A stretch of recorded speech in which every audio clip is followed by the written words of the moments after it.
Chapter 1. A Fellow Traveler. A Fellow Traveler. I believe that a well-known anecdote exists to the effect that a young writer, determined to make the commencement of his story forcible and original enough to catch and rivet the attention of the most blasé of editors, penned the following sentence: "Hell," said the Duchess. Strangely enough, this tale of mine opens in much the same fashion. Only the lady who gave utterance to the exclamation was not a duchess. It was a day in early June. I had been transacting some business in Paris and was returning by the morning service to London, where I was still sharing rooms with my old friend, the Belgian ex-detective, Hercule Poirot. The Calais Express was singularly empty. In fact, my own compartment held only one other traveler. I had made a somewhat hurried departure from the hotel and was busy assuring myself that I had duly collected all my traps when the train started. Up till then, I had hardly noticed my companion, but I was now violently recalled to the fact of her existence. Jumping up from her seat, she let down the window and stuck her head out, withdrawing it a moment later with the brief and forcible ejaculation, "Hell." Now I am old-fashioned. A woman, I consider, should be womanly. I have no patience with the modern neurotic girl who jazzes from morning till night, smokes like a chimney, and uses language which would make a Billingsgate fishwoman blush. I looked up, frowning slightly, into a pretty, impudent face, surmounted by a rakish little red hat. A thick cluster of black curls hid each ear. I judged that she was little more than 17, but her face was covered with powder, and her lips were quite impossibly scarlet. Nothing abashed, she returned my glance and executed an expressive grimace. "Dear me, we've shocked the kind gentleman," she observed to an imaginary audience. I apologize for my language, most unladylike, and all that, but, oh Lord, there's reason enough for it. Do you know I've lost my only sister? "Really," I said politely. "How unfortunate." "He disapproves," remarked the lady. "He disapproves utterly of me and my sister, which last is unfair, because he hasn't seen her." I opened my mouth, but she forestalled me. "Say no more. Nobody loves me. I shall go into the garden and eat worms? Boo-hoo. I am crushed." She buried herself behind a large comic French paper. In a minute or two, I saw her eyes stealthily peeping at me over the top. In spite of myself, I could not help smiling. And in a minute, she had tossed the paper aside and had burst into a merry peal of laughter. "I knew you weren't such a mutt as you looked," she cried. Her laughter was so infectious that I could not help joining in, though I hardly cared for the word mutt. "There, now we're friends," declared the minx. "Say you're sorry about my sister. I am desolated." "That's a good boy. Let me finish. I was going to add that, although I am desolated, I can manage to put up with her absence very well." I made a little bow, but this most unaccountable of damsels frowned and shook her head. "Cut it out. I prefer the dignified disapproval stunt. Oh, your face not one of us," it said. "And you were right there, though. Mind you, it's pretty hard to tell nowadays. It's not everyone who can distinguish between a demi and a duchess. There now, I believe I've shocked you again. You've been dug out of the backwoods. You have. Not that I mind that. We could do with a few more of your sort. I just hate a fellow who gets fresh. It makes me mad. She shook her head vigorously. "What are you like when you're mad?" I inquired with a smile. "A regular little devil. Don't care what I say, or what I do. Either I nearly did a chap in once. Yes, really. He'd have deserved it, too." "Well," I begged, "don't get mad with me." "I shan't. I like you. Did the first moment I set eyes on you. But you look so disapproving that I never thought we should make friends." "Well, we have... Tell me something about yourself." "I'm an actress." "No, not the kind you're thinking of. I've been on the boards since I was a kid of 6, tumbling." "I beg your pardon," I said, puzzled. "Haven't you ever seen child acrobats?" "Oh, I understand. I'm American-born, but I've spent most of my life in England. We've got a new show now. My sister and I, sort of song and dance, and a bit of patter, and a dash of the old business thrown in. It's quite a new idea, and it hits them every time. There's going to be money in it." My new acquaintance leaned forward and discoursed volubly, a great many of her terms being quite unintelligible to me, yet I found myself evincing an increasing interest in her. She seemed such a curious mixture of child and woman, though perfectly wordly-wise, and able, as she expressed it, to take care of herself. There was yet something curiously ingenuous in her single-minded attitude towards life, and her wholehearted determination to make good. We passed through Amiens. The name awakened many memories. My companion seemed to have an intuitive knowledge of what was in my mind. Thinking of the war, I nodded. "You were through it, I suppose." "Pretty well. I was wounded once, and after that, they invalided me out altogether. I'm a sort of private secretary now to an MP. That's brainy." "No, it isn't. There's really awfully little to do. Usually a couple of hours every day sees me through. It's dull work, too. In fact, I don't know what I should do if I hadn't got something to fall back upon." "Don't say you collect bugs." "No. I share rooms with a very interesting man. He's a Belgian, an ex-detective. He's set up as a private detective in London, and he's doing extraordinarily well. He's really a very marvelous little man. Time and again, he has proved to be right where the official police have failed." My companion listened with widening eyes. "Isn't that interesting? Now, I just adore crime. I go to all the mysteries on the movies, and when there's a murder on, I just devour the papers." "Do you remember the Styles case?" I asked. "Let me see. Was that the old lady who was poisoned somewhere down in Essex?" I nodded. "That was Poirot's first big case, undoubtedly. But for him, the murderer would have escaped scot-free. It was a most wonderful bit of detective work." Warming to my subject, I ran over the heads of the affair, working up to the triumphant and unexpected denouement.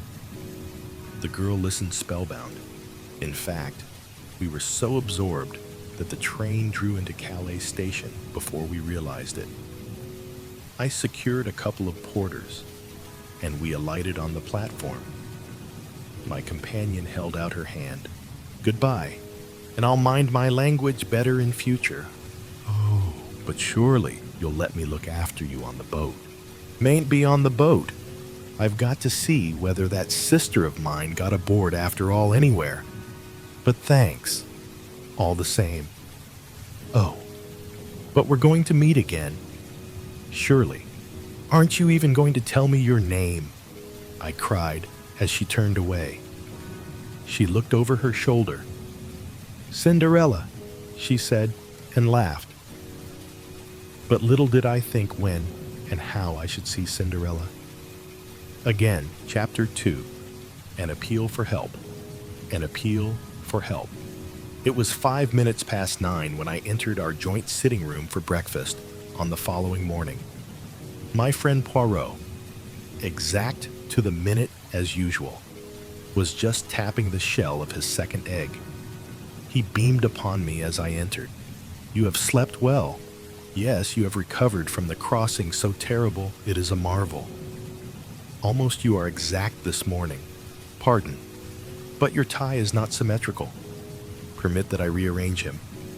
Elsewhere, I have described Hercule Poirot, an extraordinary little man, height 5 feet 4 inches, egg-shaped head carried a little to one side, eyes that shone green when he was excited, stiff military mustache, air of dignity immense. He was neat and dandified in appearance. For neatness of any kind, he had an absolute passion. To see an ornament set crookedly, or a speck of dust, or a slight disarray in one's attire, was torture to the little man, until he could ease his feelings by remedying the matter. Order and method were his gods. He had a certain disdain for tangible evidence, such as footprints and cigarette ash, and would maintain that taken by themselves, they would never enable a detective to solve a problem. Then he would tap his egg-shaped head with absurd complacency and remark with great satisfaction, "The true work, it is done from within. The little gray cells, remember always the little gray cells. Mon ami." I slipped into my seat and remarked idly, in answer to Poirot's greeting, that an hour's sea passage from Calais to Dover could hardly be dignified by the epithet terrible. "Anything interesting come by the post?" I asked. Poirot shook his head with a dissatisfied air. "I have not yet examined my letters, but nothing of interest arrives nowadays. The great criminals, the criminals of method, they do not exist." He shook his head despondently, and I roared with laughter. "Cheer up, Poirot, the luck will change. Open your letters. For all you know, there may be a great case looming on the horizon." Poirot smiled, and taking up the neat little letter opener with which he opened his correspondence, he slit the tops of the several envelopes that lay by his plate. "A bill, another bill. It is that I grow extravagant in my old age. Aha, a note from Jap. Yes." I pricked up my ears. The Scotland Yard inspector had more than once introduced us to an interesting case. He merely thanks me in his fashion for a little point in the Aberystwyth case, on which I was able to set him right. I am delighted to have been of service to him. Poirot continued to read his correspondence placidly. A suggestion that I should give a lecture to our local Boy Scouts. The Countess of Forfenac will be obliged if I will call and see her. Another lapdog without doubt. And now for the last. Ah! I looked up, quick to notice the change of tone. Poirot was reading attentively. In a minute, he tossed the sheet over to me. "This is out of the ordinary. Mon ami, read for yourself." The letter was written on a foreign type of paper, in a bold, characteristic hand.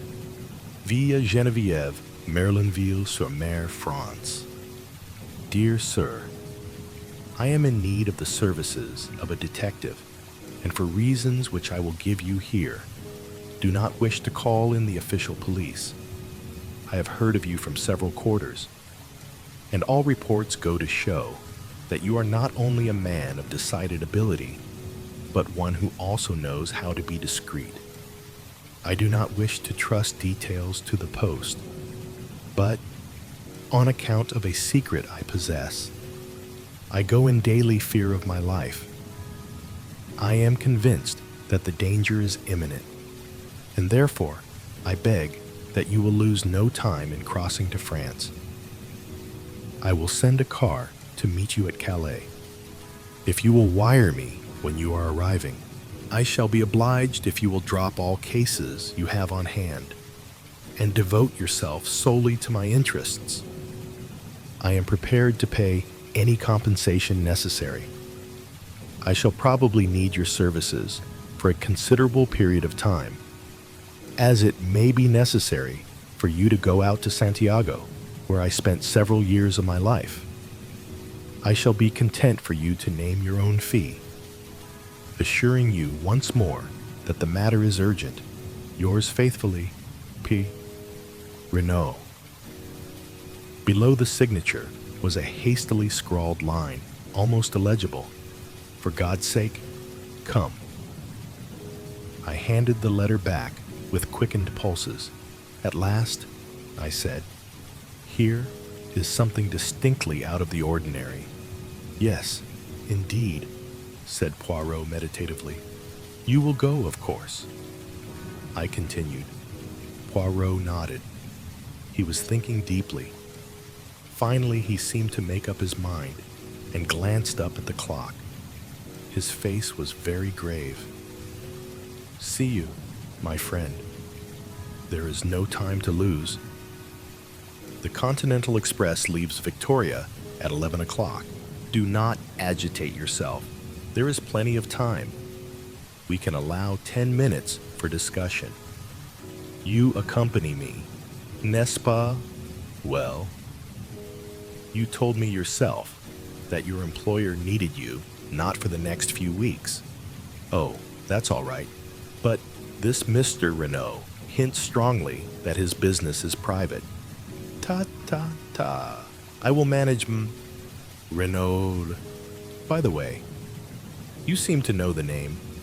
There's a well-known South American millionaire fellow. His name's Renaud. I don't know whether it could be the same, but without doubt, that explains the mention of Santiago. Santiago is in Chile, and Chile it is in South America. But we progress finely. You remarked the postscript. How did it strike you? I considered. Clearly, he wrote the letter keeping himself well in hand. But at the end, his self-control snapped, and on the impulse of the moment, he scrawled those 4 desperate words. But my friend shook his head energetically. You are in error. See you. Not that while the ink of the signature is nearly black, that of the postscript is quite pale. Well, I said, puzzled. Mon Dieu, mon ami. But use your little gray cells. Is it not obvious? Renaud wrote his letter.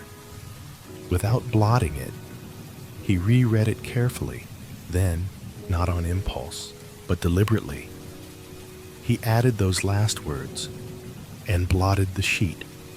But why? Parbleu, so that it should produce the effect upon me that it has upon you. What may we, to make sure of my coming? He reread the letter and was dissatisfied. It was not strong enough. He paused, and then added softly, his eyes shining with that green light that always betokened inward excitement. And so, mon ami, since that postscript was added, not on impulse, but soberly, in cold blood, the urgency is very great, and we must reach him as soon as possible. Merlinville? I murmured thoughtfully. I have heard of it. I think, Poirot nodded, it is a quiet little place, but chic. It lies about midway between Boulogne and Calais. Mr. Renaud has a house in England, I suppose. Yes, in Rutland Gate, as far as I remember. Also a big place in the country, somewhere in Hertfordshire, but I really know very little about him. He doesn't do much in a social way. I believe he has large South American interests in the city. and has spent most of his life out in Chile and the Argentine. Well, we shall hear all details from the man himself. Come, let us pack. A small suitcase each, and then a taxi to Victoria. 11 o'clock saw our departure from Victoria on our way to Dover. Before starting, Poirot had dispatched a telegram to Mr. Renaud, giving the time of our arrival at Calais. On the boat, I knew better than to disturb my friend's solitude. The weather was gorgeous, and the sea as smooth as the proverbial mill pond, so I was hardly surprised when a smiling Poirot joined me on disembarking at Calais. A disappointment was in store for us, as no car had been sent to meet us. But Poirot put this down to his telegram having been delayed in transit. "We will hire a car," he said cheerfully, and a few minutes later saw us creaking and jolting along in the most ramshackle of automobiles that ever plied for hire. In the direction of Merlinville, my spirits were at their highest, but my little friend was observing me gravely. "You are what the Scotch people call fey, Hastings. It presages disaster." "Nonsense. At any rate, you do not share my feelings." "No, but I am afraid." "Afraid of what?" "I do not know, but I have a premonition, a je ne sais quoi." He spoke so gravely that I was impressed in spite of myself. "I have a feeling," he said slowly, "that this is going to be a big affair, a long, troublesome problem that will not be easy to work out." I would have questioned him further, but we were just coming into the little town of Merlinville, and we slowed up to inquire the way to the Villa Geneviève. "Straight on, monsieur, through the town. The Villa Geneviève is about half a mile the other side. You cannot miss it. A big villa, overlooking the sea." We thanked our informant and drove on, leaving the town behind. A fork in the road brought us to a second halt. A peasant was trudging towards us, and we waited for him to come up to us in order to ask the way again. There was a tiny villa standing right by the road, but it was too small and dilapidated to be the one we wanted. As we waited, the gate of it swung open, and a girl came out. The peasant was passing us, and the driver leaned forward from his seat and asked for direction. "The Villa Geneviève. Just a few steps up this road to the right, monsieur. You could see it if it were not for the curve." The chauffeur thanked him and started the car again. My eyes were fascinated by the girl who still stood, with one hand on the gate, watching us. I am an admirer of beauty, and here was one whom nobody could have passed without remark. Very tall, with the proportions of a young goddess, her uncovered golden head gleaming in the sunlight. I swore to myself that she was one of the most beautiful girls I had ever seen. As we swung up the rough road, I turned my head to look after her. "By Jove, Poirot," I exclaimed. "Did you see that young goddess?" Poirot raised his eyebrows. "Ça commence," he murmured. "Already you have seen a goddess. But don't hang it all. Wasn't she? Possibly. I did not remark the fact. Surely you noticed her. Mon ami. Two people rarely see the same thing. You, for instance, saw a goddess. He hesitated. Yes. I saw only a girl with anxious eyes," said Poirot gravely. But at that moment, we drew up at a big green gate. And simultaneously, we both uttered an exclamation. Before it stood an imposing Sergeant de Ville. He held up his hand to bar our way. "You cannot pass, messieurs." "But we wish to see Mr. Renaud," I cried.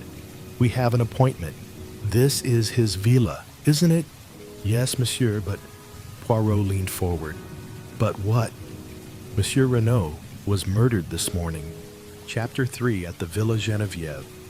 At the Villa Geneviève. In a moment, Poirot had leapt from the car, his eyes blazing with excitement. "What is that you say? Murdered? When how?" The Sergeant de Ville drew himself up. "I cannot answer any questions, monsieur." "True. I comprehend." Poirot reflected for a minute. "The commissary of police. He is without doubt within—" "Yes, monsieur." Poirot took out a card and scribbled a few words on it. "Voila. Will you have the goodness to see that this card is sent in to the commissary at once?" The man took it and, turning his head over his shoulder, whistled. In a few seconds, a comrade joined him and was handed Poirot's message. There was a wait of some minutes, and then a short, stout man with a huge mustache came bustling down to the gate. The Sergeant de Ville saluted and stood aside. "My dear Monsieur Poirot," cried the newcomer, "I am delighted to see you. Your arrival is most opportune." Poirot's face had lighted up. "Monsieur Bex, this is indeed a pleasure." He turned to me. "This is an English friend of mine, Captain Hastings, Monsieur Lucien Bex." The commissary and I bowed to each other ceremoniously. Then, Bex turned once more to Poirot. "Mon vieux, I have not seen you since 1909, that time in Ostend. You have information to give which may assist us. Possibly you know it already. You were aware that I had been sent for?" "No." "By whom?" "The dead man." "It seems that he knew an attempt was going to be made on his life.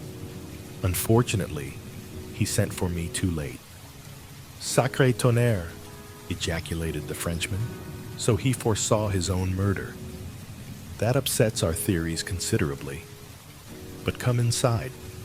He held the gate open, and we commenced walking towards the house. Bex continued to talk. "The examining magistrate, Monsieur Hautet, must hear of this at once. He has just finished examining the scene of the crime and is about to begin his interrogations." "Insanction. When was the crime committed?" asked Poirot. "The body was discovered this morning about 9 o'clock.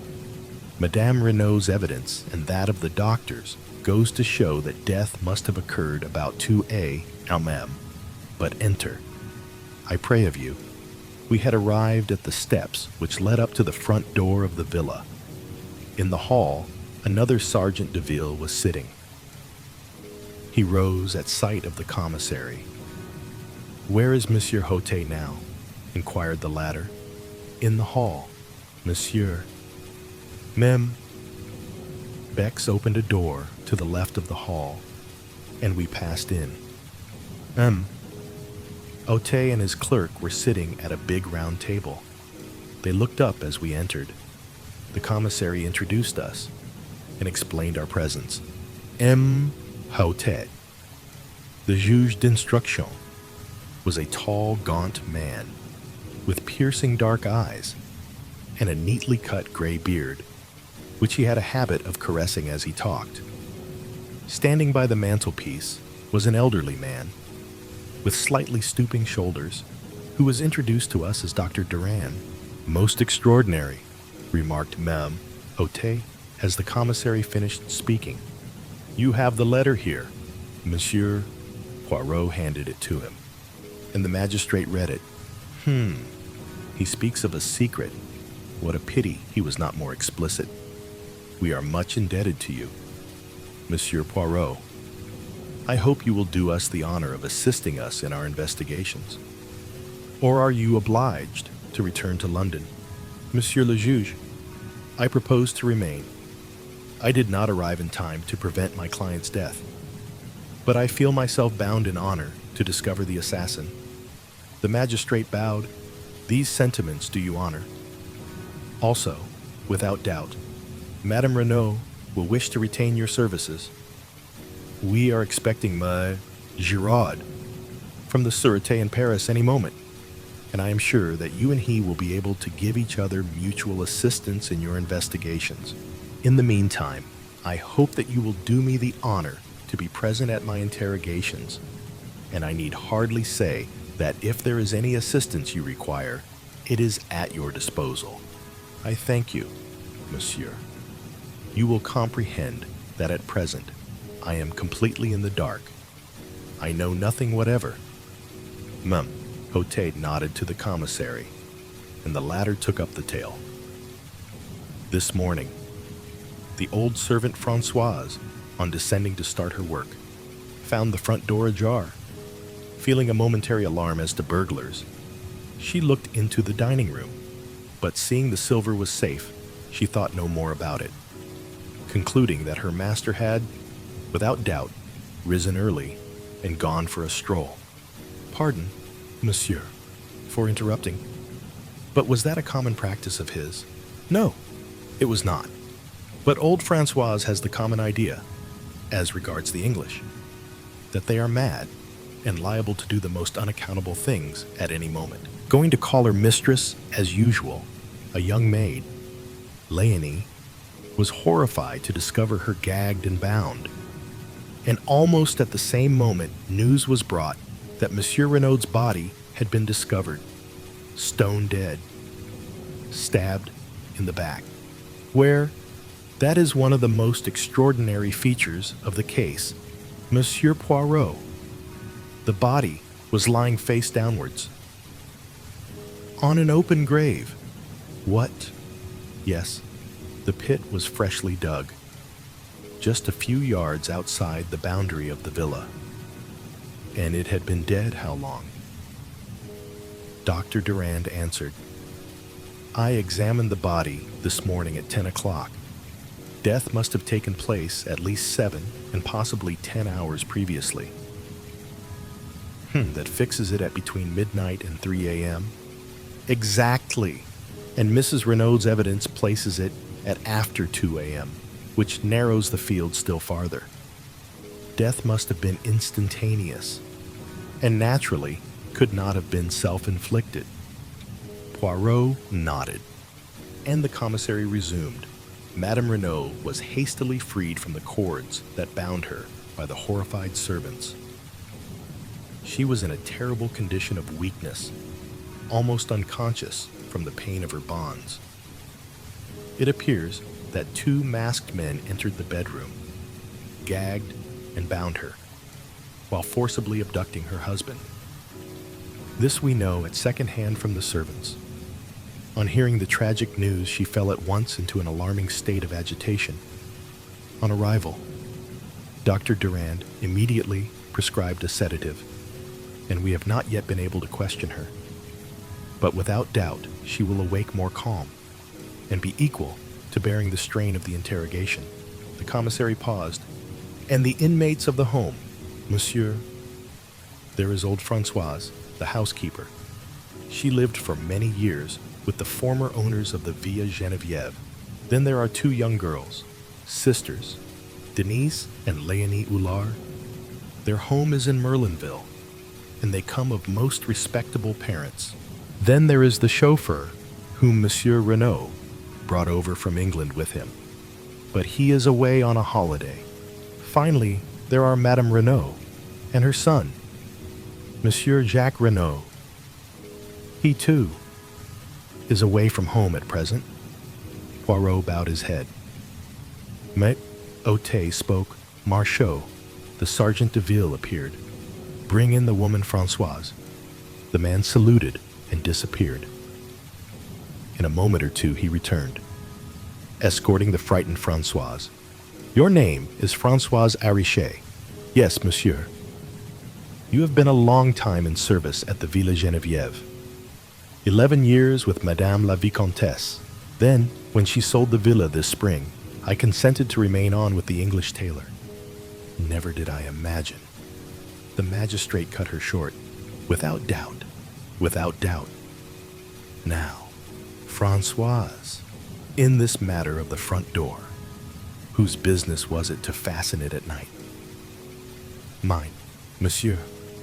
Always I saw to it myself. And last night, I fastened it as usual. You are sure of that? I swear it by the blessed saints. Monsieur, what time would that be? The same time as usual, 10:30. Monsieur, what about the rest of the household? Had they gone up to bed? Madame had retired some time before. Denise and Léonie went up with me. Monsieur was still in his study. Then, if anyone unfastened the door afterwards, it must have been Monsieur Renaud himself. Françoise shrugged her broad shoulders. What should he do that for? With robbers and assassins passing every minute? A nice idea, monsieur, was not an imbecile. It is not as though he had had to let the lady out. The magistrate interrupted sharply. The lady? What lady do you mean? Why, the lady who came to see him. Had a lady been to see him that evening? But yes, monsieur, and many other evenings as well. Who was she? Did you know her? A rather cunning look spread over the woman's face. How should I know who it was? She grumbled. I did not let her in last night. Aha! Roared the examining magistrate, bringing his hand down with a bang on the table. You would trifle with the police, would you? I demand that you tell me at once the name of this woman who came to visit Monsieur Renaud in the evenings. The police, grumbled Françoise. Never did I think that I should be mixed up with the police. But I know well enough who she was. It was Madame d'Aubroy. The commissary uttered an exclamation and leaned forward as though in utter astonishment. Madame d'Aubroy, from the Villa Marguerite just down the road. That is what I said, monsieur. Oh, she is a pretty one. The old woman tossed her head scornfully. Madame d'Aubroy, murmured the commissary. Impossible. Voila, grumbled Françoise. That is all you get for telling the truth. Not at all, said the examining magistrate soothingly. We were surprised. That is all. Madame d'Aubroy, then, and Monsieur Renaud. They were... He paused delicately. It was that without doubt. How should I know? But what will you, monsieur? He was Milord Anglais, très riche, and Madame d'Aubroy. She was poor, that one, and très chic. For all that she lives so quietly with her daughter, not a doubt of it. She has had her history. She is no longer young. But ma foi, I who speak to you have seen the men's heads turn after her as she goes down the street. Besides, lately, she has had more money to spend. All the town knows it. The little economies, they are at an end. And Françoise shook her head with an air of unalterable certainty. Hotet stroked his beard reflectively. And Madame Renaud? He asked at length. How did she take this? Friendship? Françoise shrugged her shoulders. She was always most amiable, most polite. One would say that she suspected nothing. But all the same, is it not so? The heart suffers, monsieur, day by day. I have watched Madame grow, paler and thinner. She was not the same woman who arrived here a month ago. Monsieur, too, has changed. He also has had his worries. One could see that he was on the brink of a crisis of the nerves. And who could wonder? With an affair conducted in such a fashion, no reticence, no discretion. Style Anglais, without doubt. I bounded indignantly in my seat, but the examining magistrate was continuing his questions, undistracted by side issues. You say that Monsieur Renaud had not to let Madame d'Aubroy out Had she left? Then, yes, monsieur, I heard them come out of the study and go to the door. Monsieur said good night and shut the door after her. What time was that? About 25 minutes. After midnight. Monsieur, do you know when Monsieur Renaud went to bed? I heard him come up about 10 minutes after we did. The stair creaks so that one hears everyone who goes up and down. And that is all you heard, no sound of disturbance during the night. Nothing whatever, monsieur. Which of the servants came down the first in the morning? I did, monsieur. At once I saw the door swinging open. What about the other downstairs windows? Were they all fastened? Every one of them. There was nothing suspicious or out of place anywhere. Good. Françoise, you can go. The old woman shuffled towards the door. On the threshold, she looked back. I will tell you one thing, monsieur, that Madame de Breuil, she is a bad one. Oh, yes. One woman knows about another. She is a bad one. Remember that. And, shaking her head sagely, Françoise left the room. Léonie Hulard, called the magistrate. Léonie appeared dissolved in tears and inclined to be hysterical. Ote dealt with her adroitly. Her evidence was mainly concerned with the discovery of her mistress gagged and bound, of which she gave rather an exaggerated account. She, like Françoise, had heard nothing during the night. Her sister, Denise, succeeded her. She agreed that her master had changed greatly of late. Every day, he became more and more morose. He ate less. He was always depressed. But Denise had her own theory. Without doubt, it was the mafia he had on his track. 2 masked men. Who else could it be? A terrible society that, of course, possible, said the magistrate smoothly.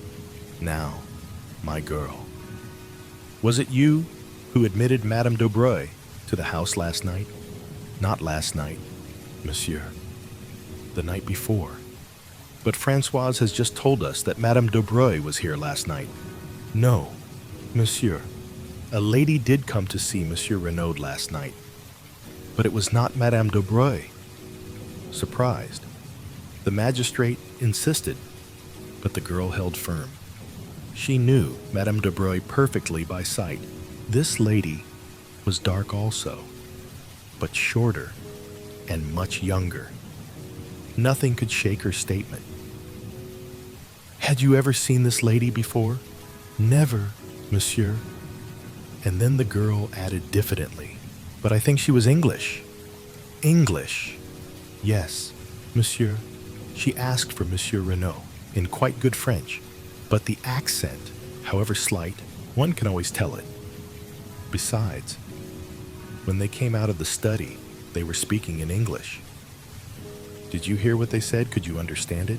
I mean, I speak the English very well, said Denise with pride.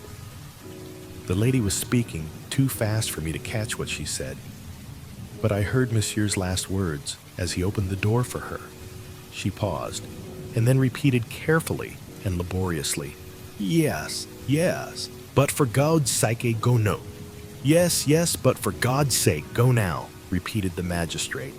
He dismissed Denise and, after a moment or two for consideration, recalled Françoise. To her, he put the question as to whether she had not made a mistake in fixing the night of Madame de Breuil's visit. Françoise, however, proved unexpectedly obstinate. It was last night that Madame de Breuil had been.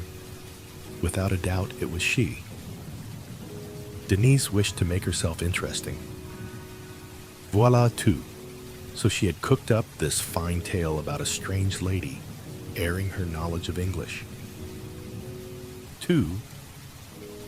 Probably Monsieur had never spoken that sentence in English at all.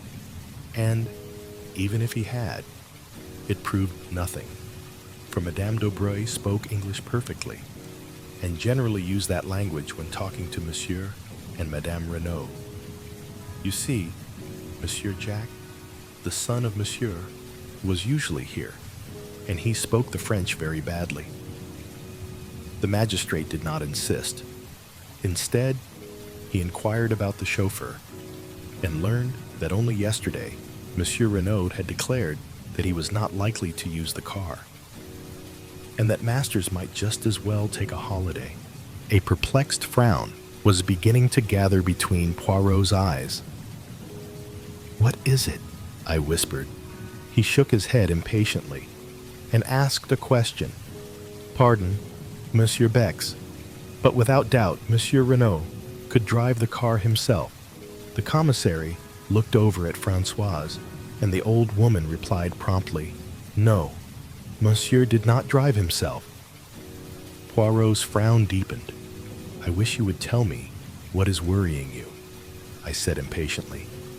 "See you not? In his letter, Monsieur Renaud speaks of sending the car for me to Calais. Perhaps he meant a hired car," I suggested. "Doubtless, that is so. But why hire a car when you have one of your own? Why choose yesterday to send away the chauffeur on a holiday, suddenly, at a moment's notice? Was it that for some reason he wanted him out of the way before we arrived?" Chapter 4. The letter signed Bella. The letter signed Bella. Françoise had left the room. The magistrate was drumming thoughtfully on the table.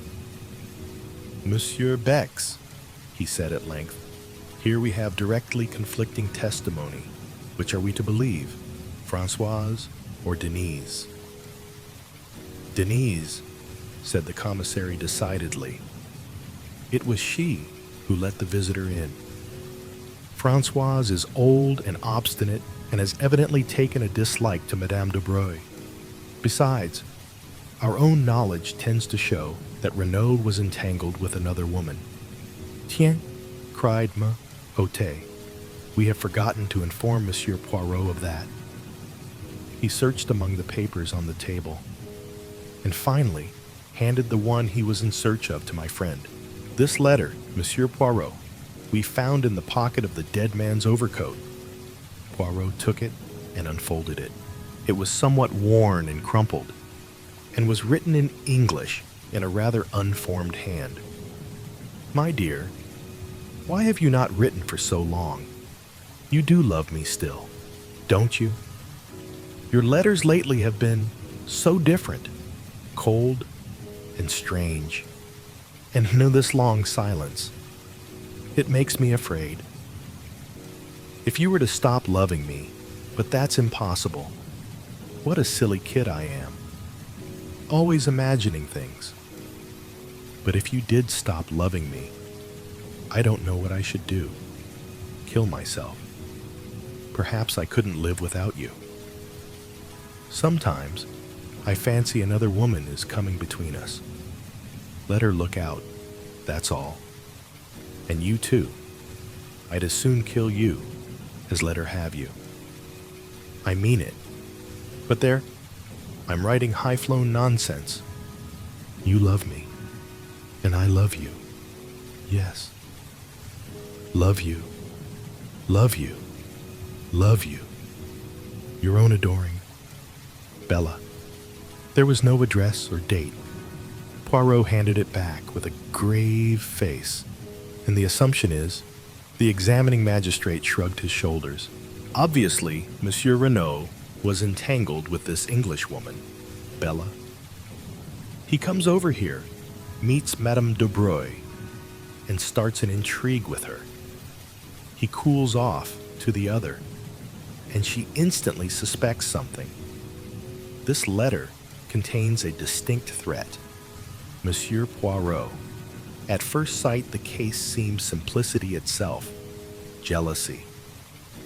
The fact that Monsieur Renaud was stabbed in the back seemed to point distinctly to its being a woman's crime.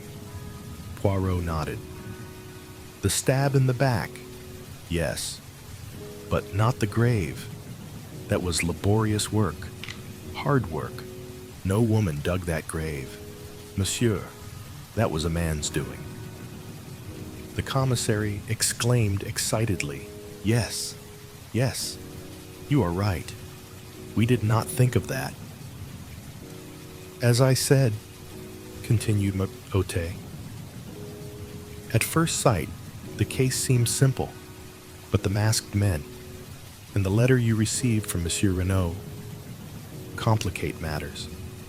Here we seem to have an entirely different set of circumstances with no relationship between the two. As regards the letter written to yourself, do you think it is possible that it referred in any way to this Bella and her threats?" Poirot shook his head. "Hardly. A man like Monsieur Renaud, who has led an adventurous life in out-of-the-way places, would not be likely to ask for protection against a woman." The examining magistrate nodded his head emphatically. "My view exactly. Then we must look for the explanation of the letter. In Santiago," finished the commissary, "I shall cable without delay to the police in that city, requesting full details of the murdered man's life out there, his love affairs, his business transactions, his friendships, and any enmities he may have incurred. It will be strange if, after that, we do not hold a clue to his mysterious murder." The commissary looked round for approval. "Excellent," said Poirot appreciatively. "You have found no other letters from Mrs. Bella among Monsieur Renaud's effects?" asked Poirot. "No. Of course, one of our first proceedings was to search through his private papers in the study. We found nothing of interest. However, all seemed square and above board. The only thing at all out of the ordinary was his will. Here it is." Poirot ran through the document. "So, a legacy of £1,000 to Mr. Stonor.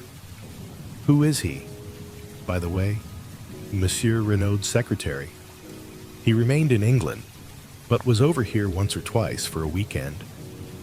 And everything else left unconditionally to his beloved wife, Eloise, simply drawn up, but perfectly legal, witnessed by the two servants, Denise and Francoise. Nothing so very unusual about that." He handed it back. "Perhaps," began Bex, "you did not notice the date," twinkled Poirot. "But, yes, I noticed it a fortnight ago. Possibly it marks his first intimation of danger. Many rich men die intestate through never considering the likelihood of their demise, but it is dangerous to draw conclusions prematurely. It points, however, to his having a real liking and fondness for his wife, in spite of his amorous intrigues." "Yes," said Myote doubtfully, "but it is possibly a little unfair on his son, since it leaves him entirely dependent on his mother. If she were to marry again, and her second husband obtained an ascendancy over her, this boy might never touch a penny of his father's money." Poirot shrugged his shoulders. Man is a vain animal. Monsieur Renaud figured to himself, without doubt, that his widow would never marry again. As to the son, it may have been a wise precaution to leave the money in his mother's hands. The sons of rich men are proverbially wild. It may be as you say. Now, Monsieur Poirot, you would without doubt like to visit the scene of the crime. I am sorry that the body has been removed, but of course photographs have been taken from every conceivable angle and will be at your disposal as soon as they are available." "I thank you, monsieur, for all your courtesy." The commissary rose. "Come with me, messieurs." He opened the door and bowed ceremoniously to Poirot to precede him. Poirot, with equal politeness, drew back and bowed to the commissary. Monsieur, monsieur. At last, they got out into the hall. That room there, it is the study, hun? Asked Poirot suddenly, nodding towards the door opposite. Yes, you would like to see it. He threw open the door as he spoke, and we entered. The room which Monsieur Renaud had chosen for his own particular use was small, but furnished with great taste and comfort. A businesslike writing desk, with many pigeonholes, stood in the window. 2 large leather-covered armchairs faced the fireplace, and between them was a round table covered with the latest books and magazines. Poirot stood a moment, taking in the room. Then he stepped forward, passed his hand lightly over the backs of the leather chairs, picked up a magazine from the table, and drew a finger gingerly over the surface of the oak sideboard. His face expressed complete approval. "No dust?" I asked, with a smile. He beamed on me, appreciative of my knowledge of his peculiarities. "Not a particle, mon ami. And for once, perhaps, it is a pity." His sharp, bird-like eyes darted here and there. "Ah," he remarked suddenly, with an intonation of relief, "the hearth-rug is crooked," and he bent down to straighten it. Suddenly, he uttered an exclamation and rose. In his hand, he held a small fragment of pink paper. "In France, as in England," he remarked, "the domestics omit to sweep under the mats." Bex took the fragment from him, and I came close to examine it. "You recognize it, eh, Hastings?" I shook my head, puzzled, and yet that particular shade of pink paper was very familiar. The commissary's mental processes were quicker than mine. "A fragment of a check," he exclaimed. The piece of paper was roughly about 2 inches square. On it was written in ink the word Duveen. "Bien," said Bex.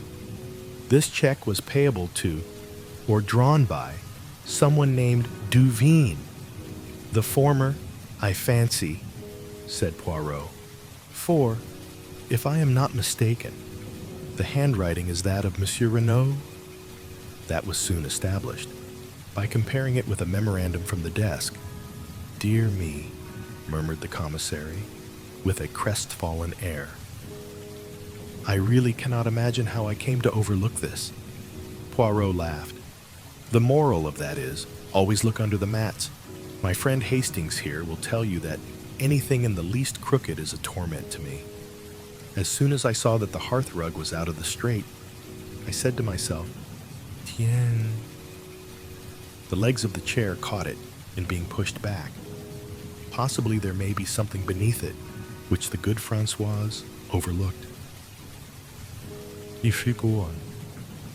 "Françoise, or Denise, or Léonie, whoever did this room, since there is no dust, the room must have been done this morning. I reconstruct the incident like this.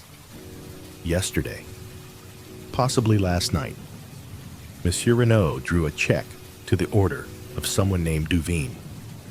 Afterwards, it was torn up and scattered on the floor this morning." But Bex was already pulling impatiently at the bell. Françoise answered it. Yes, there had been a lot of pieces of paper on the floor. What had she done with them? Put them in the kitchen stove, of course. What else? With a gesture of despair, Bex dismissed her. Then, his face lightening, he ran to the desk. In a minute, he was hunting through the dead man's checkbook. Then he repeated his former gesture. The last counterfoil was blank. "Courage!" cried Poirot, clapping him on the back. "Without doubt, Madame Renaud will be able to tell us all about this mysterious person named Duveen." The commissary's face cleared. "That is true. Let us proceed." As we turned to leave the room, Poirot remarked casually, "It was here that Monsieur Renaud received his guests last night." "Eh? It was. But how did you know?" "By this, I found it on the back of the leather chair." And he held up between his finger and thumb a long black hair. A woman's hair, yeah. Bex took us out by the back of the house to where there was a small shed leaning against the house. He produced a key from his pocket and unlocked it. "The body is here. We moved it from the scene of the crime just before you arrived, as the photographers had done their job." He opened the door, and we passed. The murdered man lay on the ground, with a sheet over him. Bex dexterously whipped off the covering. Renaud was a man of medium height, slender, and lithe figure. He looked about 50 years of age, and his dark hair was plentifully streaked with gray. He was clean-shaven, with a long, thin nose, and eyes set rather close together, and his skin was deeply bronzed, as that of a man who had spent most of his life beneath tropical skies. His lips were drawn back from his teeth, and an expression of absolute amazement and terror was stamped on the livid features. "One can see by his face that he was stabbed in the back," remarked Poirot, very gently. He turned the dead man over. There, between the shoulder blades, staining the light fawn overcoat, was a round, dark patch. In the middle of it, there was a slit in the cloth. Poirot examined it narrowly. "Have you any idea with what weapon the crime was committed? It was left in the wound." The commissary reached down a large glass jar. In it was a small object that looked to me more like a paper knife than anything else. It had a black handle and a narrow, shining blade. The whole thing was not more than 10 inches long. Poirot tested the discolored point gingerly with his fingertip. "Ma foi, it is sharp. A nice, easy little tool for murder. Unfortunately, we could find no trace of fingerprints on it," remarked Bex regretfully. "The murderer must have worn gloves." "Of course he did," said Poirot contemptuously. "Even in Santiago, they know enough for that. The veriest amateur of an English knows it. Thanks to the publicity the Bertillon system has been given in the press. All the same, it interests me very much that there were no fingerprints. It is so amazingly simple to leave the fingerprints of someone else, and then the police are happy." He shook his head. "I very much fear our criminal is not a man of method. Either that, or he was pressed for time. But we shall see." He let the body fall back into its original position. He wore only underclothes under his overcoat. "I see," he remarked. "Yes, the examining magistrate thinks that is rather a curious point." At this minute, there was a tap on the door, which Bex had closed after him. He strode forward and opened it. Françoise was there. She endeavored to peep in with ghoulish curiosity. "Well, what is it?" demanded Box impatiently. "Madame, she sends a message that she is much recovered and is quite ready to receive the examining magistrate." "Good," said Meme Bex briskly. "Tell Monsieur Hautet and say that we will come at once." Poirot fingered a moment, looking back towards the body. I thought for a moment that he was going to apostrophize it, to declare aloud his determination never to rest till he had discovered the murderer. But when he spoke, It was tamely and awkwardly, and his comment was ludicrously inappropriate to the solemnity of the moment. He wore his overcoat very long, he said constrainedly. Chapter 5. Mrs. Renaud's Story. Mrs. Renaud's Story. We found Haute awaiting us in the hall, and we all proceeded upstairs together, Francoise marching ahead to show us the way. Poirot went up in a zigzag fashion, which puzzled me, until he whispered with a grimace, "No wonder the servants heard Renaud mounting the stairs. Not a board of them, but creaks fit to awake the dead." At the head of the staircase, a small passage branched off. "The servants' quarters," explained Bex. We continued along a corridor, and Francoise tapped on the last door to the right of it. A faint voice bade us enter, and we passed into a large, sunny apartment looking out towards the sea, which showed blue and sparkling about a quarter of a mile distant. On a couch, propped up with cushions and attended by Dr. Durand, lay a tall, striking-looking woman. She was middle-aged, and her once dark hair was now almost entirely silvered. But the intense vitality and strength of her personality would have made itself felt anywhere. You knew at once that you were in the presence of what the French call une maîtresse femme. She greeted us with a dignified inclination of the head. "Pray be seated, messieurs." We took chairs, and the magistrate's clerk established himself at a round table. "I hope, madame," began Monsieur Haute, "that it will not distress you unduly to relate to us what occurred last night." "Not at all, monsieur. I know the value of time, if the scoundrelly assassins are to be caught and punished. Very well, madame. It will fatigue you less, I think, if I ask you questions and you confine yourself to answering them.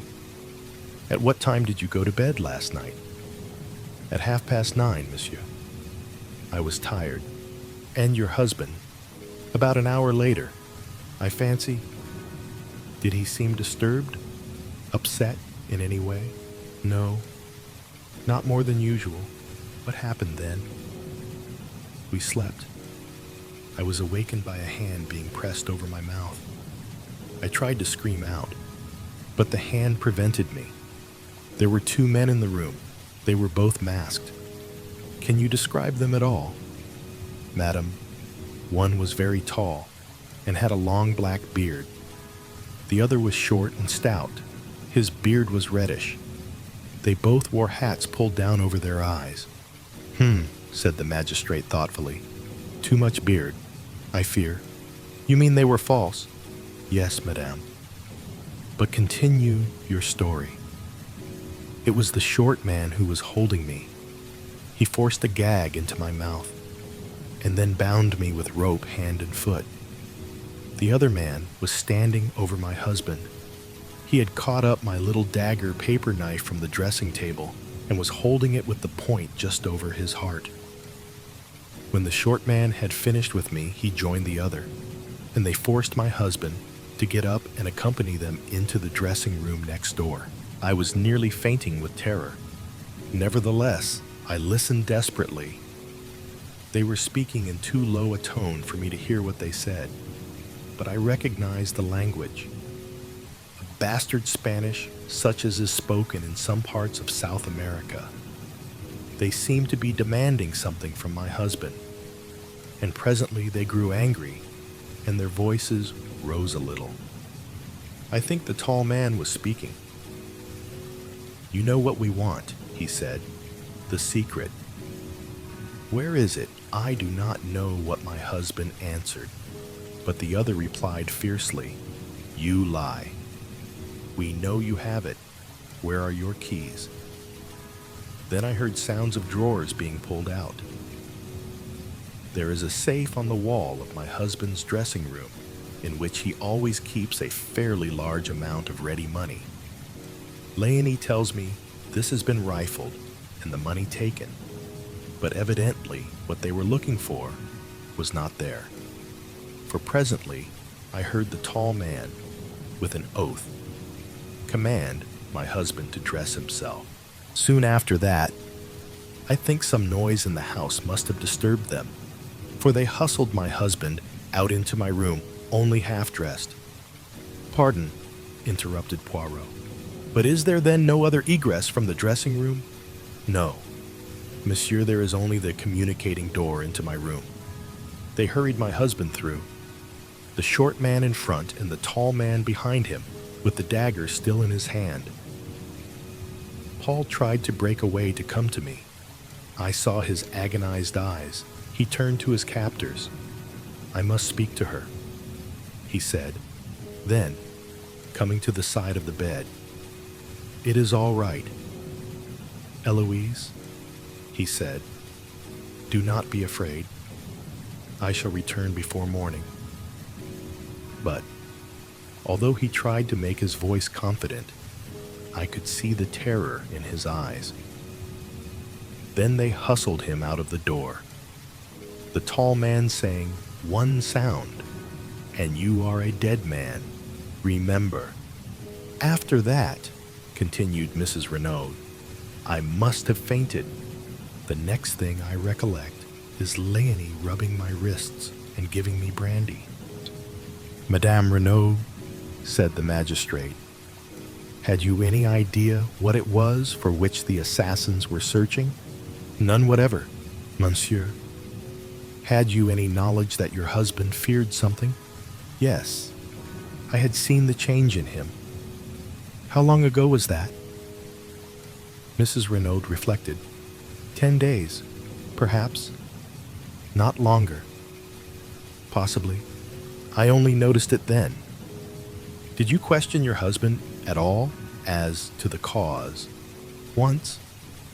He put me off, evasively. Nevertheless, I was convinced that he was suffering some terrible anxiety. However, since he evidently wished to conceal the fact from me, I tried to pretend that I had noticed nothing. "Were you aware that he had called in the services of a detective?" "A detective!" exclaimed Mrs. Renaud, very much surprised. "Yes, this gentleman, Monsieur Hercule Poirot." Poirot bowed. "He arrived today in response to a summons from your husband." And taking the letter written by Monsieur Renaud from his pocket, he handed it to the lady. She read it with apparently genuine astonishment. I had no idea of this. Evidently, he was fully cognizant of the danger. "Now, madame, I will beg of you to be frank with me. Is there any incident in your husband's past life in South America which might throw light on his murder?" Renaud reflected deeply, but at last shook her head. "I can think of none. Certainly, my husband had many enemies, people he had got the better of in some way or another, but I can think of no one distinctive case. I do not say there is no such incident, only that I am not aware of it." The examining magistrate stroked his beard disconsolately. "And you can fix the time of this outrage?" "Yes. I distinctly remember hearing the clock on the mantelpiece strike 2. She nodded towards an 8-day traveling clock in a leather case which stood in the center of the chimney-piece. Poirot rose from his seat, scrutinized the clock carefully, and nodded, satisfied. "And here, too," exclaimed M. "Beck's is a wristwatch, knocked off the dressing table by the assassins, without doubt, and smashed to atoms. Little did they know it would testify against them." Gently, he picked away the fragments of broken glass. Suddenly, his face changed to one of utter stupefaction. "Mon Dieu!" he ejaculated. What is it? The hands of the watch point to 7 o'clock. What? Cried the examining magistrate, astonished. But Poirot, deft as ever, took the broken trinket from the startled commissary and held it to his ear. Then he smiled. The glass is broken, yes, but the watch itself is still going. The explanation of the mystery was greeted with a relieved smile, but the magistrate bethought himself of another point. But surely it is not 7 o'clock now. No, said Poirot gently. It is a few minutes after 5. Possibly the watch gains. Is that so, madame? Mrs. Renaud was frowning perplexedly. It does gain, she admitted, but I've never known it gain quite so much as that. With a gesture of impatience, the magistrate left the matter of the watch and proceeded with his interrogatory. Madame, the front door was found ajar. It seems almost certain that the murderers entered that way, yet it has not been forced at all.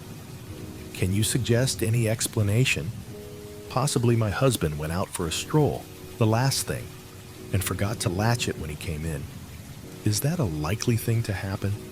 Very. My husband was the most absent-minded of men. There was a slight frown on her brow as she spoke, as though this trait in the dead man's character had at times vexed her. There is one inference I think we might draw, remarked the commissary suddenly. Since the men insisted on Monsieur Renaud dressing himself, it looks as though the place they were taking him to, the place where the secret was concealed, lay some distance away. The magistrate nodded. Yes, far, and yet not too far, since he spoke of being back by morning. What time does the last train leave the station of Merlinville? Asked Poirot. 11:50 one way, and 12:17 the other. But it is more probable that they had a motor waiting. Of course, agreed Poirot, looking somewhat crestfallen. Indeed, that might be one way of tracing them, continued the magistrate, brightening. A motor containing 2 foreigners is quite likely to have been noticed. That is an excellent point. Monsieur Bex? He smiled to himself, and then, becoming grave once more, he said to Mrs. Renaud, "There is another question. Do you know anyone of the name of Duveen?" Duveen. Mrs. Renaud repeated thoughtfully, "No, for the moment, I cannot say I do." You have never heard your husband mention anyone of that name? Never? Do you know anyone whose Christian name is Bella? He watched Mrs. Renaud narrowly as he spoke, seeking to surprise any signs of anger or consciousness, but she merely shook her head in quite a natural manner. He continued his questions. Are you aware that your husband had a visitor last night? Now he saw the red mount slightly in her cheeks, but she replied composedly, "No." Who was that? A lady, indeed. But for the moment, the magistrate was content to say no more. It seemed unlikely that Madame d'Aubroy had any connection with the crime, and he was anxious not to upset Miss Renaud more than necessary. He made a sign to the commissary, and the latter replied with a nod. Then rising, he went across the room and returned with the glass jar we had seen in the outhouse in his hand. From this, he took the dagger. "Madame," he said gently, "do you recognize this?" She gave a little cry. "Yes, that is my little dagger." Then she saw the stained point, and she drew back, her eyes widening with horror. "Is that blood?" "Yes, madame. Your husband was killed with this weapon." He removed it hastily from sight. "You are quite sure about it being the one that was on your dressing table last night?" "Oh, yes. It was a present from my son. He was in the Air Force during the war. He gave his age as older than it was. There was a touch of the proud mother in her voice. This was made from a streamlined airplane wire and was given to me by my son as a souvenir of the war. I see, madame. That brings us to another matter. Your son. Where is he now? It is necessary that he should be telegraphed to without delay. Jack. He is on his way to Buenos Aires. What? Yes, my husband telegraphed to him yesterday. He had sent him on business to Paris, but yesterday he discovered that it would be necessary for him to proceed without delay to South America. There was a boat leaving Cherbourg for Buenos Aires last night, and he wired him to catch it. Have you any knowledge of what the business in Buenos Aires was? No, monsieur. I know nothing of its nature. But Buenos Aires is not my son's final destination. He was going overland from there to Santiago. And, in unison, the magistrate and the commissary exclaimed, "Santiago! Again, Santiago!" It was at this moment, when we were all stunned by the mention of that word, that Poirot approached Mrs. Renaud. He had been standing by the window like a man lost in a dream, and I doubt if he had fully taken in what had passed. He paused by the lady's side with a bow. "Pardon, madame, but may I examine your wrists?" Though slightly surprised at the request, Mrs. Renaud held them out to him. Round each of them was a cruel red mark where the cords had bitten into the flesh. As he examined them, I fancied that a momentary flicker of excitement I had seen in his eyes disappeared. "They must cause you great pain," he said. And once more, he looked puzzled, but the magistrate was speaking excitedly. "Young Monsieur Renaud must be communicated with at once by wireless. It is vital that we should know anything he can tell us about this trip to Santiago." He hesitated. "I hoped he might have been near at hand, so that we could have saved you pain, madame." He paused. "You mean," she said in a low voice, "the identification of my husband's body?" The magistrate bowed his head. "I am a strong woman, monsieur. I can bear all that is required of me. I am ready, now. Oh, tomorrow will be quite soon enough, I assure you. I prefer to get it over," she said in a low tone, a spasm of pain crossing her face. "If you will be so good as to give me your arms, doctor." The doctor hastened forward. A cloak was thrown over Mrs. Renaud's shoulders, and a slow procession went down the stairs. "Femme?" Box hurried on ahead to open the door of the shed. In a minute or two, Mrs. Renaud appeared in the doorway. She was very pale, but resolute. She raised her hand to her face. "A moment, messieurs, while I steel myself." She took her hand away and looked down at the dead man. Then the marvelous self-control which had upheld her so far deserted her. "Paul," she cried. "Husband, oh, God." And pitching forward, she fell unconscious to the ground. Instantly, Poirot was beside her. He raised the lid of her eye, felt her pulse. When he had satisfied himself that she had really fainted, he drew aside. He caught me by the arm. "I am an imbecile. My friend, if ever there was love and grief in a woman's voice, I heard it then. My little idea was all wrong. Eh bien, I must start again." Chapter 6. The Scene of the Crime. The Scene of the Crime. Between them. The doctor and M. Haute carried the unconscious woman into the house. The commissary looked after them, shaking his head. "Pauvre femme," he murmured to himself. The shock was too much for her. Well, well, we can do nothing. Now, Monsieur Poirot, shall we visit the place where the crime was committed? If you please. Monsieur Bex, we passed through the house and out by the front door. Poirot had looked up at the staircase in passing and shook his head in a dissatisfied manner. It is to me incredible that the servants heard nothing. The creaking of that staircase, with 3 people descending it, would awaken the dead. It was the middle of the night, remember? They were sound asleep by then. But Poirot continued to shake his head, as though not fully accepting the explanation. On the sweep of the drive, he paused, looking up at the house. What moved them, in the first place, to try? If the front door were open, it was a most unlikely thing that it should be. It was far more probable that they should at once try to force a window. But all the windows on the ground floor are barred with iron shutters, objected the commissary. Poirot pointed to a window on the first floor. That is the window of the bedroom we have just come from, is it not?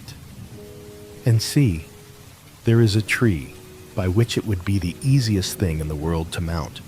Possibly, admitted the other, but they could not have done so without leaving footprints in the flower bed. I saw the justice of his words. There were 2 large oval flower beds planted with scarlet geraniums, one each side of the steps leading up to the front door. The tree in question had its roots actually at the back of the bed itself, and it would have been impossible to reach it without stepping on the bed. You see, continued the commissary, owing to the dry weather, no prints would show on the drive or paths, but on the soft mold of the flower bed, it would have been a very different affair. Poirot went close to the bed and studied it attentively. As Bex had said, the mold was perfectly smooth. There was not an indentation on it anywhere. Poirot nodded, as though convinced, and we turned away. But he suddenly darted off and began examining the other flower bed. Monsieur Bex, he called, see here. Here are plenty of traces for you. The commissary joined him and smiled. My dear Monsieur Poirot, those are without doubt the footprints of the gardener's large hobnailed boots.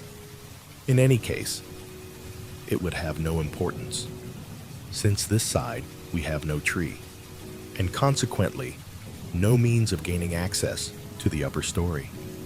True, said Poirot, evidently crestfallen. So you think these footprints are of no importance? Not the least in the world? Okay. Then, to my utter astonishment, Poirot pronounced these words, I do not agree with you. I have a little idea that these footprints are the most important things we have seen yet. Bex said nothing, merely shrugged his shoulders. He was far too courteous to utter his real opinion. Shall we proceed? He asked. Instead, certainly. I can investigate this matter of the footprints later, said Poirot cheerfully. Instead of following the drive down to the gate, Bex turned up a path that branched off at right angles. It led up a slight incline, round to the right of the house, and was bordered on either side by a kind of shrubbery. Suddenly, it emerged into a little clearing from which one obtained a view of the sea. A seat had been placed here, and not far from it was a rather ramshackle shed. A few steps farther on, a neat line of small bushes marked the boundary of the villa grounds. Bex pushed his way through these, and we found ourselves on a wide stretch of open downs. I looked round and saw something that filled me with astonishment. Why, this is a golf course, I cried. Bex nodded. "The links are not completed yet," he explained. "It is hoped to be able to open them sometime next month." It was some of the men working on them who discovered the body early this morning. I gave a gasp. A little to my left, where for the moment I had overlooked it, was a long, narrow pit, and by it, face downwards, was the body of a man. For a moment, my heart gave a terrible leap, and I had a wild fancy that the tragedy had been duplicated. But the commissary dispelled my illusion by moving forward with a sharp exclamation of annoyance. "What have my police been about? They had strict orders to allow no one near the place without proper credentials." The man on the ground turned his head over his shoulder. "But I have proper credentials," he remarked, and rose slowly to his feet. "My dear Monsieur Giraud," cried the commissary, "I had no idea that you had arrived. Even the examining magistrate has been awaiting you with the utmost impatience." As he spoke, I was scanning the newcomer with the keenest curiosity. The famous detective from the Paris Sûreté was familiar to me by name, and I was extremely interested to see him in the flesh. He was very tall, perhaps about 30 years of age, with auburn hair and mustache, and a military carriage. There was a trace of arrogance in his manner, which showed that he was fully alive to his own importance. Bex introduced us, presenting Poirot as a colleague. A flicker of interest came into the detective's eye. "I know you by name, Monsieur Poirot," he said. "You cut quite a figure in the old days, didn't you? But methods are very different now. Crimes, though, are very much the same," remarked Poirot gently. I saw at once that Giraud was prepared to be hostile. He resented the other being associated with him, and I felt that if he came across any clue of importance, he would be more than likely to keep it to himself. "The examining magistrate," began Bex again, but Giraud interrupted rudely. "A fig for the examining magistrate. The light is the important thing. For all practical purposes, it will be gone in another half hour or so. I know all about the case, and the people at the house will do very well until tomorrow. But if we're going to find a clue to the murderers, here is the spot we shall find it. Is it your police who have been trampling all over the place? I thought they knew better nowadays." "Assuredly they do. The marks you complain of were made by the workmen who discovered the body," the other grunted disgustedly. "I can see the tracks where the three of them came through the hedge. But they were cunning. You can just recognize the center foot marks as those of Monsieur Renaud. But those on either side have been carefully obliterated. Not that there would really be much to see anyway on this hard ground, but they weren't taking any chances." "The external sign," said Poirot. "That is what you seek, eh?" The other detective stared. "Of course." A very faint smile came to Poirot's lips. He seemed about to speak, but checked himself. He bent down to where a spade was lying. "That's what the grave was dug with, right enough," said Giraud. "But you'll get nothing from it. It was Renaud's own spade, and the man who used it wore gloves. Here they are." He gesticulated with his foot to where 2 soil-stained gloves were lying. "And they're Renaud's too, or at least his gardener's. I tell you, the men who planned out this crime were taking no chances. The man was stabbed with his own dagger, and would have been buried with his own spade. They counted on leaving no traces, but I'll beat them. There's always something, and I mean to find it." But Poirot was now apparently interested in something else. A short, discolored piece of lead piping which lay beside the spade. He touched it delicately with his finger. "And does this, too, belong to the murdered man?" he asked, and I thought I detected a subtle flavor of irony in the question. Gerard shrugged his shoulders to indicate that he neither knew nor cared. "May have been lying around here for weeks. Anyway, it doesn't interest me. I, on the contrary, find it very interesting," said Poirot suavely. I guessed that he was merely bent on annoying the Paris detective, and if so, he succeeded. The other walked away rudely, remarking that he had no time to waste. And bending down, he resumed his minute search of the ground. Meanwhile, Poirot, as though struck by a sudden idea, stepped back over the boundary and tried the door of the little shed. "That's locked," said Gerard over his shoulder. "But it's only a place where the gardener keeps his rubbish. The spade didn't come from there, but from the tool shed up by the house." "Marvelous," murmured Bex ecstatically to me. "He has been here but half an hour, and he already knows everything. What a man! Undoubtedly, Gerard is the greatest detective alive today, although I disliked the detective heartily. I nevertheless was secretly impressed. Efficiency seemed to radiate from the man. I could not help feeling that, so far, Poirot had not greatly distinguished himself, and it vexed me. He seemed to be directing his attention to all sorts of silly, puerile points that had nothing to do with the case.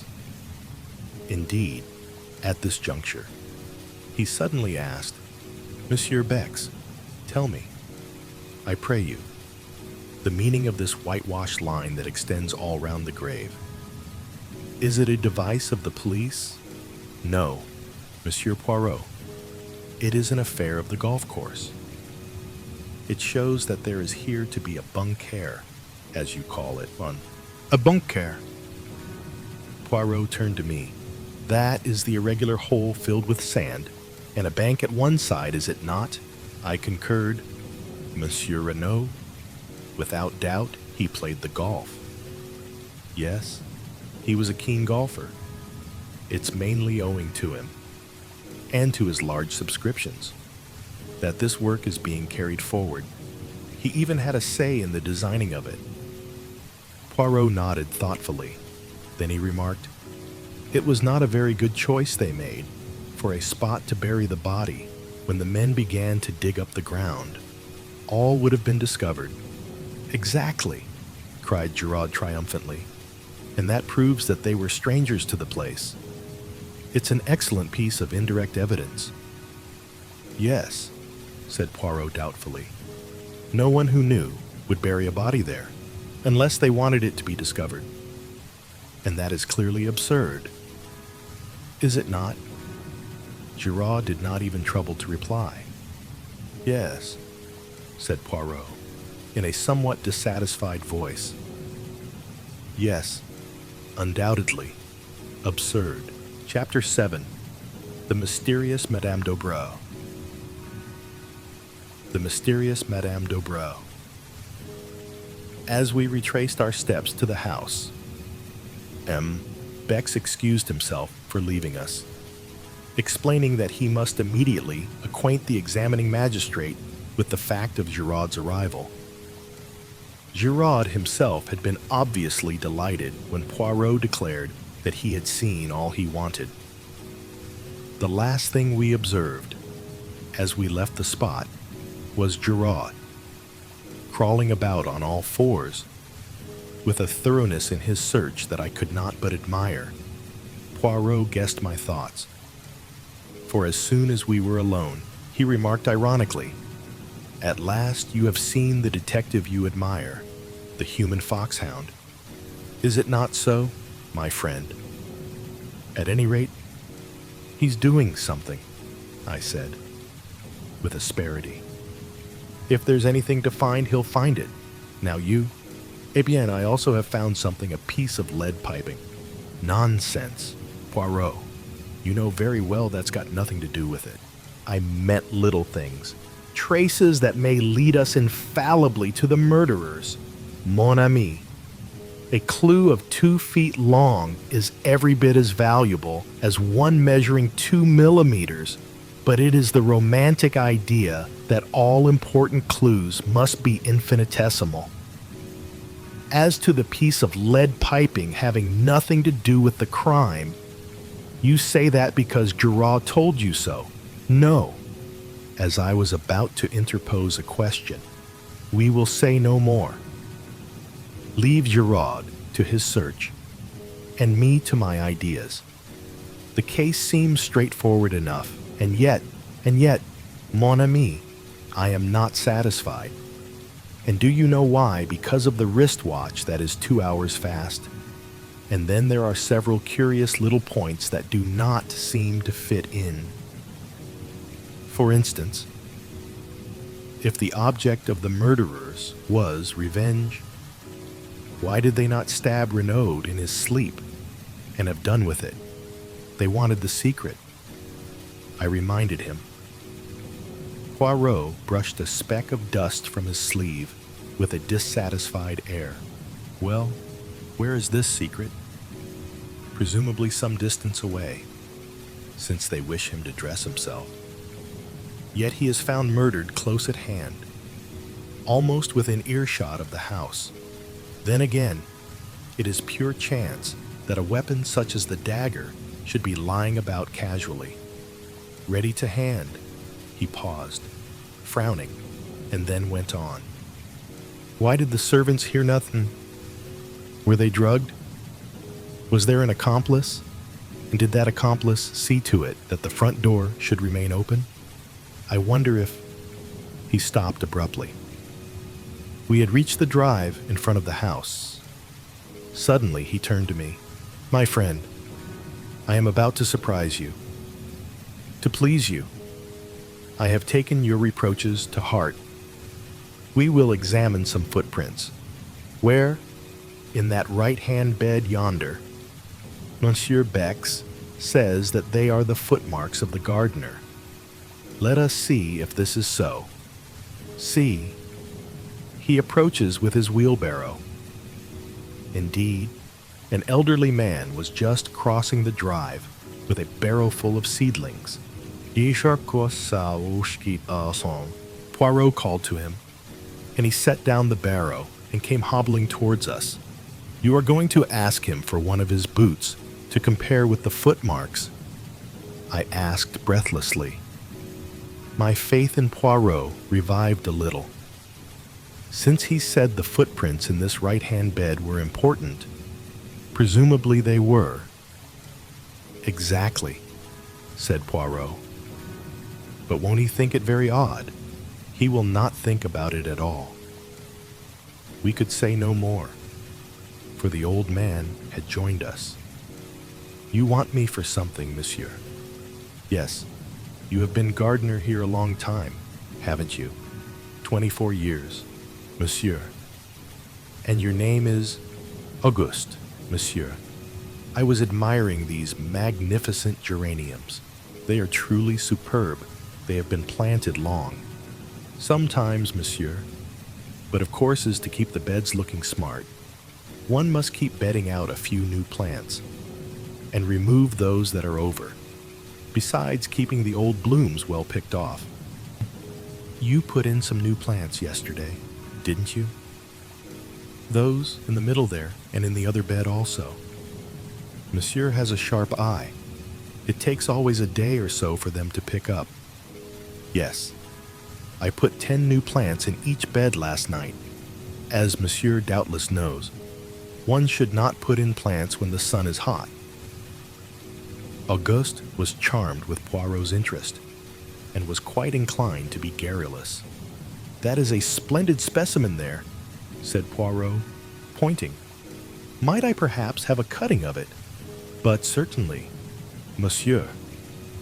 The old fellow stepped into the bed, and carefully took a slip from the plant Poirot had admired. Poirot was profuse in his thanks, and Auguste departed to his barrow. "You see," said Poirot with a smile, as he bent over the bed to examine the indentation of the gardener's hobnailed boot, "it is quite simple. I did not realize that the foot would be inside the boot. You do not use your excellent mental capacity sufficiently. Well, what of the footmark?" I examined the bed carefully. "All the boot marks in the bed were made by the same boot," I said at length, after a careful study. "You think so? Eh bien, I agree with you," said Poirot. He seemed quite uninterested, and as though he were thinking of something else. "At any rate," I remarked, "you will have one bee less in your bonnet now. Mon Dieu." But what an idiom! What does it mean? What I meant was that now you will give up your interest in these footmarks. But to my surprise, Poirot shook his head. "No, no, mon ami. At last, I am on the right track. I am still in the dark. But, as I hinted just now to Monsieur Bex, these footmarks are the most important and interesting things in the case. That poor Giraud, I should not be surprised if he took no notice of them whatever." At that moment, the front door opened, and Mem, Otet, and the commissary came down the steps. "Ah, Monsieur Poirot, we were coming to look for you," said the magistrate. "It is getting late, but I wish to pay a visit to Madame d'Aubroy. Without doubt, she will be very much upset by Monsieur Renaud's death, and we may be fortunate enough to get a clue from her. The secret that he did not confide to his wife. It is possible that he may have told it to the woman whose love held him enslaved. We know where our Samsons are weak, don't we?" We said no more, but fell into line. Poirot walked with the examining magistrate, and the commissary and I followed a few paces behind. "There is no doubt that Francoise's story is substantially correct," he remarked to me in a confidential tone. "I have been telephoning headquarters. It seems that 3 times in the last 6 weeks, that is to say, since the arrival of Monsieur Renaud at Merlinville, Madame d'Aubroy has paid a large sum in notes into her banking account. Altogether, the sum totals 200,000 francs. "Dear me," I said, considering. "That must be something like 4,000 pounds. "Precisely." "Yes, there can be no doubt that he was absolutely infatuated. But it remains to be seen whether he confided his secret to her. The examining magistrate is hopeful, but I hardly share his views." During this conversation, we were walking down the lane towards the fork in the road where our car had halted earlier in the afternoon. And in another moment, I realized that the Villa Marguerite, the home of the mysterious Madame d'Aubroy, was the small house from which the beautiful girl had emerged. "She has lived here for many years," said the commissary, nodding his head towards the house. "Very quietly, very unobtrusively. She seems to have no friends or relations other than the acquaintances she had made in Merlinville. She never refers to the past, nor to her husband. One does not even know if he is alive or dead. There is a mystery about her. You comprehend." I nodded, my interest growing. "And the daughter," I ventured, "a truly beautiful young girl, modest, devout, all that she should be. One pities her, for, though she may know nothing of the past, a man who wants to ask her hand in marriage must necessarily inform himself, and then—" The commissary shrugged his shoulders cynically. "But it would not be her fault," I cried, with rising indignation. "No, but what will you? A man is particular about his wife's antecedents. I was prevented from further argument by our arrival at the door. Hote rang the bell. A few minutes elapsed, and then we heard a footfall within, and the door was opened. On the threshold stood my young goddess of that afternoon. When she saw us, the color left her cheeks, leaving her deathly white, and her eyes widened with apprehension. There was no doubt about it. She was afraid Mademoiselle Daubreuil, said Hotet, sweeping off his hat. We regret infinitely to disturb you, but the exigencies of the law. You comprehend my compliments to Madame your mother, and will she have the goodness to grant me a few moments' interview? For a moment, the girl stood motionless. Her left hand was pressed to her side, as though to still the sudden, unconquerable agitation of her heart. But she mastered herself and said in a low voice, "I will go and see. Please come inside." She entered a room on the left of the hall, and we heard the low murmur of her voice, and then another voice, much the same in timbre, but with a slightly harder inflection behind its mellow roundness, said, "But certainly, ask them to enter." In another minute, we were face to face with the mysterious Madame Daubreuil. She was not nearly so tall as her daughter, and the rounded curves of her figure had all the grace of full maturity. Her hair, again unlike her daughter's, was dark and parted in the middle in the Madonna style. Her eyes, half hidden by the drooping lids, were blue, though very well preserved. She was certainly no longer young, but her charm was of the quality which is independent of age. "You wish to see me, monsieur?" she asked. "Yes, madame." Hote cleared his throat. "I am investigating the death of Monsieur Renaud. You have heard of it?" "No doubt." She bowed her head without speaking. Her expression did not change. "We came to ask you whether you can, throw any light upon the circumstances surrounding it." "I." The surprise of her tone was excellent. "Yes, madame. We have reason to believe that you are in the habit of visiting the dead man at his villa in the evenings. Is that so?" The color rose in the lady's pale cheeks, but she replied quietly, "I deny your right to ask me such a question." "Madame, we are investigating a murder."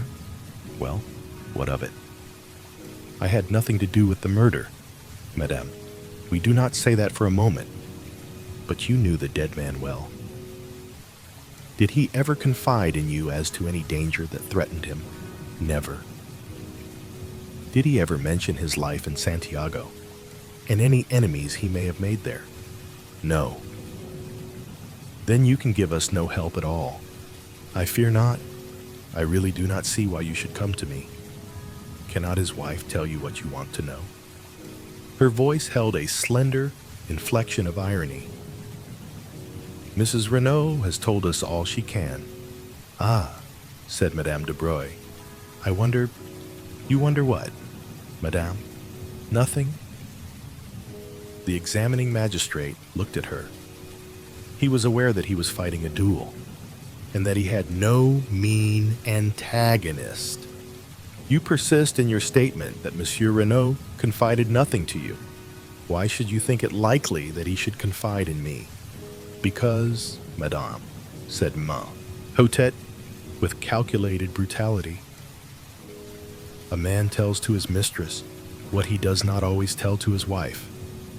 "Ah!" She sprang forward. Her eyes flashed fire. "Monsieur, you insult me, and before my daughter I can tell you nothing.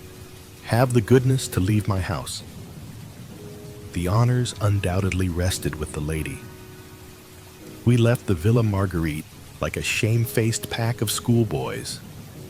The magistrate muttered angry ejaculations to himself, Poirot seemed lost in thought.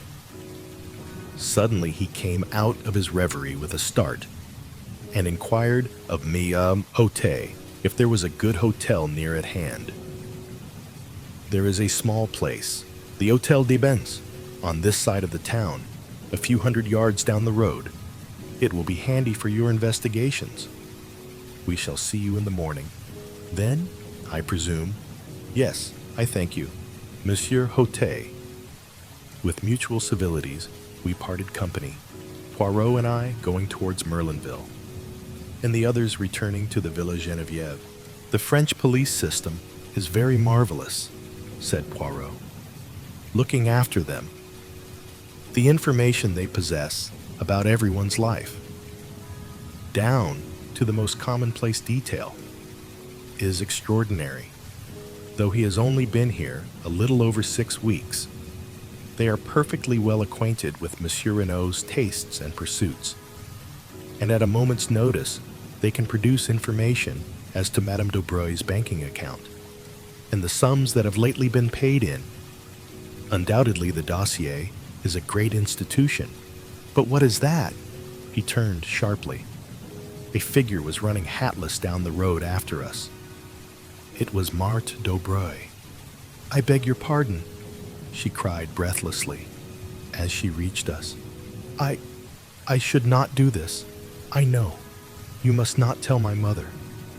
But is it true, what the people say, that Monsieur Renault, called in a detective before he died, and that you are he?" "Yes, mademoiselle," said Poirot gently. "It is quite true." "But how did you learn it?" "Françoise told our Amélie," explained Marthe with a blush. Poirot made a grimace. "The secrecy. It is impossible in an affair of this kind. Not that it matters. Well, mademoiselle, what is it you want to know?" The gift hesitated. She seemed longing, yet fearing, to speak. At last, almost in a whisper, she asked, "Is anyone suspected?" Poirot eyed her keenly. Then he replied evasively, "Suspicion is in the air at present, mademoiselle." "Yes, I know, but anyone in particular? Why do you want to know?" The girl seemed frightened by the question. All at once, Poirot's words about her earlier in the day occurred to me. The girl with the anxious eyes. "Monsieur Renault was always very kind to me," she replied at last. "It is natural that I should be interested." "I see," said Poirot. "Well, mademoiselle, suspicion at present is hovering round 2 persons. 2? I could have sworn there was a note of surprise and relief in her voice. "Their names are unknown, but they are presumed to be Chileans from Santiago. And now, mademoiselle, you see what comes of being young and beautiful. I have betrayed professional secrets for you." The girl laughed merrily, and then, rather shyly, she thanked him. "I must run back now. Mama will miss me." And she turned and ran back up the road, looking like a modern Atalanta. I stared after her. "Mon ami," said Poirot, in his gentle, ironical voice, "is it that we are to remain planted here all night? Just because you have seen a beautiful young woman, and your head is in a whirl?" I laughed and apologized. "But she is beautiful. Poirot. Anyone might be excused for being bowled over by her." But to my surprise, Poirot shook his head very earnestly. "Ah, mon ami, do not set your heart on Marthe Daubreuil. She is not for you. That one. Take it from Papa Poirot." "Why?" I cried. The commissary assured me that she was as good as she is beautiful. A perfect angel. "Some of the greatest criminals I have known had the faces of angels," remarked Poirot cheerfully. "A malformation of the gray cells may coincide quite easily with the face of a Madonna. Poirot, I cried, horrified. "You cannot mean that you suspect an innocent child like this." Ta, do not excite yourself. I have not said that I suspected her, but you must admit that her anxiety to know about the case is somewhat unusual. For once I see farther than you do, I said. Her anxiety is not for herself, but for her mother. "My friend," said Poirot, as usual. "You see nothing at all. Madame de Breuil is very well able to look after herself without her daughter worrying about her. I admit I was teasing you just now, but all the same I repeat what I said before.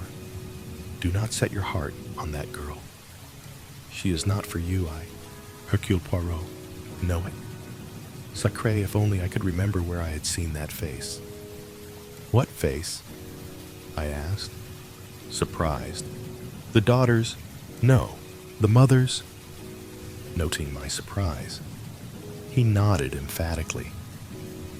"But yes, it is as I tell you.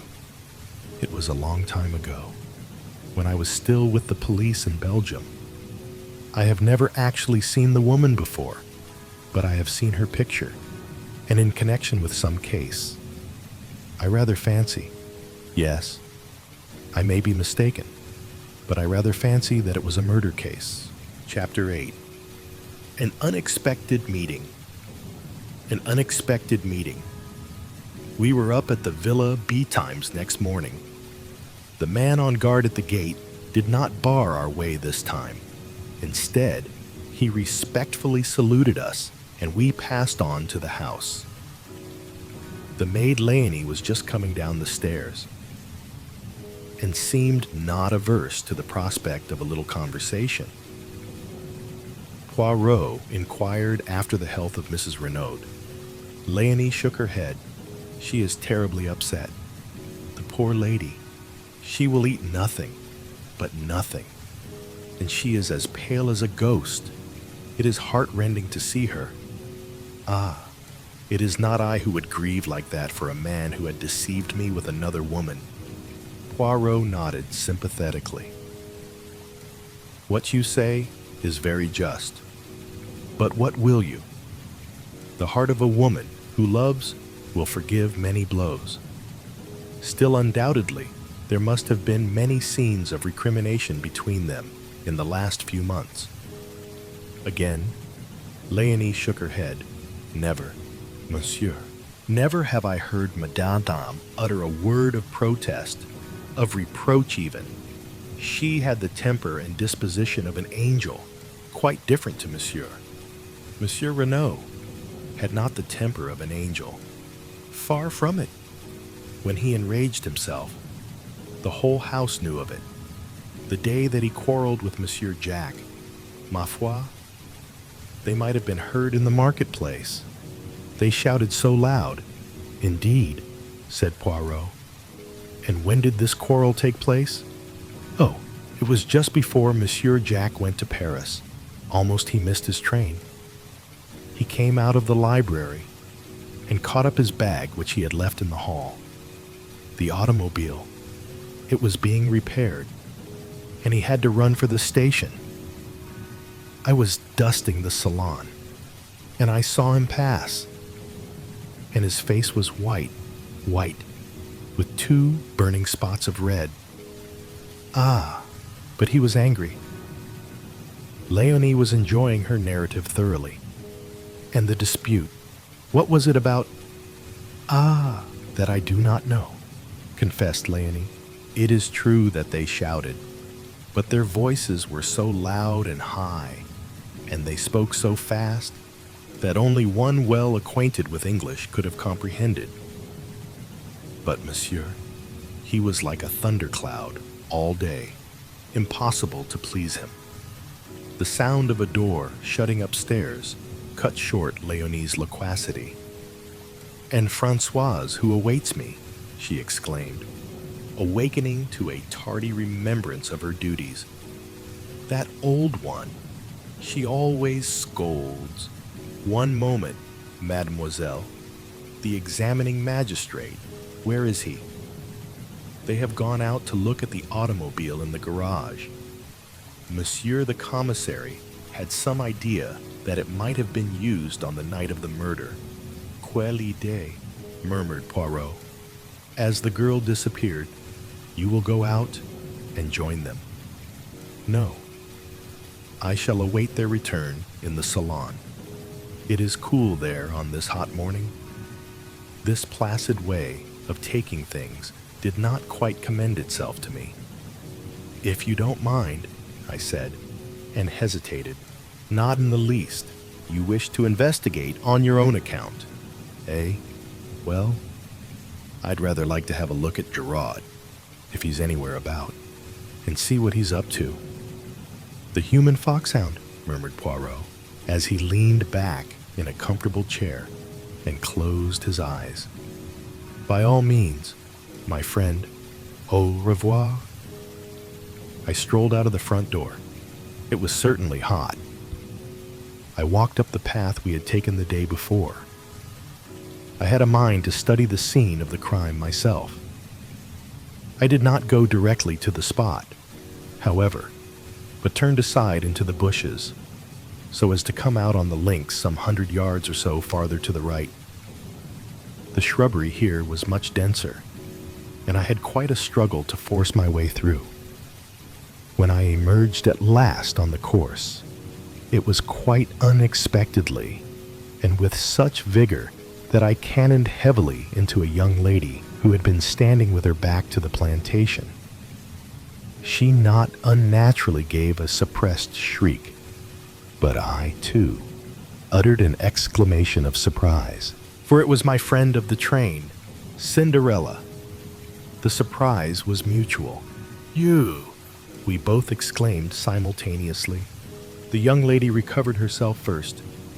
My old friend, she exclaimed. What are you doing here? For the matter of that, what are you? I retorted. When last I saw you, the day before yesterday, you were trotting home to England like a good little boy.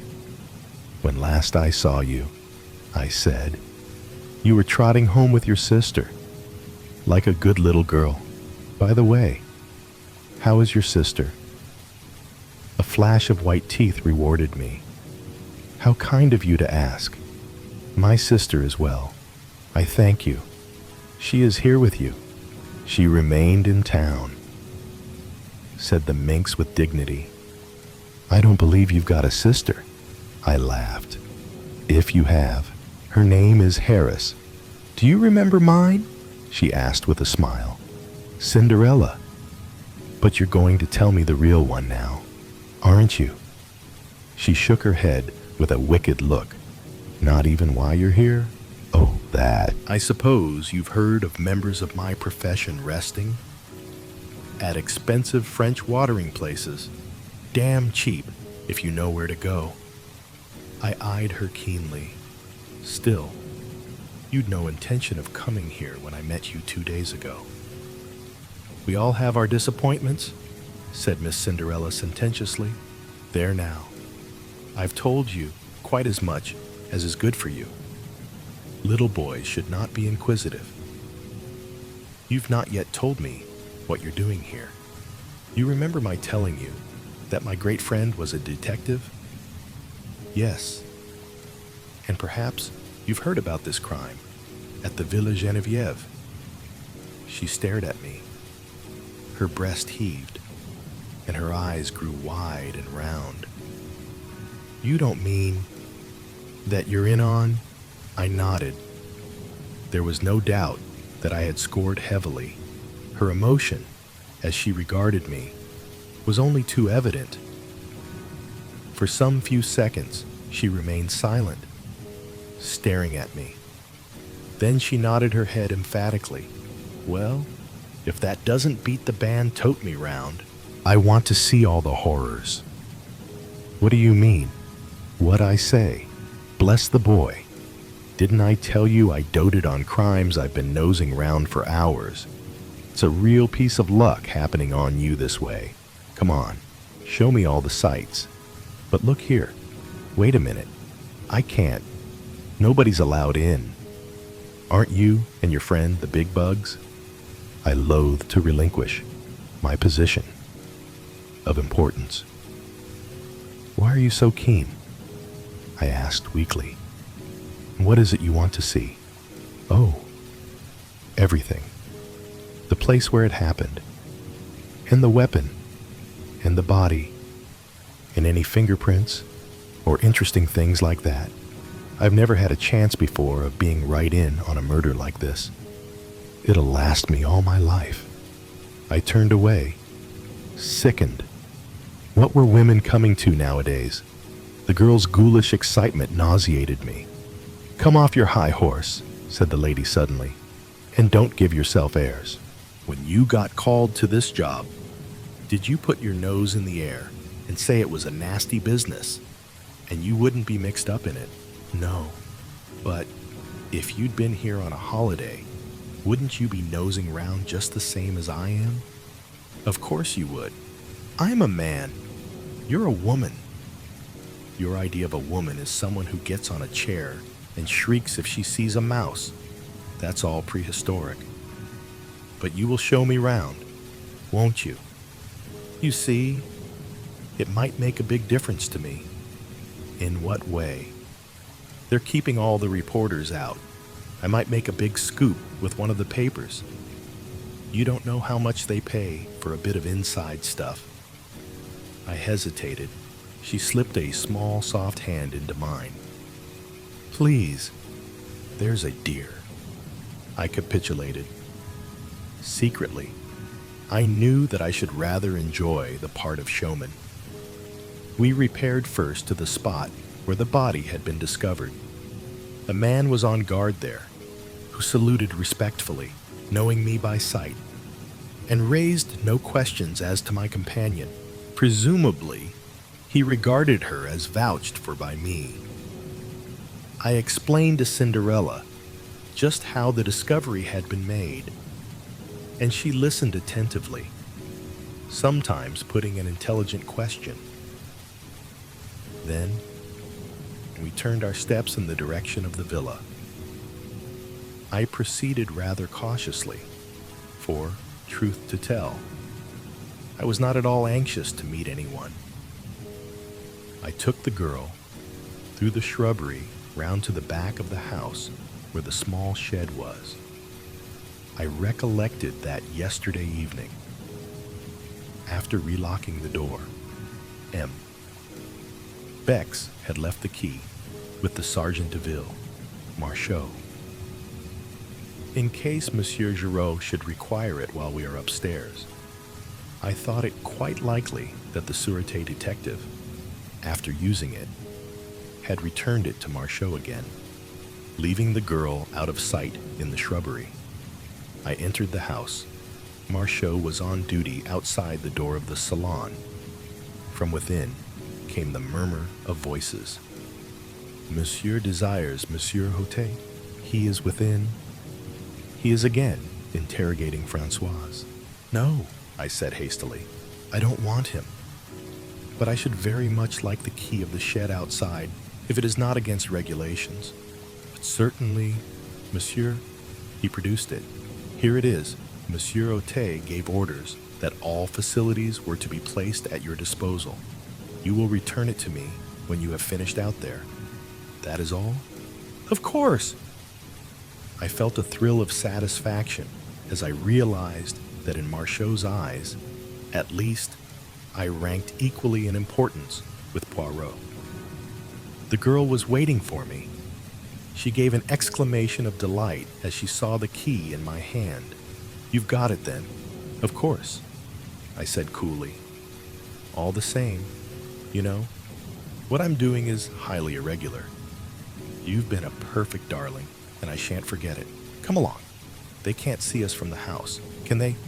Wait a minute. I arrested her eager advance. I won't stop you if you really wish to go in. But do you? You've seen the grave and the grounds, and you've heard all the details of the affair. Isn't that enough for you? This is going to be gruesome, you know, and unpleasant. She looked at me for a moment with an expression that I could not quite fathom. Then she laughed. "I'm for the horrors," she said. "Come along." In silence, we arrived at the door of the shed. I opened it, and we passed in. I walked over to the body and gently pulled down the sheet as Bex had done the preceding afternoon. A little gasping sound escaped from the girl's lips, and I turned and looked at her. There was horror on her face now, and those debonair high spirits of hers were quenched utterly. She had not chosen to listen to my advice, and she was punished now for her disregard of it. I felt singularly merciless towards her. She should go through with it now. I turned the corpse over gently. "You see," I said, "he was stabbed in the back." Her voice was almost soundless. "With what?" I nodded towards the glass jar. "That dagger." Suddenly the girl reeled, and then sank down in a heap. I sprang to her assistance. "You are faint. Come out of here. It has been too much for you." "Water," she murmured. "Quick, water." I left her and rushed into the house.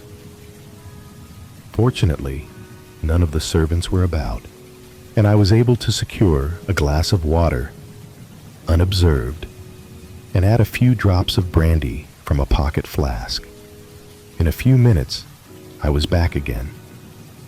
The girl was lying as I had left her, but a few sips of the brandy and water revived her in a marvelous manner.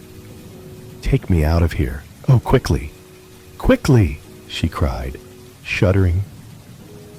Supporting her with my arm, I led her out into the air, and she pulled the door to behind her. Then she drew a deep breath. "That's better." "Oh, it was horrible. Why did you ever let me go in?" I felt this to be so feminine that I could not forbear a smile. Secretly, I was not dissatisfied with her collapse. It proved that she was not quite so callous as I had thought her. After all, she was little more than a child, and her curiosity had probably been of the unthinking order.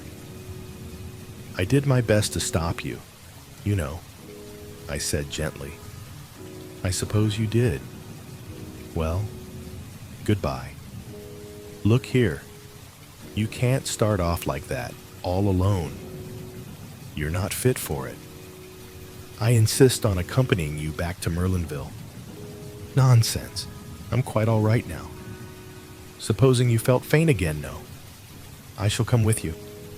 But this she combated with a good deal of energy. In the end, however, I prevailed so far as to be allowed to accompany her to the outskirts of the town. We retraced our steps over our former route, passing the grave again, and making a detour onto the road, where the first straggling line of shops began. She stopped and held out her hand. "Goodbye, and thank you ever so much for coming with me. Are you sure you're all right now?" "Quite. Thanks. I hope you won't get into any trouble over showing me things." I disclaimed the idea lightly. "Well, goodbye." "Au revoir," I corrected. "If you're staying here, we shall meet again." She flashed a smile at me. "That's so. Au revoir. Then, wait a second. You haven't told me your address?" "Oh, I'm staying at the Hôtel du Phare. It's a little place, but quite good. Come and look me up tomorrow." "I will," I said, with perhaps rather unnecessary empressement. I watched her out of sight, then turned and retraced my steps to the villa. I remembered that I had not relocked the door of the shed. Fortunately, no one had noticed the oversight. And turning the key, I removed it and returned it to the Sergeant de Ville.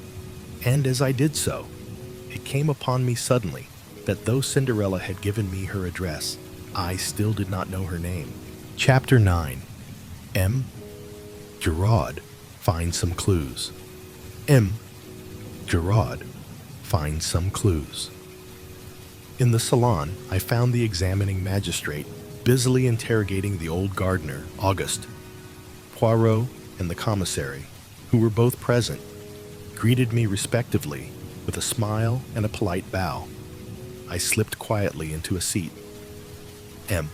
Hotet was painstaking and meticulous in the extreme, but did not succeed in eliciting anything of importance. The gardening gloves Auguste admitted to be his. He wore them when handling a certain species of primula plant which was poisonous to some people. He could not say when he had worn them last. Certainly he had not missed them. Where were they kept? Sometimes in one place, sometimes in another. The spade was usually to be found in the small tool shed. Was it locked? Of course it was locked. Where was the key kept, parbleu? It was in the door, of course. There was nothing of value to steal. Who would have expected a party of bandits or assassins? Such things did not happen in Madame la Vicomtesse's time. M. Hotet signifying that he had finished with him. The old man withdrew, grumbling to the last, remembering Poirot's unaccountable insistence on the footprints in the flower beds. I scrutinized him narrowly as he gave his evidence. Either he had nothing to do with the crime, or he was a consummate actor. Suddenly, just as he was going out of the door, an idea struck me. "Pardon, Monsieur Hotet?" I cried. "But will you permit me to ask him one question?" "But certainly, monsieur." Thus encouraged, I turned to Auguste. "Where do you keep your boots?" "On my feet," growled the old man. "Where else? But when you go to bed at night, under my bed." "But who cleans them?" "Nobody. Why should they be cleaned?" Is it that I promenade myself on the front like a young man?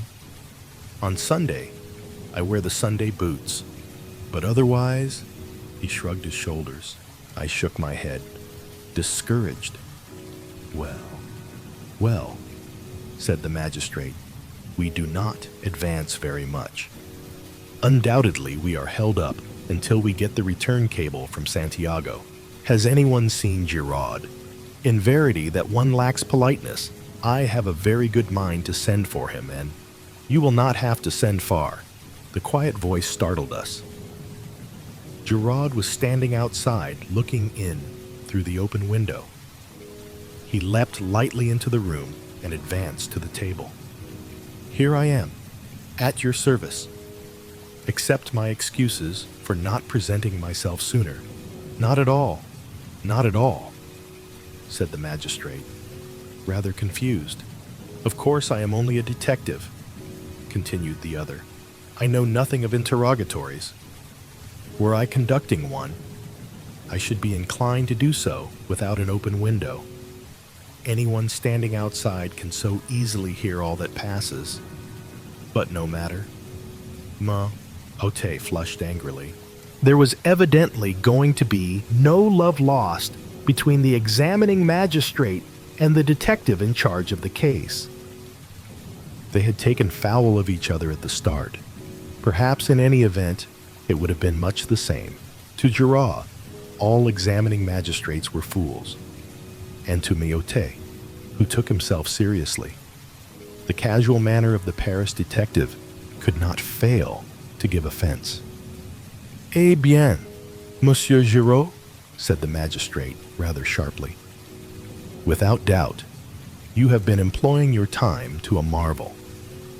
You have the names of the assassins for us, have you not? And also the precise spot where they find themselves now." Unmoved by this irony, Gerard replied, "I know at least where they have come from."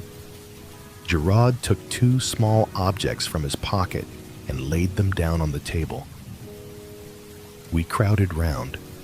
The objects were very simple ones, the stub of a cigarette and an unlighted match. The detective wheeled round on Poirot. "What do you see there, Val?" he asked.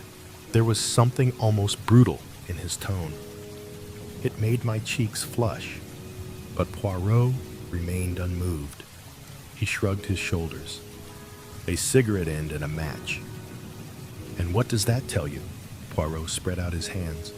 "It tells me nothing." "Ah," said Giraud, in a satisfied voice.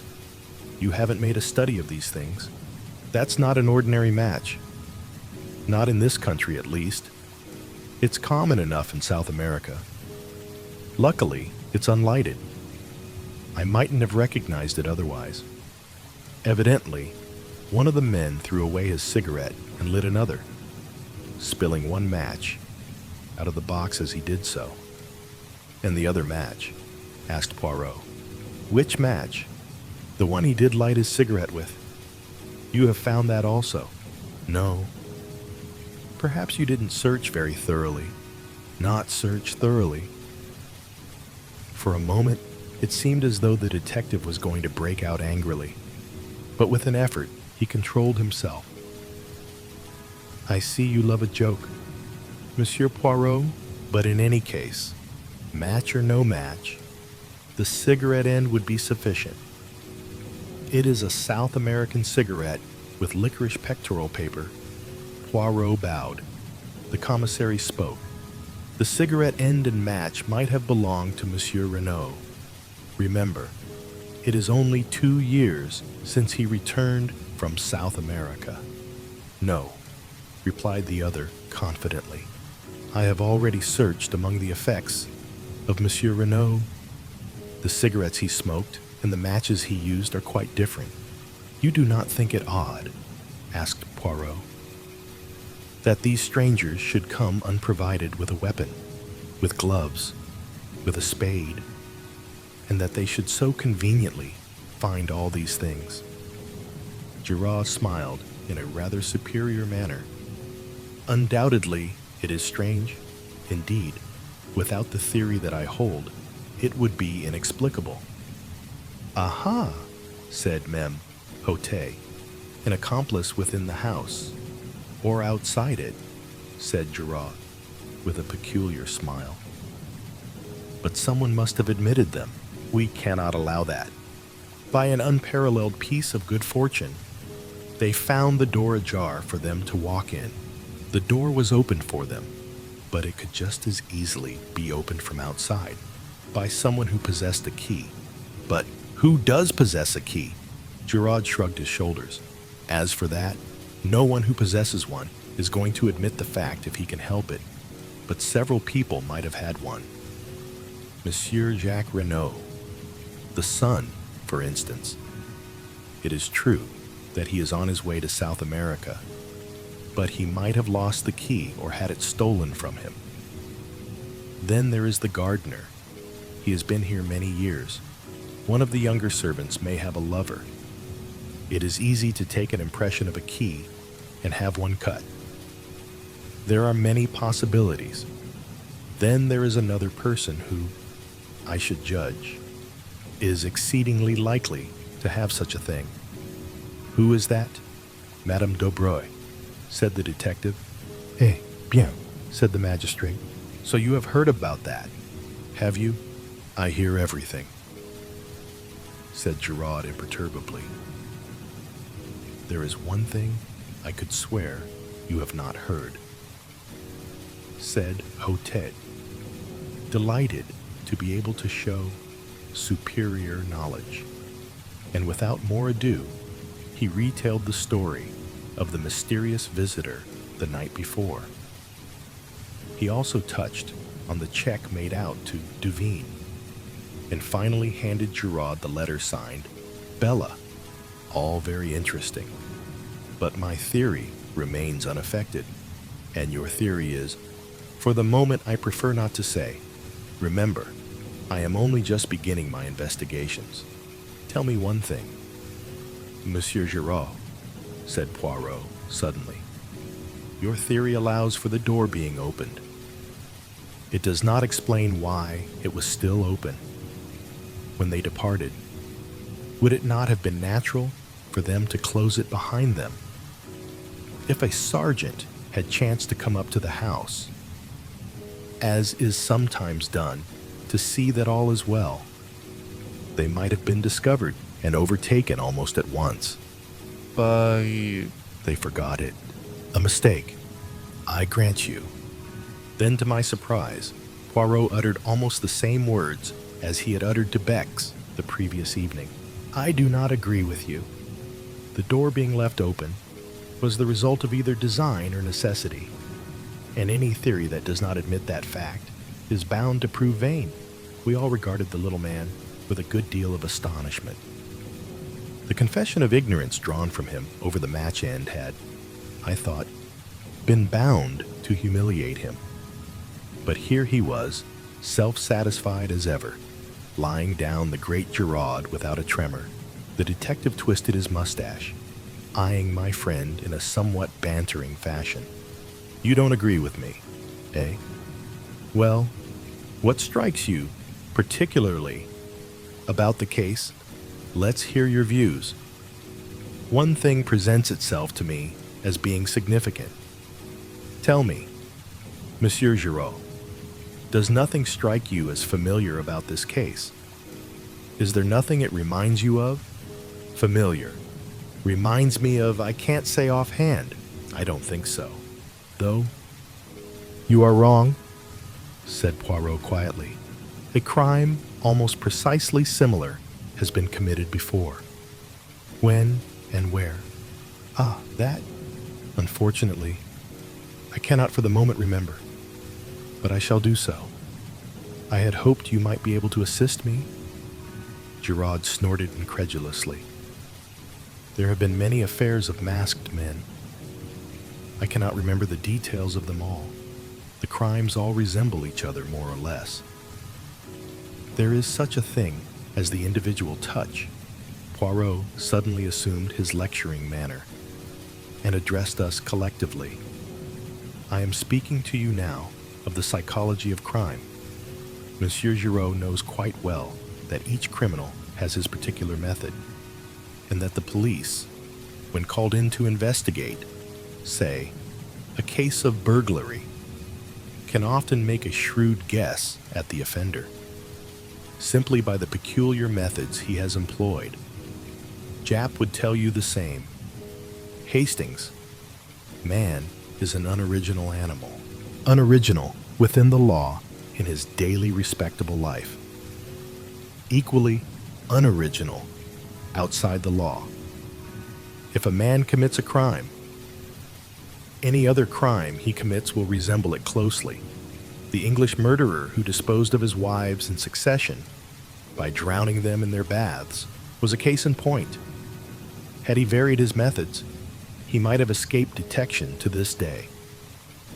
But he obeyed the common dictates of human nature, arguing that what had once succeeded would succeed again, and he paid the penalty of his lack of originality. And the point of all this, sneered Giraud, that when you have two crimes precisely similar in design and execution, you find the same brain behind them both. I am looking for that brain, Monsieur Giraud, and I shall find it. Here we have a true clue, a psychological clue. You may know all about cigarettes and match ends, Monsieur Giraud, but I, Hercule Poirot, know the mind of man. Giraud remained singularly unimpressed.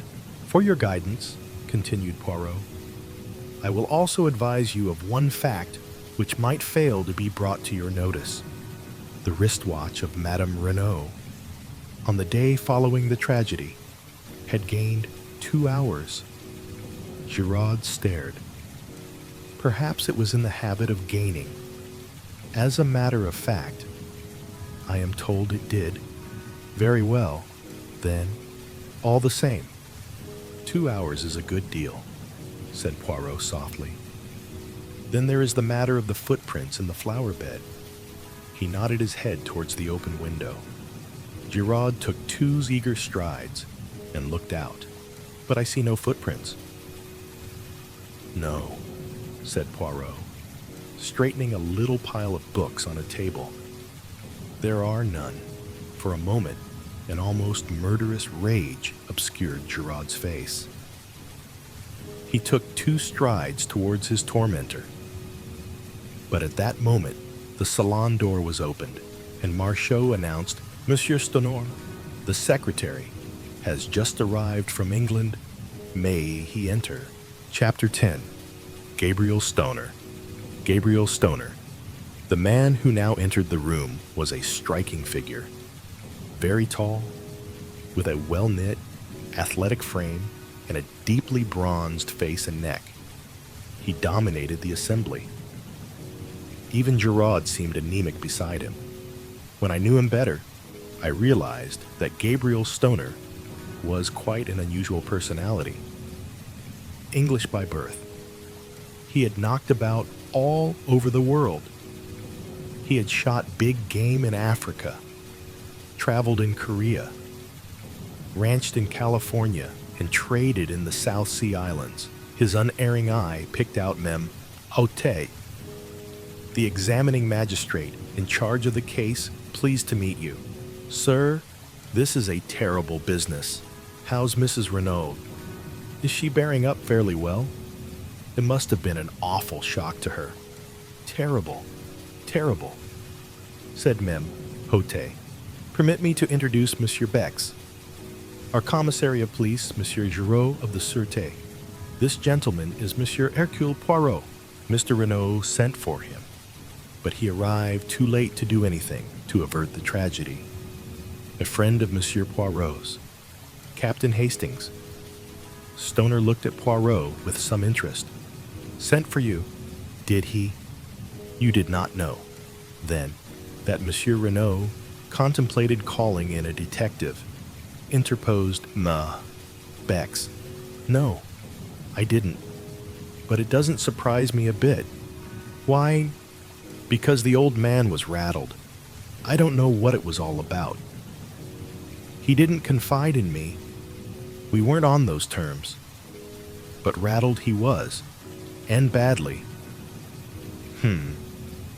Said Haute. "But you have no notion of the cause. That's what I said, sir. You will pardon me, Monsieur Stoner, but we must begin with a few formalities. Your name, Gabriel Stoner. How long ago was it that you became secretary to Monsieur Renaud?" "About 2 years ago, when he first arrived from South America. I met him through a mutual friend, and he offered me the post. A thundering good boss he was, too." "Did he talk to you much about his life in South America?" "Yes, a good bit." "Do you know if he was ever in Santiago?" "Several times, I believe." "He never mentioned any special incident that occurred there? Anything that might have provoked some vendetta against him?" "Never." "Did he speak of any secret that he had acquired while sojourning there?" "Not that I can remember. But for all that, there was a mystery about him. I've never heard him speak of his boyhood, for instance, or of any incident prior to his arrival in South America. He was a French-Canadian by birth, I believe, but I've never heard him speak of his life in Canada. He could shut up like a clam if he liked. So, as far as you know, he had no enemies, and you can give us no clue as to any secret to obtain possession of which he might have been murdered. That's so. Monsieur Stenor, have you ever heard the name of Duveen in connection with Monsieur Renaud?" "Duveen? Duveen?" He tried the name over thoughtfully. "I don't think I have. And yet, it seems familiar. Do you know a lady, a friend of Monsieur Renaud's, whose Christian name is Bella?" Again, Mr. Stenor shook his head. "Bella Duveen. Is that the full name? It's curious. I'm sure I know it. But for the moment, I can't remember in what connection." The magistrate coughed. "You understand." Monsieur Stonor, the case is like this. There must be no reservations. You might, perhaps, through a feeling of consideration for Madame Renaud, for whom, I gather, you have a great esteem and affection, you might, in fact, said me, Ote, getting rather tied up in his sentence. There must absolutely be no reservations. Stoner stared at him, a dawning light of comprehension in his eyes. I don't quite get you, he said gently. Where does Mrs. Renaud come in? I've an immense respect and affection for that lady. She's a very wonderful and unusual type, but I don't quite see how my reservations, or otherwise, could affect her. A lot, if this Bella Duveen should prove to have been something more than a friend to her husband. Ah, said Stoner, I get you now, but I'll bet my bottom dollar that you're wrong. The old man never so much as looked at a petticoat. He just adored his own wife. They were the most devoted couple I know. Hote shook his head gently. Monsieur Stonor, I hold absolute proof. A love letter written by this Bella to Monsieur Renaud, accusing him of having tired of her. Moreover, we have further proof that at the time of his death, he was carrying on an intrigue with a Frenchwoman, a Madame d'Aubray, who rents the adjoining villa. The secretary's eyes narrowed. Hold on, sir. You're barking up the wrong tree. I knew Paul Renaud. What you've just been saying is plumb impossible. There's some other explanation. The magistrate shrugged his shoulders. What other explanation could there be? What leads you to think it was a love affair? Madame d'Aubray was in the habit of visiting him here in the evenings. Also, since Monsieur Renaud came to the Villa Geneviève, Madame d'Aubray has paid large sums of money into the bank in notes.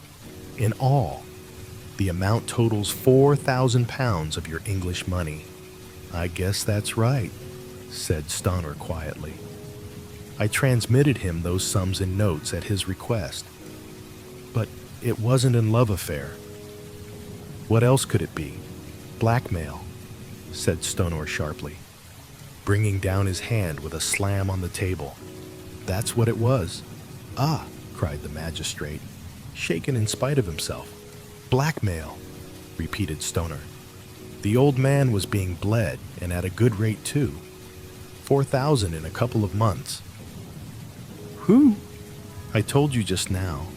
There was a mystery about Renaud.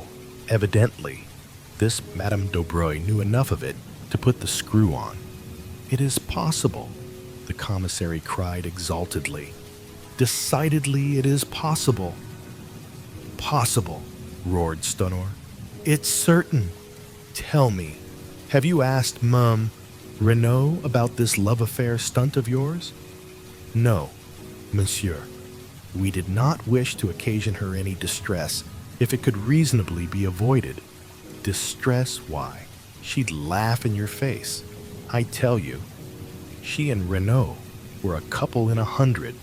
Ah, that reminds me of another point, said Hote. Did Monsieur Renaud take you into his confidence at all as to the dispositions of his will? I know all about it. Took it to the lawyers for him after he'd drawn it out. I can give you the name of his solicitors if you want to see it. They've got it there. Quite simple. Half in trust to his wife for her lifetime. The other half to his son. A few legacies. I rather think he left me 1,000. When was this will drawn up? Oh, about 1.5 years ago.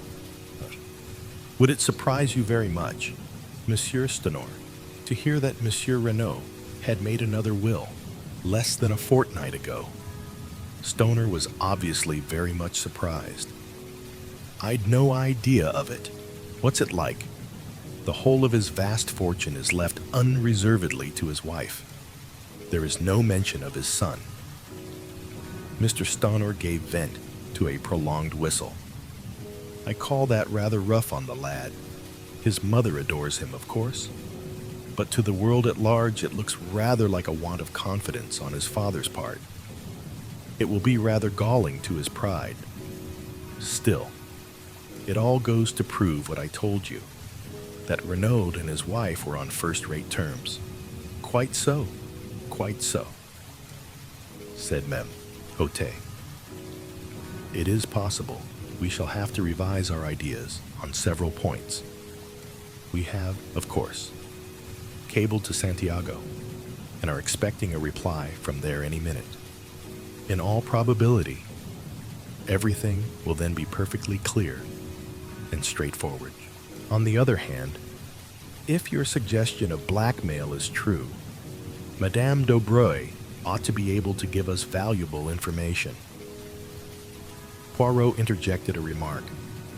Monsieur Stenor, the English chauffeur, Masters, had he been long with Monsieur Renaud? Over a year. Have you any idea whether he has ever been in South America? I'm quite sure he hasn't. Before coming to Renaud, he had been for many years with some people in Gloucestershire, whom I know well. In fact, you can answer for him as being above suspicion. Absolutely. Poirot seemed somewhat crestfallen. Meanwhile, the magistrate had summoned Marchaud. My compliments to Madame Renaud, and I should be glad to speak to her for a few minutes. Beg her not to disturb herself. I will wait upon her upstairs. Marchaud saluted and disappeared. We waited some minutes, and then, to our surprise, the door opened, and Mrs. Renaud, deathly pale in her heavy mourning, entered the room. M. Howdett brought forward a chair, uttering vigorous protestations, and she thanked him with a smile. Stonor was holding one hand of hers in his with an eloquent sympathy. Words evidently failed him. Mrs. Renaud turned to me Hote. You wish to ask me something? With your permission, madame. I understand your husband was a French-Canadian by birth. Can you tell me anything of his youth or upbringing? She shook her head. My husband was always very reticent about himself. Monsieur, he came from the Northwest, I know, but I fancy that he had an unhappy childhood, for he never cared to speak of that time. Our life was lived entirely in the present and the future. Was there any mystery in his past life? Mrs. Renaud smiled a little and shook her head. Nothing so romantic, I am sure. Monsieur. Hote also smiled. True. We must not permit ourselves to get melodramatic. There is one thing more. He hesitated. Stenor broke in impetuously. They've got an extraordinary idea into their head. Mrs. Renaud, they actually fancy that Mr. Renaud was carrying on an intrigue with a Madame d'Aubroy, who it seems lives next door. The scarlet color flamed into Mrs. Renaud's cheeks. She flung her head up, then bit her lip, her face quivering. Stoner stood looking at her in astonishment, but Bex leaned forward and said gently, We regret to cause you pain, madam, but have you any reason to believe that Madame d'Aubroy was your husband's mistress? With a sob of anguish, Mrs. Renaud buried her face in her hands. Her shoulders heaved convulsively. At last, she lifted her head and said brokenly, She may have been. Never, in all my life, have I seen anything to equal the blank amazement on Stoner's face. He was thoroughly taken aback. Chapter 11. Jack Renaud. What the next development of the conversation would have been, I cannot say, for at that moment the door was thrown open violently and a tall young man strode into the room. Just for a moment, I had the uncanny sensation that the dead man had come to life again. Then I realized that this dark head was untouched with gray, and that, in point of fact, it was a mere boy who now burst in among us with so little ceremony. He went straight to Mrs. Renaud with an impetuosity that took no heed of the presence of others. Mother and Jack, with a cry, she folded him in her arms. "My dearest, but what brings you here?" "You were to sail on the Anzora from Cherbourg 2 days ago." Then, suddenly recalling to herself the presence of others, she turned with a certain dignity. "My son, Monsieur." "Aha," said Mayotte, acknowledging the young man's bow. "So you did not sail on the Anzora?" "No, monsieur." As I was about to explain, the Anzora was detained 24 hours through engine trouble. I should have sailed last night instead of the night before. But, happening to buy an evening paper, I saw in it an account of the awful tragedy that had befallen us. His voice broke, and the tears came into his eyes. "My poor father, my poor father." Staring at him like one in a dream, Mrs. Renaud repeated, "So you did not sail?" And then, with a gesture of infinite weariness, she murmured as though to herself, "After all, it does not matter now. Sit down, Monsieur Renaud, I beg of you," said Mayotte, indicating a chair. "My sympathy for you is profound. It must have been a terrible shock to you to learn the news as you did. However, it is most fortunate that you were prevented from sailing. I am in hopes that you may be able to give us just the information we need to clear up this mystery. I am at your disposal, monsieur. Ask me any questions you please. To begin with, I understand that this journey was being undertaken at your father's request." "Quite so, monsieur.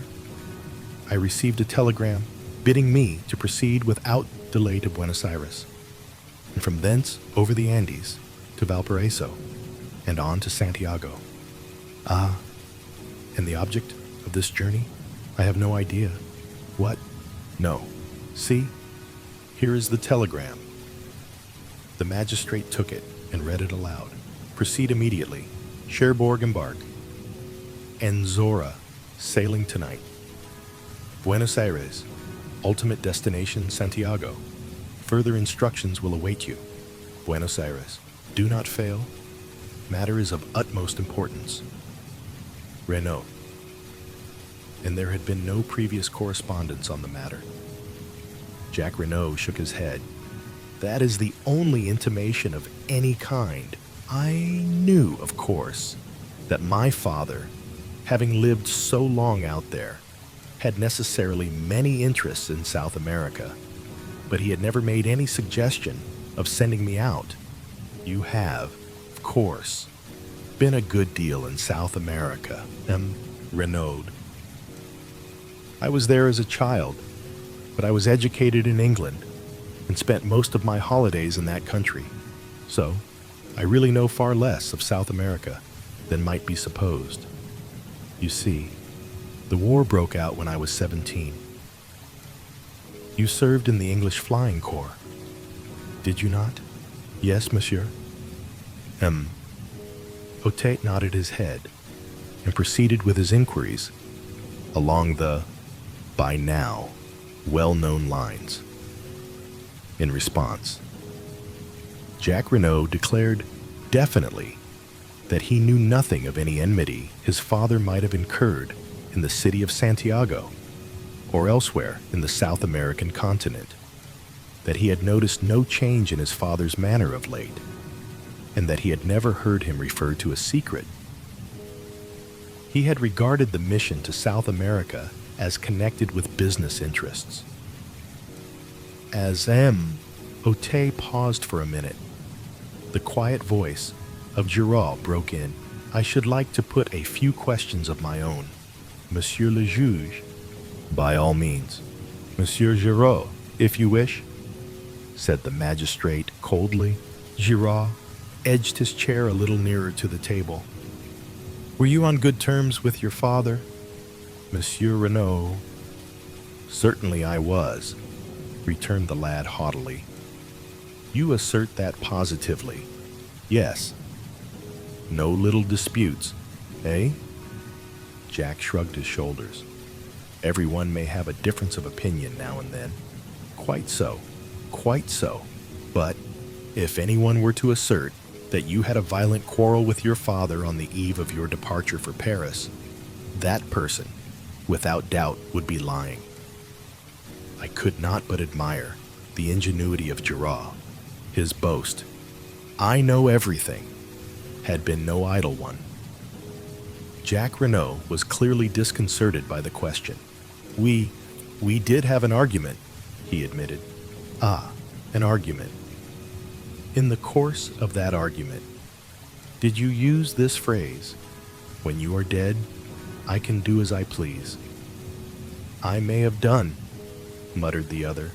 "I don't know." In response to that, did your father say, "But I am not dead yet"? To which you responded, "I wish you were..." The boy made no answer. His hands fiddled nervously with the things on the table in front of him. "I must request an answer, please, Monsieur Renaud," said Giraud sharply. With an angry exclamation, the boy swept a heavy paper knife to the floor. "What does it matter? You might as well know. Yes, I did quarrel with my father. I dare say I said all those things. I was so angry, I cannot even remember what I said. I was furious. I could almost have killed him at that moment there. Make the most of that." He leant back in his chair, flushed and defiant. Giraud smiled, then, moving his chair back a little, said, "That is all. You would, without doubt, prefer to continue the interrogatory, Monsieur Otey?" "Ah, yes, exactly," said Ma'am Otey. "And what was the subject of your quarrel that I decline to state?" Otey sat up in his chair. "Monsieur Renaud, it is not permitted to trifle with the law," he thundered. "What was the subject of the quarrel?" Young Renaud remained silent, his boyish face sullen and overcast. But another voice spoke, imperturbable and calm, the voice of Hercule Poirot. "I will inform you, if you like, monsieur. You know." "Certainly I know." The subject of the quarrel was Mademoiselle Marthe d'Aubray. Renaud sprang round, startled. The magistrate leaned forward. "Is that so, monsieur?" Jack Renaud bowed his head. "Yes," he admitted. "I love Mademoiselle d'Aubray, and I wish to marry her. When I informed my father of the fact, he flew at once into a violent rage. Naturally, I could not stand hearing the girl I loved insulted, and I, too, lost my temper." M. Otey looked across at Mrs. Renaud. "You were aware of this attachment, madame?" "I feared it," she replied simply. "Mother," cried the boy, "you too, Marthe is as good as she is beautiful. What can you have against her?" "I have nothing against Mademoiselle d'Aubray in any way, but I should prefer you to marry an Englishwoman, or, if a Frenchwoman, not one who has a mother of doubtful antecedents." Her rancor against the older woman showed plainly in her voice, and I could well understand that it must have been a bitter blow to her when her only son showed signs of falling in love with the daughter of her rival. Mrs. Renaud continued, addressing the magistrate, "I ought, perhaps, to have spoken to my husband on the subject, but I hoped that it was only a boy and girl flirtation, which would blow over all the quicker if no notice was taken of it. I blame myself now for my silence, but my husband, as I told you, had seemed so anxious and careworn, different altogether from his normal self, that I was chiefly concerned not to give him any additional worry. M. Otey nodded. When you informed your father of your intentions towards Mademoiselle Daubreuil, he resumed. He was surprised. He seemed completely taken aback. Then, he ordered me peremptorily to dismiss any such idea from my mind. He would never give his consent to such a marriage. Nettled, I demanded what he had against Mademoiselle Daubreuil. To that he could give no satisfactory reply, but spoke in slighting terms of the mystery surrounding the lives of the mother and daughter. I answered that I was marrying Marthe, and not her antecedents. But he shouted me down with a peremptory refusal to discuss the matter in any way. The whole thing must be given up. The injustice and high-handedness of it all maddened me, especially since he himself always seemed to go out of his way to be attentive to the Daubreuil and was always suggesting that they should be asked to the house. I lost my head, and we quarreled in earnest. My father reminded me that I was entirely dependent on him, and it must have been in answer to that I made the remark about doing as I pleased after his death. Poirot interrupted with a quick question. You were aware, then, of the terms of your father's will? I knew that he had left half his fortune to me, the other half in trust for my mother, to come to me at her death, replied the lad. Proceed with your story, said the magistrate. After that, we shouted at each other in sheer rage, until I suddenly realized that I was in danger of missing my train to Paris. I had to run for the station, still in a white heat of fury. However, once well away, I calmed down. I wrote to Marthe telling her what had happened, and her reply soothed me still further. She pointed out to me that we had only to be steadfast, and any opposition was bound to give way at last. Our affection for each other must be tried and proved. And when my parents realized that it was no light infatuation on my part, they would doubtless relent towards us, of course, to her. I had not dwelt on my father's principal objection to the match. I soon saw that I should do my cause no good by violence. To pass to another matter, are you acquainted with the name of Duveen, Monsieur Renaud? Duveen, said Jack. Duveen. He leant forward and slowly picked up the paper knife he had swept from the table. As he lifted his head, his eyes met the watching ones of Giraud. Duveen? No, I can't say I do. Will you read this letter, Monsieur Renaud, and tell me if you have any idea as to who the person was who addressed it to your father? Jack Renaud took the letter and read it through, the color mounting in his face as he did so. Addressed to my father. The emotion and indignation in his tones were evident. Yes, we found it in the pocket of his coat. He hesitated, throwing the merest fraction of a glance towards his mother. The magistrate understood. As yet, no. Can you give us any clue as to the writer? I have no idea whatsoever. M. Hotet sighed. A most mysterious case. Ah, well, I suppose we can now rule out the letter altogether. Let me see, where were we? Oh, the weapon. I fear this may give you pain. Monsieur Renaud, I understand it was a present from you to your mother. Very sad, very distressing. Jack Renaud leaned forward, his face which had flushed during the perusal of the letter, was now deadly white. Do you mean that it was with an airplane wire paper cutter that my father was killed? But it's impossible. A little thing like that?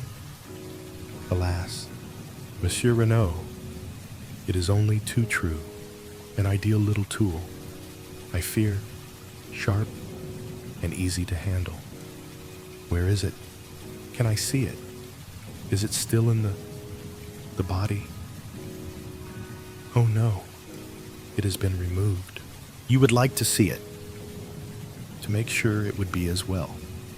Perhaps, though Madame has already identified it. Still, Monsieur Bex, might I trouble you? Certainly. I will fetch it immediately. Would it not be better to take Monsieur Renaud to the shed? Suggested Giraud smoothly. Without doubt, he would wish to see his father's body.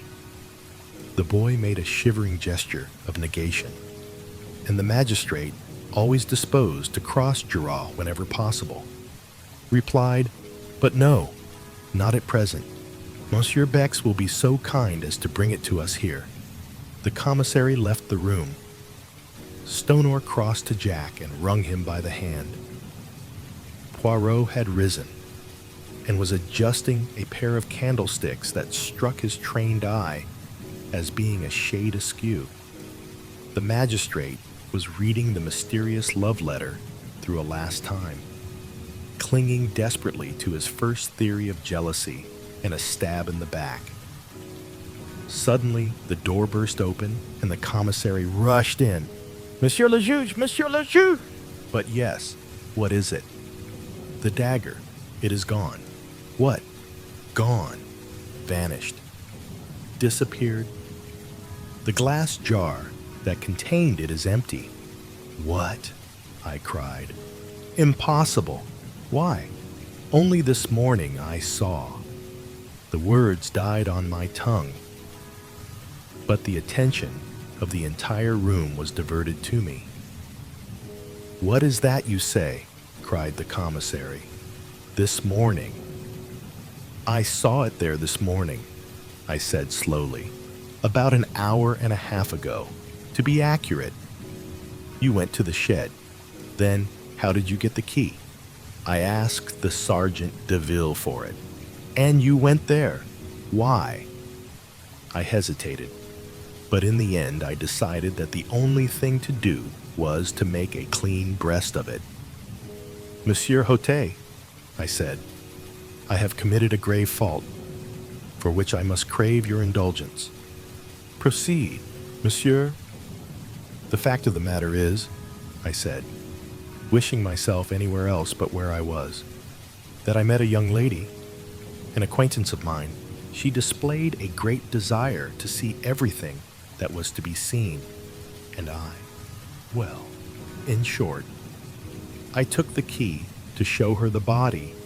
"Ah," cried the magistrate indignantly, "but it is a grave fault you have committed there, Captain Hastings. It is altogether most irregular. You should not have permitted yourself this folly." "I know," I said meekly. "Nothing that you can say could be too severe.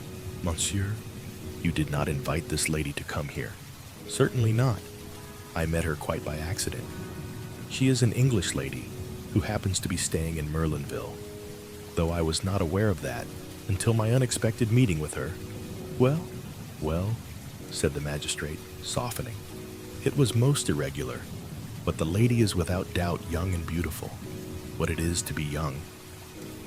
And he sighed sentimentally.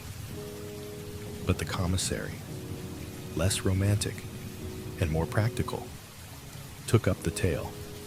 "But did you not reclose and lock the door when you departed?" "That's just it," I said slowly. "That's what I blame myself for so terribly. My friend was upset at the sight. She nearly fainted. I got her some brandy and water, and afterwards insisted on accompanying her back to the town. In the excitement, I forgot to relock the door. I only did so when I got back to the villa. Then for 20 minutes at least, said the commissary slowly. He stopped. Exactly, I said. 20 minutes, mused the commissary. It is deplorable, said Meote, his sternness of manner returning. Without precedent. Suddenly, another voice spoke. You find it deplorable? Asked Giraud. Certainly I do. I find it admirable, said the other imperturbably. This unexpected ally quite bewildered me. Admirable, Monsieur Giraud? Asked the magistrate, studying him cautiously out of the corner of his eye. Precisely. And why? Because we know now that the assassin, or an accomplice of the assassin, has been near the villa only an hour ago. It will be strange if, with that knowledge, we do not shortly lay hands upon him. There was a note of menace in his voice. He continued. He risked a good deal to gain possession of that dagger. Perhaps he feared that fingerprints might be discovered on it. Poirot turned to Bex. You said there were none. Giraud shrugged his shoulders. Perhaps he could not be sure. Poirot looked at him. You are wrong, Monsieur Giraud. The assassin wore gloves, so he must have been sure. I do not say it was the assassin himself. It may have been an accomplice who was not aware of that fact. The magistrate's clerk was gathering up the papers on the table. M. Hote addressed us. Our work here is finished. Perhaps, Monsieur Renaud, you will listen while your evidence is read over to you. I have purposely kept all the proceedings as informal as possible. I have been called original in my methods, but I maintain that there is much to be said for originalities. The case is now in the clever hands of the renowned Monsieur Giraud. He will without doubt distinguish himself. Indeed, I wonder that he has not already laid his hands upon the murderers, madame. Again, let me assure you of my heartfelt sympathy, messieurs. I wish you all good day. And, accompanied by his clerk and the commissary, he took his departure. Poirot tugged out that large turnip of a watch of his and observed the time. Let us return to the hotel for lunch. My friend, he said, and you shall recount to me in full the indiscretions of this morning. No one is observing us. We need make no adieu. We went quietly out of the room. The examining magistrate had just driven off in his car. I was going down the steps when Poirot's voice arrested me. One little moment, my friend. Dexterously, he whipped out his yard measure and proceeded, quite solemnly, to measure an overcoat hanging in the hall, from the collar to the hem. I had not seen it hanging there before, and guessed that it belonged to either Mr. Stoner or Jack Renaud. Then, with a little satisfied grunt, Poirot returned the measure to his pocket and followed me out into the open air. Chapter 12. Poirot elucidates certain points. Why did you measure that overcoat? I asked, with some curiosity, as we walked down the hot white road at a leisurely pace. Parbleu, to see how long it was, replied my friend imperturbably. I was vexed. Poirot's incurable habit of making a mystery out of nothing never failed to irritate me. I relapsed into silence and followed a train of thought of my own. Although I had not noticed them specially at the time, certain words Mrs. Renaud had addressed to her son now recurred to me, fraught with a new significance. So you did not sail, she had said, and then had added, after all, it does not matter now. What had she meant by that? The words were enigmatical, significant. Was it possible that she knew more than we supposed? She had denied all knowledge of the mysterious mission with which her husband was to have entrusted his son. But was she really less ignorant than she pretended? Could she enlighten us if she chose? Was her silence part of a carefully thought out and preconceived plan? The more I thought about it, the more I was convinced that I was right. Mrs. Renaud knew more than she chose to tell. In her surprise at seeing her son, she had momentarily betrayed herself. I felt convinced that she knew, if not the assassins, at least the motive for the assassination. But some very powerful considerations must keep her silent. You think profoundly, my friend, remarked Poirot, breaking in upon my reflections. What is it that intrigues you so? I told him, sure of my ground, though feeling expectant that he would ridicule my suspicions. But to my surprise, he nodded thoughtfully. You are quite right, Hastings. From the beginning, I have been sure that she was keeping something back. At first, I suspected her, if not of inspiring, at least of conniving at the crime. You suspected her, I cried. But certainly, she benefits enormously, in fact, by this new will. She is the only person to benefit. So, from the start, she was singled out for attention. You may have noticed that I took an early opportunity of examining her wrists. I wished to see whether there was any possibility that she had gagged and bound herself. Bien, I saw at once that there was no fake. The cords had actually been drawn so tight as to cut into the flesh. That ruled out the possibility of her having committed the crime single-handed, but it was still possible for her to have connived at it, or to have been the instigator with an accomplice. Moreover, the story, as she told it, was singularly familiar to me. The masked men that she could not recognize. The mention of the secret. I had heard or read all these things before. Another little detail confirmed my belief that she was not speaking the truth. The wristwatch. Hastings. The wristwatch. Again, that wristwatch, Poirot was eyeing me curiously. You see, mon ami, you comprehend. No, I replied, with some ill burnout. I neither see nor comprehend. You make all these confounded mysteries, and it's useless asking you to explain. You always like keeping something up your sleeve to the last minute. Do not enrage yourself, my friend, said Poirot, with a smile. I will explain, if you wish, but not a word to Giraud, c'est entendu. He treats me as an old one of no importance. We shall see in common fairness. I gave him a hint. If he does not choose to act upon it, that is his own lookout. I assured Poirot that he could rely upon my discretion. C'est bien. Let us then employ our little gray cells. Tell me, my friend, at what time, according to you, did the tragedy take place? Why, at 2 o'clock or thereabouts, I said, astonished.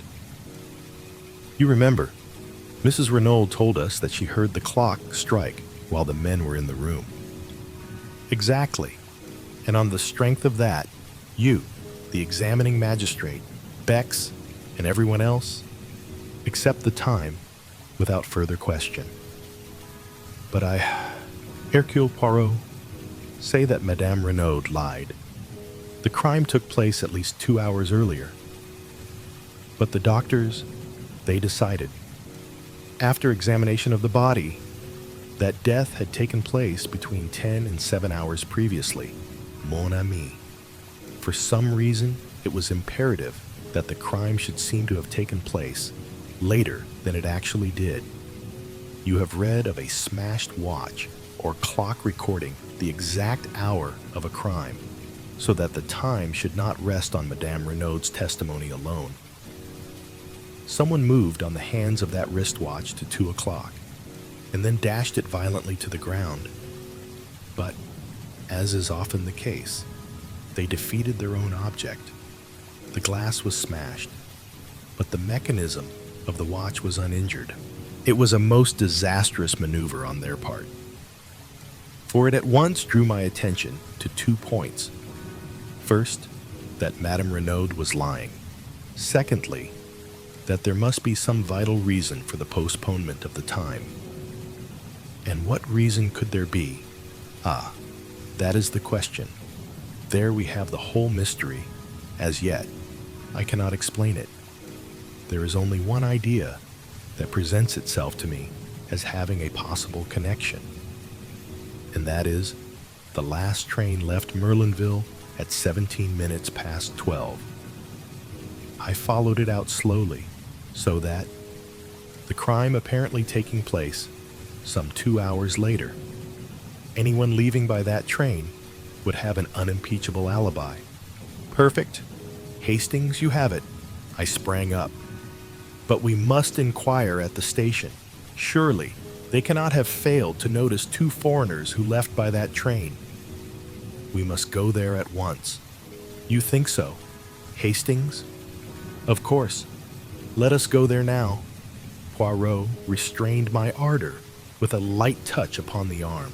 Go by all means, if you wish, mon ami. But if you go, I should not ask for particulars of 2 foreigners.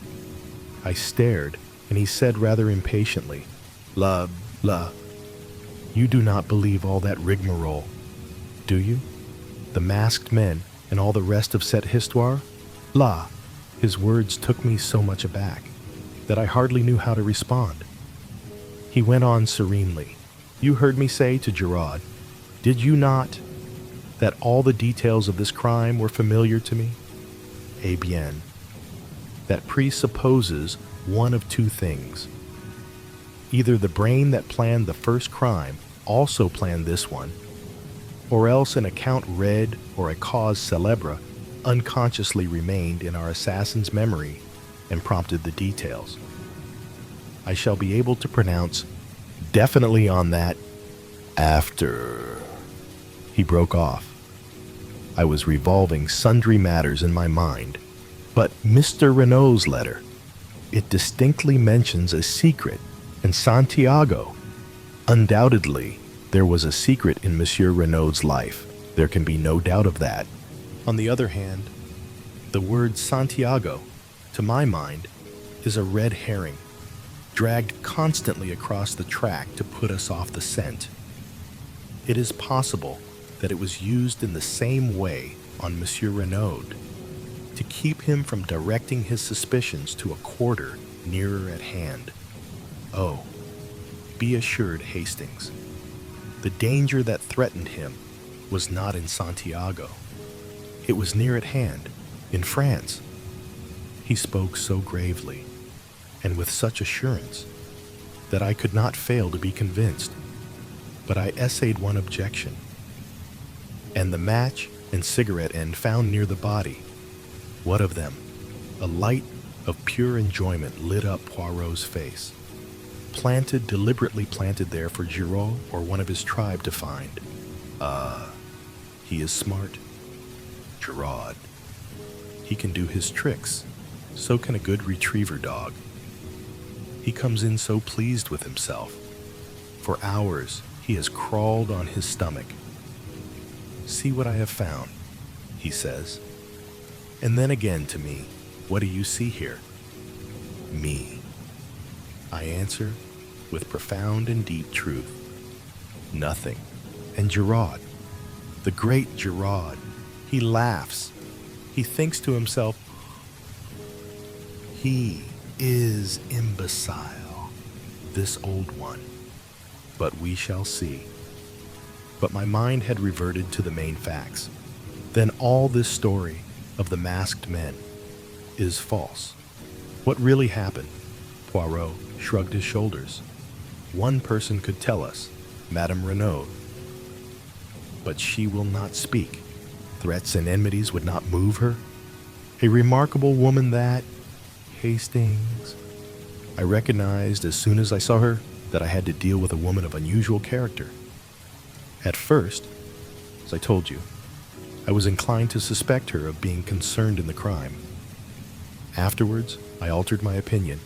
What made you do that? Her spontaneous and genuine grief at the sight of her husband's body. I could swear that the agony in that cry of hers was genuine. Yes, I said thoughtfully. One cannot mistake these things. I beg your pardon, my friend. One can always be mistaken. Regard a great actress. Does not her acting of grief carry you away and impress you with its reality?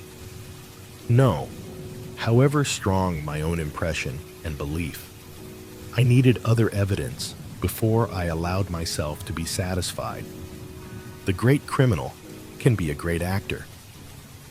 I base my certainty in this case not upon my own impression, but upon the undeniable fact that Madame Renaud actually fainted. I turned up her eyelids and felt her pulse. There was no deception. The swoon was genuine. Therefore, I was satisfied that her anguish was real and not assumed. Besides, a small additional point without interest. It was unnecessary for Madame Renaud to exhibit unrestrained grief.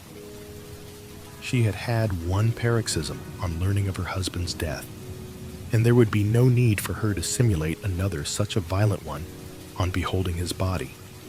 No, Madame Renaud was not her husband's murderess. But why has she lied? She lied about the wristwatch. She lied about the masked men. She lied about a third thing. Tell me, Hastings, what is your explanation of the open door? Well, I said, rather embarrassed. I suppose it was an oversight. They forgot to shut it. Poirot shook his head and sighed. That is the explanation of Giraud. It does not satisfy me. There is a meaning behind that open door, which for the moment I cannot fathom. One thing I am fairly sure of. They did not leave through the door. They left by the window. What? Precisely. But there were no footmarks in the flower bed underneath the window. No, and there ought to have been. Listen. Hastings, the gardener, as you heard him say, planted both those beds the preceding afternoon. In the one there are plenty of impressions of his big hobnailed boots. In the other, none. You see, someone had passed that way. Someone who, to obliterate their footprints, smoothed over the surface of the bed with a rake. Where did they get a rake? Where they got the spade and the gardening gloves, said Poirot impatiently. There is no difficulty about that. What makes you think that they left that way, though? Surely it is more probable that they entered by the window and left by the door. That is possible, of course.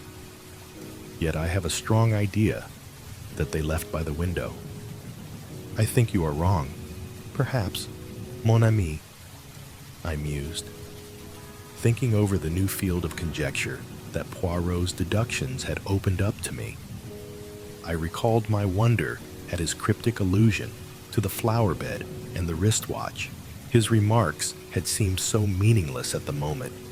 And now, for the first time, I realized how remarkably, from a few slight incidents, he had unraveled much of the mystery that surrounded the case. I paid a belated homage to my friend. In the meantime, I said, considering, although we know a great deal more than we did, we are no nearer to solving the mystery of who killed Mr. Renaud. No, said Poirot cheerfully. In fact, We are a great deal farther off. The fact seemed to afford him such peculiar satisfaction that I gazed at him in wonder.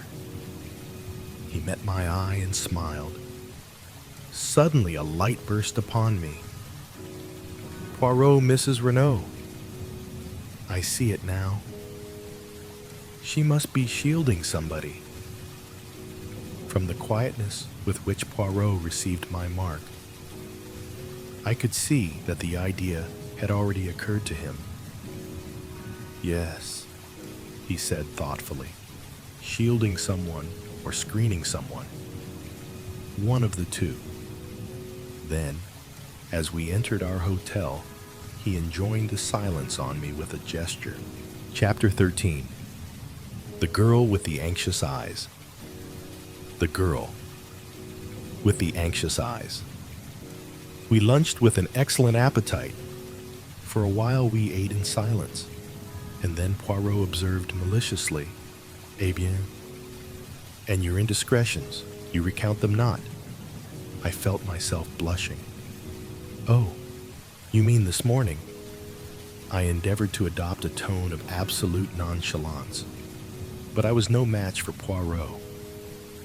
In a very few minutes, he had extracted the whole story from me, his eyes twinkling as he did so. Tiens, a story of the most romantic. What is her name? This charming young lady. I had to confess that I did not know. Still more romantic. The first rencontre in the train from Paris, the second here. Journeys end in lovers' meetings. Is not that the saying? Don't be an ass, Poirot. Yesterday, it was Mademoiselle Daubreuil. Today, it is Mademoiselle Cinderella. Decidedly, you have the heart of a Turk. Hastings, you should establish a harem.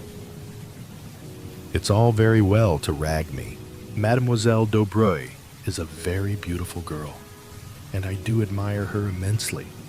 I don't mind admitting it. The other's nothing. I don't suppose I shall ever see her again. You do not propose to see the lady again?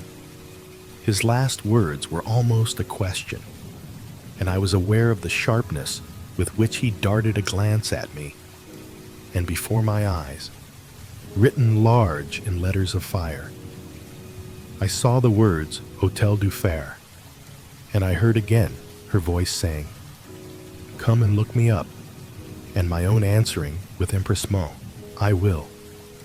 I answered Poirot lightly enough. She asked me to look her up, but, of course, I shan't. Why, of course? Well, I don't want to. Mademoiselle Cinderella is staying at the Hotel d'Angleterre, you told me. Did you not? No. Hotel du Phare. True. I forgot.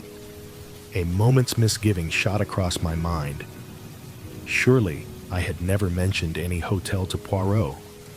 I looked across at him and felt reassured. He was cutting his bread into neat little squares, completely absorbed in his task. He must have fancied I had told him where the girl was staying. We had coffee outside facing the sea. Poirot smoked one of his tiny cigarettes and then drew his watch from his pocket.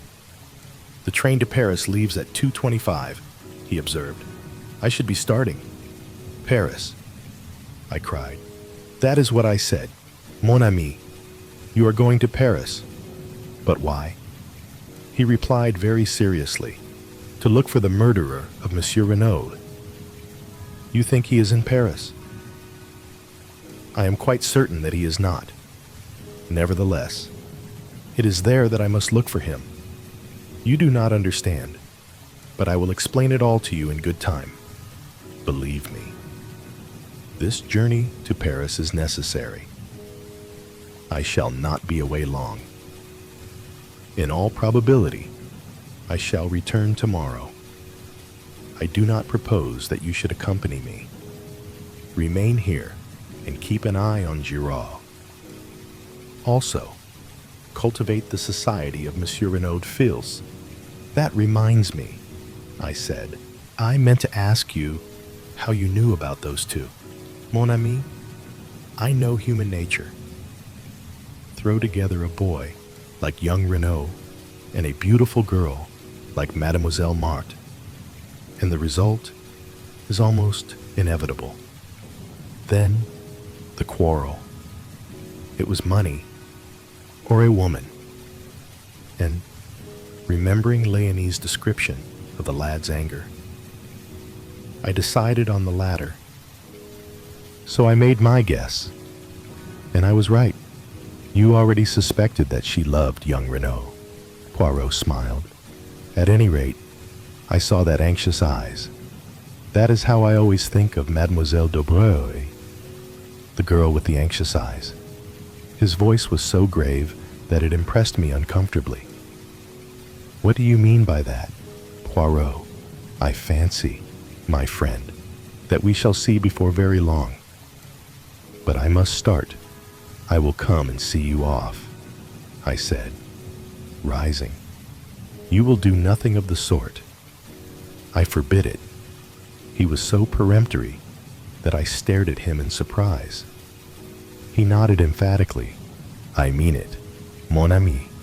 Au revoir. I felt rather at a loose end after Poirot had left me. I strolled down to the beach and watched the bathers, without feeling energetic enough to join them. I rather fancied that Cinderella might be disporting herself among them in some wonderful costume, but I saw no signs of her. I strolled aimlessly along the sands towards the farther end of the town. It occurred to me that, after all, it would only be decent feeling on my part to inquire after the girl, and it would save trouble in the end. The matter would then be finished with. There would be no need for me to trouble about her any further. But if I did not go at all, she might quite possibly come and look me up at the villa. Accordingly, I left the beach and walked inland. I soon found the Hôtel du Phare, a very unpretentious building. It was annoying in the extreme not to know the lady's name, and to save my dignity, I decided to stroll inside and look around. Probably I should find her in the lounge. I went in, but there was no sign of her. I waited for some time, till my impatience got the better of me. I took the concierge aside and slipped 5 francs into his hand. I wish to see a lady who is staying here. A young English lady, small and dark. I am not sure of her name. The man shook his head and seemed to be suppressing a grin. There is no such lady as you describe staying here. But the lady told me she was staying here. Monsieur must have made a mistake, or it is more likely the lady did, since there has been another gentleman here inquiring for her. What is that you say? I cried, surprised. But yes, monsieur, a gentleman who described her just as you have done. What was he like? He was a small gentleman, well-dressed, very neat, very spotless, the mustache very stiff, the head of a peculiar shape, and the eyes green. Poirot. So that was why he refused to let me accompany him to the station. The impertinence of it. I would thank him not to meddle in my concerns. Did he fancy I needed a nurse to look after me? Thanking the man, I departed, somewhat at a loss, and still much incensed with my meddlesome friend. But where was the lady? I set aside my wrath and tried to puzzle it out. Evidently, through inadvertence, she had named the wrong hotel. Then another thought struck me. Was it inadvertence? Or had she deliberately withheld her name and given me the wrong address? The more I thought about it, the more I felt convinced that this last surmise of mine was right. For some reason or other, she did not wish to let the acquaintance ripen into friendship. Though half an hour earlier, This had been precisely my own view. I did not enjoy having the tables turned upon me. The whole affair was profoundly unsatisfactory, and I went up to the Villa Geneviève in a condition of distinct ill burnout. I did not go to the house, but went up the path to the little bench by the shed and sat there moodily enough. I was distracted from my thoughts by the sound of voices close at hand. In a second or two, I realized that they came, not from the garden I was in, but from the adjoining garden of the Villa Marguerite, and that they were approaching rapidly. A girl's voice was speaking, a voice that I recognized as that of the beautiful Marthe. "Chérie," she was saying, "is it really true? Are all our troubles over?" "You know it, Marthe," Jack Renaud replied. "Nothing can part us now, beloved. The last obstacle to our union is removed. Nothing can take you from me. Nothing," the girl murmured. "Oh, Jack, I am afraid." I had moved to depart, realizing that I was quite unintentionally eavesdropping. As I rose to my feet, I caught sight of them through a gap in the hedge. They stood together facing me, the man's arm round the girl, his eyes looking into hers. They were a splendid-looking couple, the dark, well-knit boy and the fair young goddess. They seemed made for each other as they stood there, happy in spite of the terrible tragedy that overshadowed their young lives. But the girl's face was troubled, and Jack Renaud seemed to recognize it as he held her closer to him and asked, "But what are you afraid of, darling? What is there to fear?" And then I saw the look in her eyes, the look Poirot had spoken of, as she murmured, so that I almost guessed at the words, "I am afraid for you." I did not hear young Renaud's answer, for my attention was distracted by an unusual appearance. A little farther down the hedge, there appeared to be a brown bush there, which seemed odd, to say the least of it. So early in the summer, I stepped along to investigate, but at my advance, the brown bush withdrew itself precipitately and faced me with a finger to its lips. It was Giraud. Enjoining caution, he led the way round the shed until we were out of earshot. "What were you doing there?" I asked. "Exactly what you were doing, listening. But I was not there on purpose."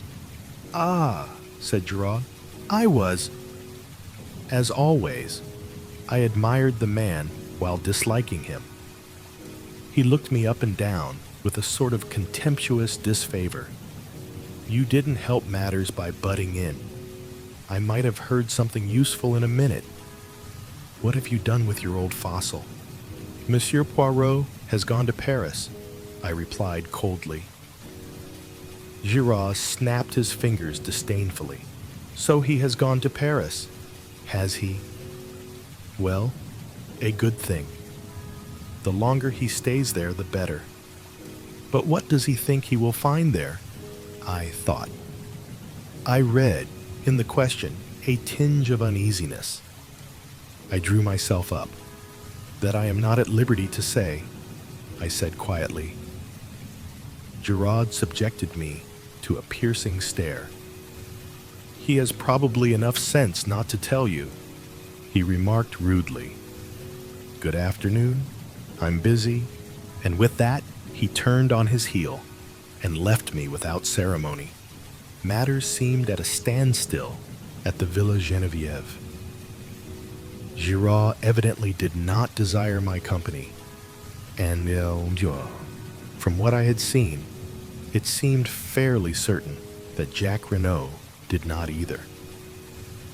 I went back to the town, had an enjoyable bathe, and returned to the hotel. I turned in early, wondering whether the following day would bring forth anything of interest. I was wholly unprepared for what it did bring forth.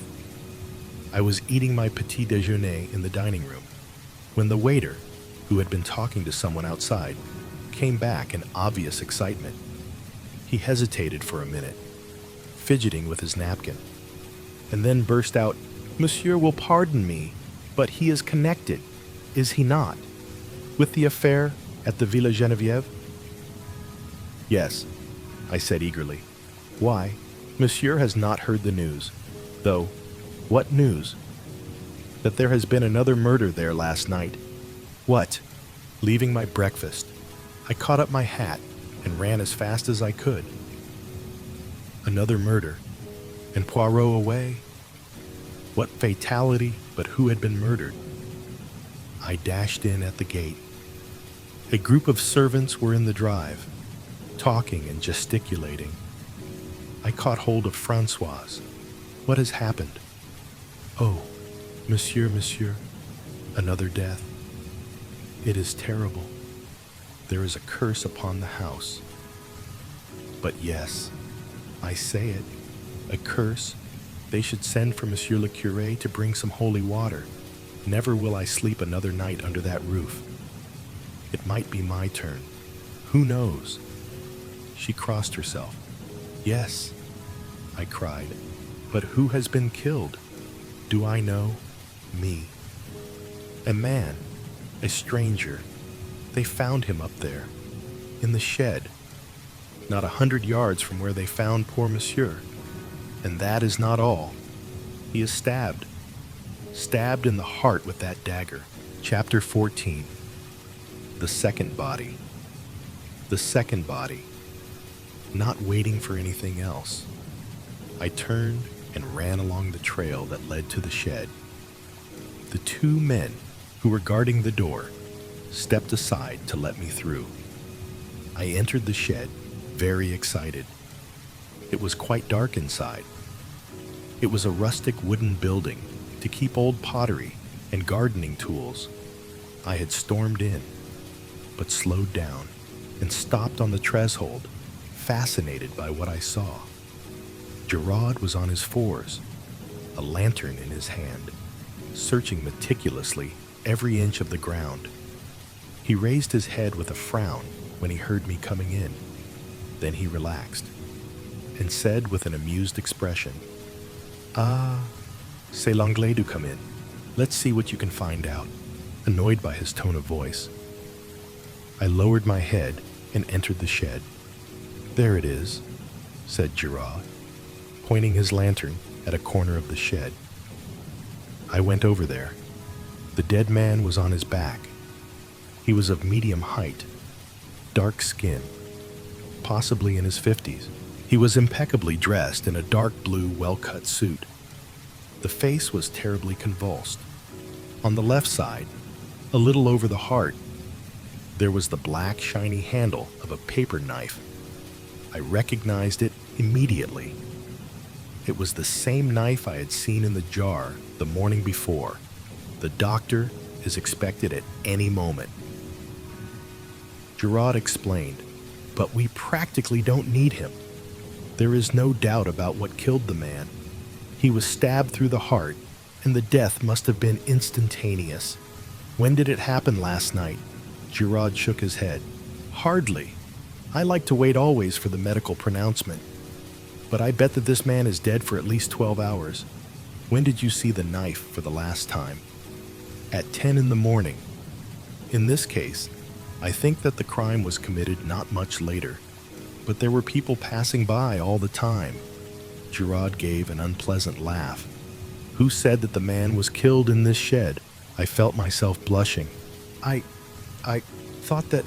Ah, but what a great detective. Look at him, mon petit. Do you think a man stabbed through the heart falls this way, with arms neatly beside him? Of course not. And look here, and here. Gerard passed his lantern over the floor, revealing strange, irregular marks on it. He was dragged here after he was killed. Half dragged, half carried by two people. Their footprints don't show on the hard soil outside. And in here, they took the precautions of destroying them. but there is always something left. And I can assure you, my friend, that one of them was a woman. A woman? That's right. But if the tracks were erased, how can you know? I know it. By this. Gerard took something from the handle of the knife and held it up for me. It was a woman's hair, long and black, the same as the one Poirot had found on the chair in the library. With an ironic smile, he put the hair back on the knife. "Let us leave things as they are, as far as possible," he explained. "It pleases the examining magistrate." "Well, do you notice anything else?" I was forced to shake my head. "Look at his hands." I did. The nails were broken and discolored, and the skin was hard. It hardly enlightened me as much as I should have liked it to have done. I looked up at Gerard. "They are not the hands of a gentleman," he said, answering my look.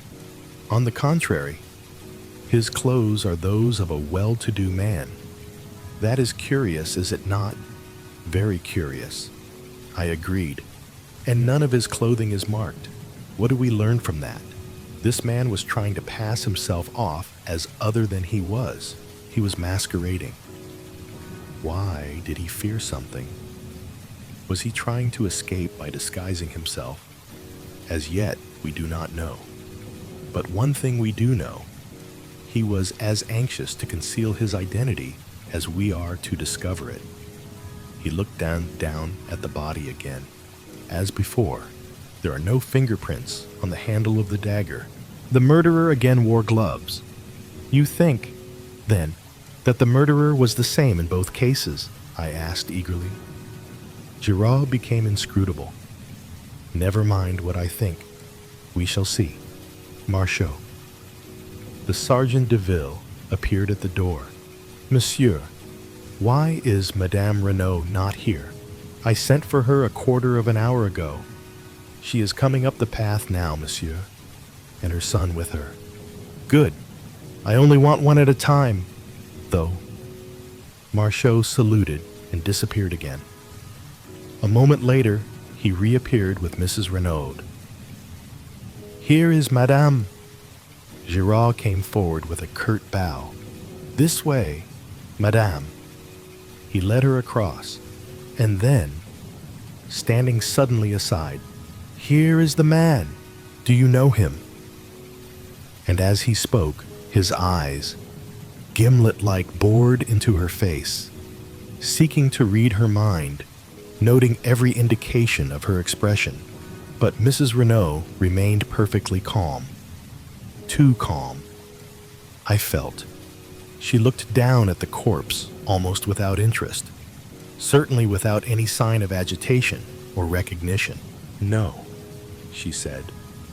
"I have never seen him in my life. He is quite a stranger to me." "You are sure?" "Quite sure." "You do not recognize in him one of your assailants, for instance?" "No." She seemed to hesitate, as though struck by the idea. "No, I do not think so." Of course they wore beards, false ones the magistrate thought, but still, no. Now she seemed to make her mind up definitely. "I am sure neither of the two was this man." "Well then, Madame, that is all." She went off with the sun making silver threads in her hair. Jack Renaud succeeded her. He, too, failed to identify the man in a completely natural manner. Gerard merely grunted. Whether he was pleased or chagrined, I could not tell. He called to Marchot. "You have got the other there." The other was Madame d'Aubray. She came indignantly, protesting with vehemence. "I protest. Monsieur, this is an outrage. What have I to do with all this?" "Madame," said Gerard brutally, "I am investigating not one murder, but 2 murders. For all I know, you may have committed them both." "How dare you?" she cried. "How dare you insult me by such a wild accusation? It is infamous. Infamous. Is it? What about this? Stooping, he again detached the hair and held it up. Do you see this, madame? He advanced towards her. You permit that I see whether it matches. With a cry, she started backwards, white to the lips. It is false. I swear it. I know nothing of the crime, of either crime. Anyone who says I do lies. Ah, mon Dieu, what shall I do? Calm yourself, madame, said Giraud coldly. No one has accused you as yet, but you will do well to answer my questions without more ado. Anything you wish, monsieur. Look at the dead man. Have you ever seen him before? Drawing nearer, a little of the color creeping back to her face. Madame de Broglie looked down at the victim with a certain amount of interest and curiosity. Then she shook her head. I do not know him. It seemed impossible to doubt her. The words came so naturally. Giraud dismissed her with a nod of the head. You are letting her go? I asked in a low voice. Is that wise?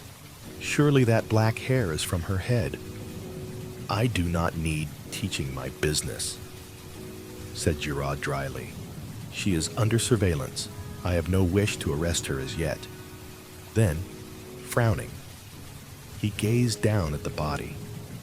Should you say that was a Spanish type at all?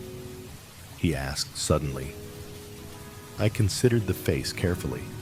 No, I said at last. I should put him down as a Frenchman most decidedly. Giraud gave a grunt of dissatisfaction. Same here. He stood there for a moment. Then, with an imperative gesture, he waved me aside and once more.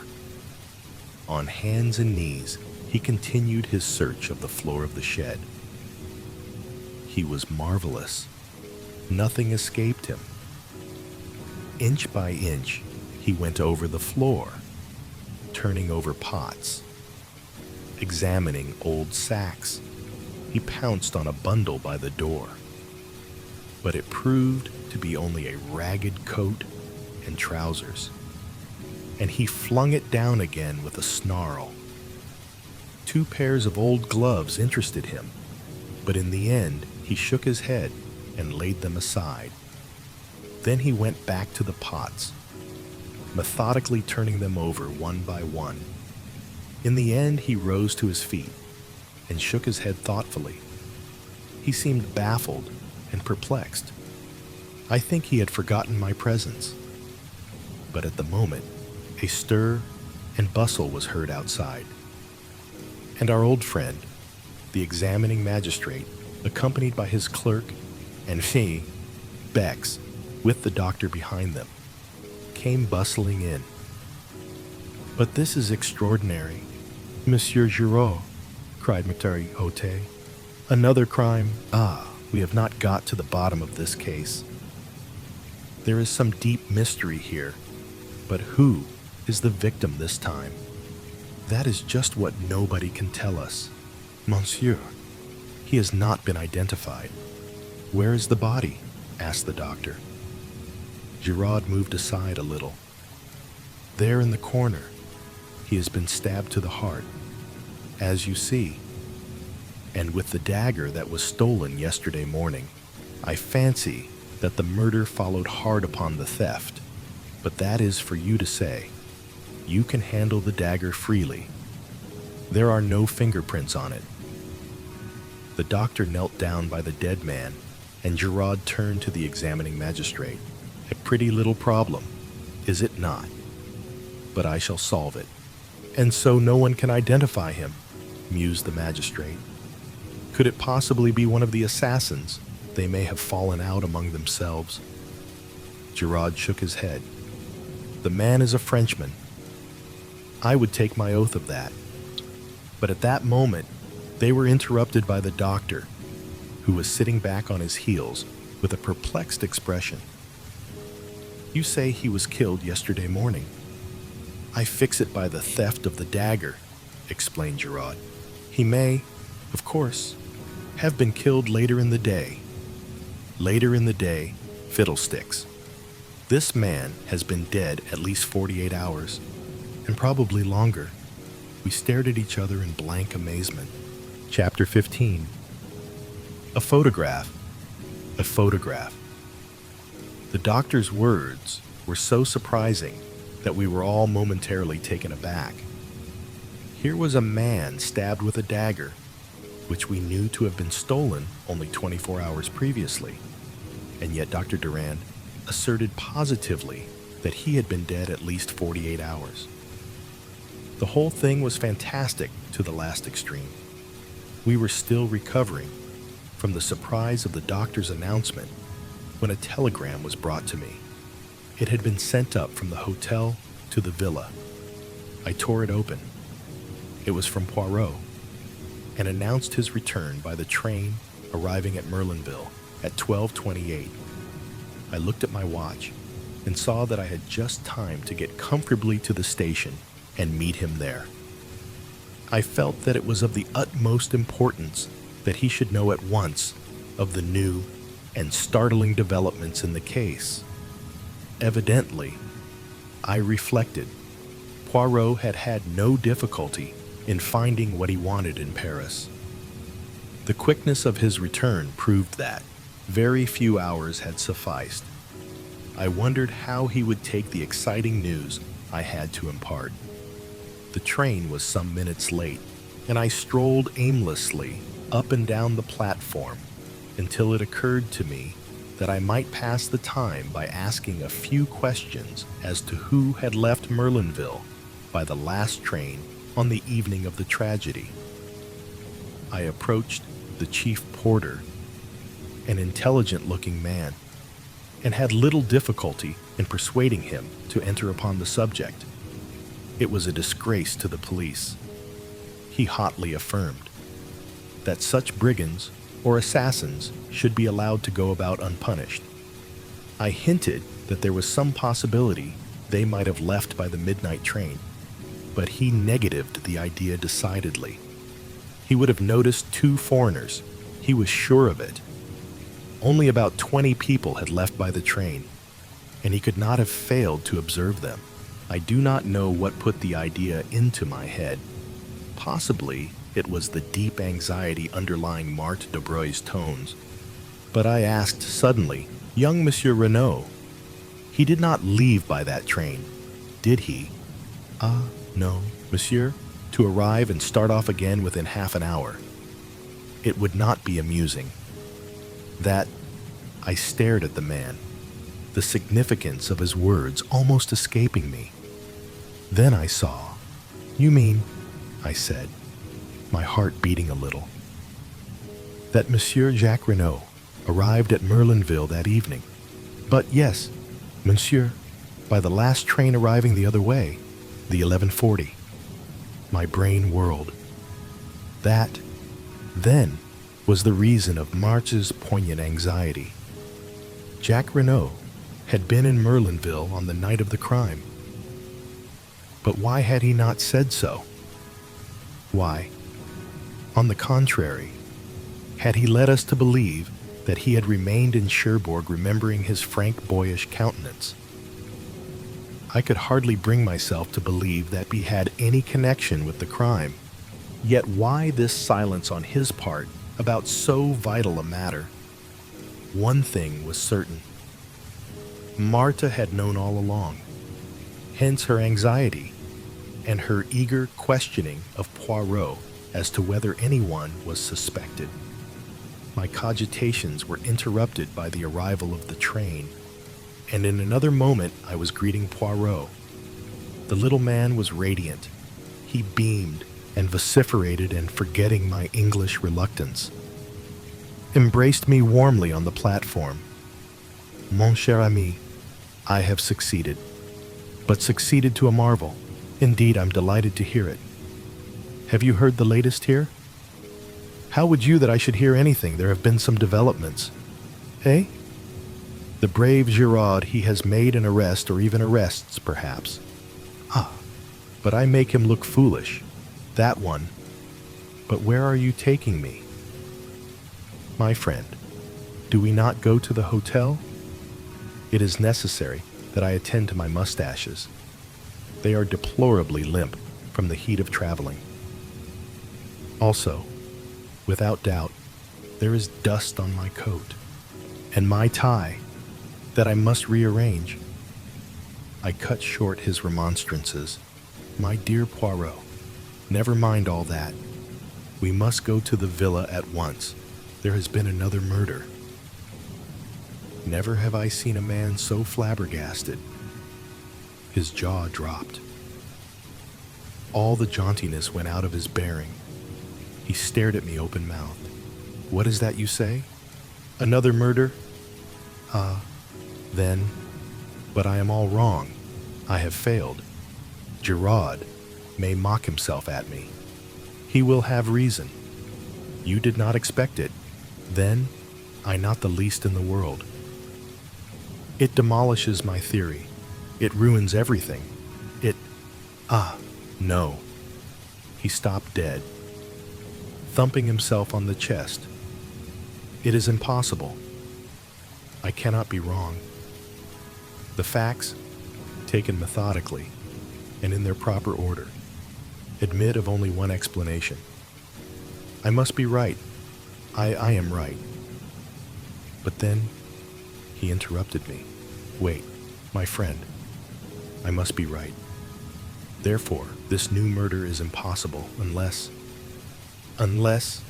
Oh, wait, I implore you. Say no word. Wait. He was silent for a moment or two. Then, resuming his normal manner, he said in a quiet, assured voice, "The victim is a man of middle age. His body was found in the locked shed near the scene of the crime and had been dead at least 48 hours. And it is most probable that he was stabbed in a similar manner to Mr. Renaud, though not necessarily in the back." It was my turn to stare open-mouthed. In my knowledge of Poirot, he had never done anything so amazing as this. And, almost inevitably, a doubt crossed my mind. "Poirot," I cried, "you're pulling my leg. You've heard all about it already." He turned his earnest gaze upon me reproachfully. "Would I do such a thing? I assure you that I've heard nothing whatsoever. Did you not observe the shock your news was to me? But how on earth could you know all that? I was right, then, but I knew it. The little gray cells, my friend, the little gray cells. They told me, thus, and in no other way. Could there have been a second death? Now tell me all. If we go round to the left here, we can take a shortcut across the golf links, which will bring us to the back of the Villa Geneviève much more quickly." As we walked, taking the way he had indicated, I recounted all I knew. Poirot listened attentively. "The dagger was in the wound, you say. That is curious. You are sure it was the same one? Absolutely certain. That's what makes it so impossible. Nothing is impossible. There may have been two daggers." I raised my eyebrows. "Surely that is in the highest degree unlikely. It would be a most extraordinary coincidence. You speak as usual, without reflection. Hastings? In some cases, two identical weapons would be highly improbable, but not here. This particular weapon was a war souvenir, which was made to Jack Renaud's orders. It is really highly unlikely, when you come to think of it, that he should have had only one made. Very probably, he would have another for his own use. But nobody has mentioned such a thing," I objected. A hint of the lecturer crept into Poirot's tone. "My friend, in working upon a case, one does not take into account only the things that are mentioned. There is no reason to mention many things which may be important. Equally, there is often an excellent reason for not mentioning them. You can take your choice of the two motives." I was silent, impressed in spite of myself. Another few minutes brought us to the famous shed. We found all our friends there, and after an interchange of polite amenities, Poirot began his task. Having watched Giraud at work, I was keenly interested. Poirot bestowed but a cursory glance on the surroundings. The only thing he examined was the ragged coat and trousers by the door. A disdainful smile rose to Giraud's lips, and, as though noting it, Poirot flung the bundle down again. "Old clothes of the gardeners?" he queried. "Exactly," said Giraud. Poirot knelt down by the body. His fingers were rapid but methodical. He examined the texture of the clothes and satisfied himself that there were no marks on them. The boots he subjected to special care. Also, the dirty and broken fingernails. While examining the latter, he threw a quick question at Giraud. "You saw them?" "Yes, I saw them," replied the other. His face remained inscrutable. Suddenly, Poirot stiffened. "Dr. Durand?" "Yes." The doctor came forward. "There is foam on the lips. You observed it." "I didn't notice it, I must admit. But you observe it now?" "Oh, certainly." Poirot again shot a question at Giraud. "You noticed it without doubt." The other did not reply. Poirot proceeded. The dagger had been withdrawn from the wound. It stood in a glass jar by the side of the body. Poirot examined it. Then he studied the wound closely. When he looked up, his eyes were shining. "It is a strange wound, this. It has not bled. There is no stain on the clothes. The blade of the dagger is slightly discolored. That is all. What do you think, Monsieur Docteur?" "I can only say that it is most abnormal." "It is not abnormal at all. It is most simple. The man was stabbed after he was already dead." And stilling the clamor of voices that arose with a wave of his hand, Poirot turned to Giraud and added, "Mais Giraud agrees with me, do you not?" "Monsieur." Whatever Giraud's real belief, he accepted the position without moving a muscle.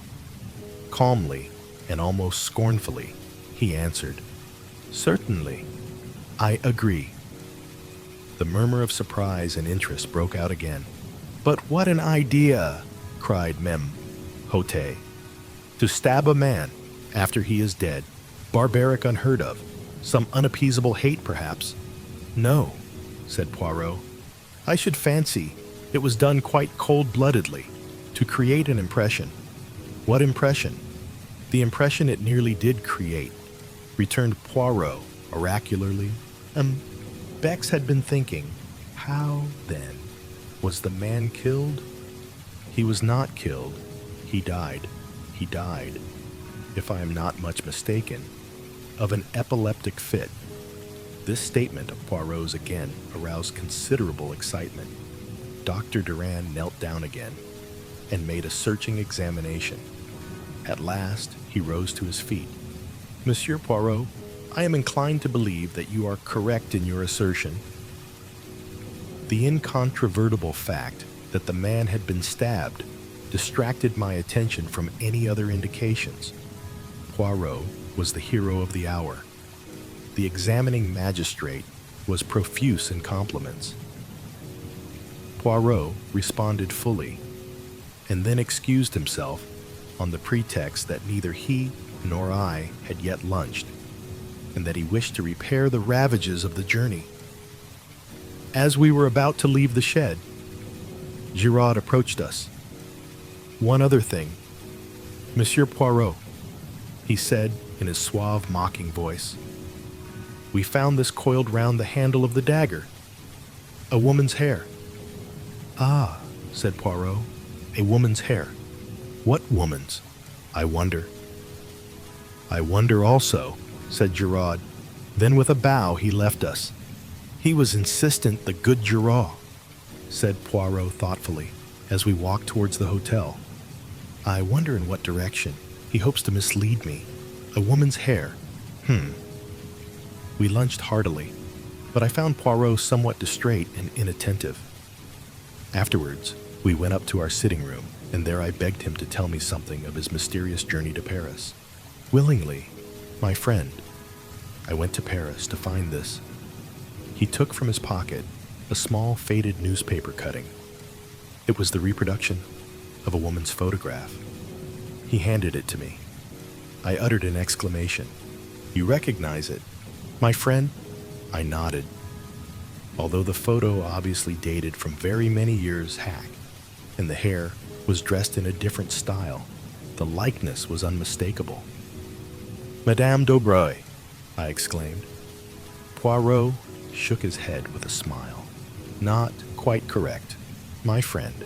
She did not call herself by that name in those days. That is a picture of the notorious Madame Baroldi." Madame Baroldi.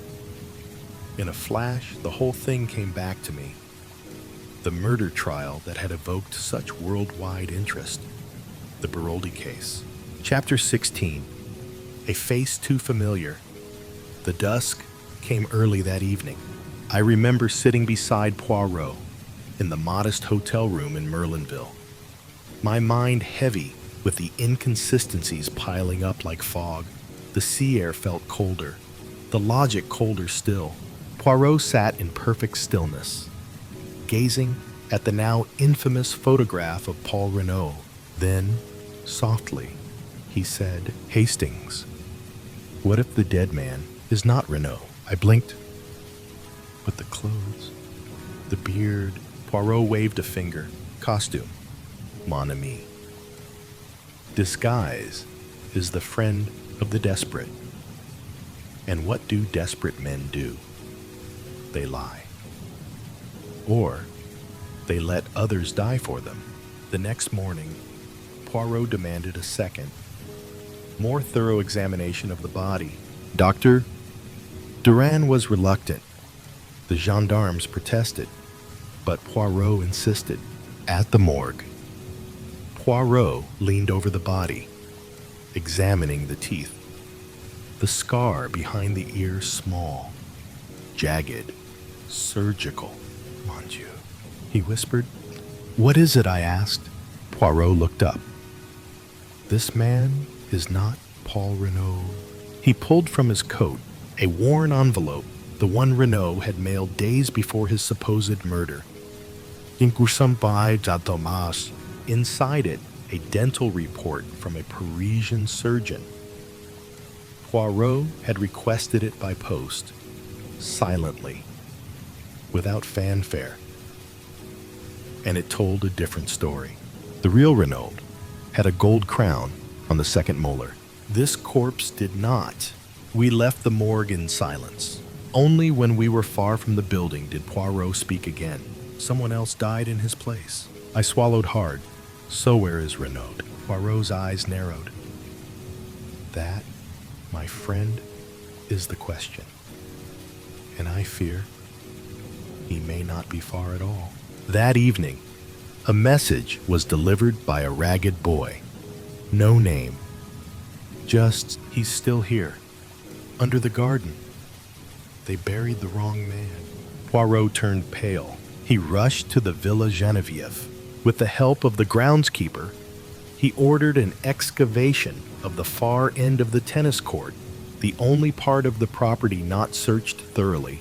By lantern light, the digging began, and 2 feet down, a second body appeared, wrapped in a wool overcoat.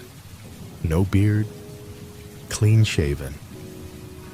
A familiar face. Poirot looked at me with horror and certainty. "This," he said, "is Paul Renaud." The house was chaos within the hour. Madame Renaud fainted at the sight of the new corpse. Jack Renaud was summoned from his quarters. The police argued among themselves, but Poirot remained calm. "This changes everything," he told them. The man found at the golf course was a decoy. Renaud planned something, perhaps escape, perhaps fraud. But someone turned his plan against him. I stood beside him, stunned. Then, the first murder was a setup. But the second, Renaud's death, was real. Exactement, Poirot said gravely. And whoever killed him knew the plan intimately, which means he turned toward the house. They are among us still. Chapter 17. The man who knew the plan. The drawing room of the Villa Geneviève had become a battlefield of accusations. Jacques Renaud sat with his hands clenched so tightly his knuckles had turned white. Madame Renaud wept into a handkerchief, but the tears had a different timbre now, less of grief, more of horror. The second body had changed everything. The police scrambled to regroup, but it was Poirot who spoke first. Mesdames et messieurs, he said calmly, we now have not one mystery, but two. First, who was the man buried at the golf course? Second, and more urgently, who killed Paul Renaud? Afterwards, a silence, then a murmur. But, I began, Renaud's own plan. What was it exactly? Poirot steepled his fingers. A false death. A hidden escape. He had enemies in South America. Debts, perhaps? Or worse. He intended to vanish, possibly with a new identity. But someone close to him learned of this plan and used it to murder him. Inspector Bex entered, flustered. We've identified the decoy, he said. Name's Georges Marchand. Ex-convict. Minor fraud charges. Disappeared from Paris 2 weeks ago. Poirot nodded. Paid off. Promised money. Perhaps coerced. Used as the body double. I felt a chill. And then killed. No. Poirot corrected. Marchand died peacefully. His autopsy shows overdose. No violence. Perhaps poisoned. Perhaps he volunteered it. Poirot turned to Jack. Monsieur, where were you 2 nights ago precisely? Jack flinched. At the beach house with... He stopped. How? Poirot's eyes glinted. With Marthe Daubreuil. Jack remained silent. Poirot stood and faced the room. Let me explain what I believe occurred. Paul Renaud devised a fake death, enlisting Marchand as a corpse double. He informed someone of the plan, perhaps a mistake, perhaps manipulated into it. He paused. But once Marchand was buried, Renaud disappeared to a second hiding place. Someone knew that. Someone followed him there. And that night, they killed him. A breathless moment passed. Poirot turned slowly to Madame Renaud. You knew of his plan? Madame. But you told no one. Why? She lowered her head. I didn't believe he'd go through with it. Poirot's voice softened. Or, you were afraid of who else knew? Her voice was a whisper. He trusted someone he shouldn't have. Later, Poirot and I walked the garden paths. This is not a case of passion. Hastings, he said, it is a case of calculation. Someone waited for Renaud to fake his death, and only then made their move. He paused beside the hedge maze, someone smart enough to let the first murder distract us from the real one. You think it was someone in this house, perhaps? He looked back toward the lit windows of the villa. Or perhaps it was someone who moved between both worlds, inside and out. Family and stranger, grief and guilt. He paused.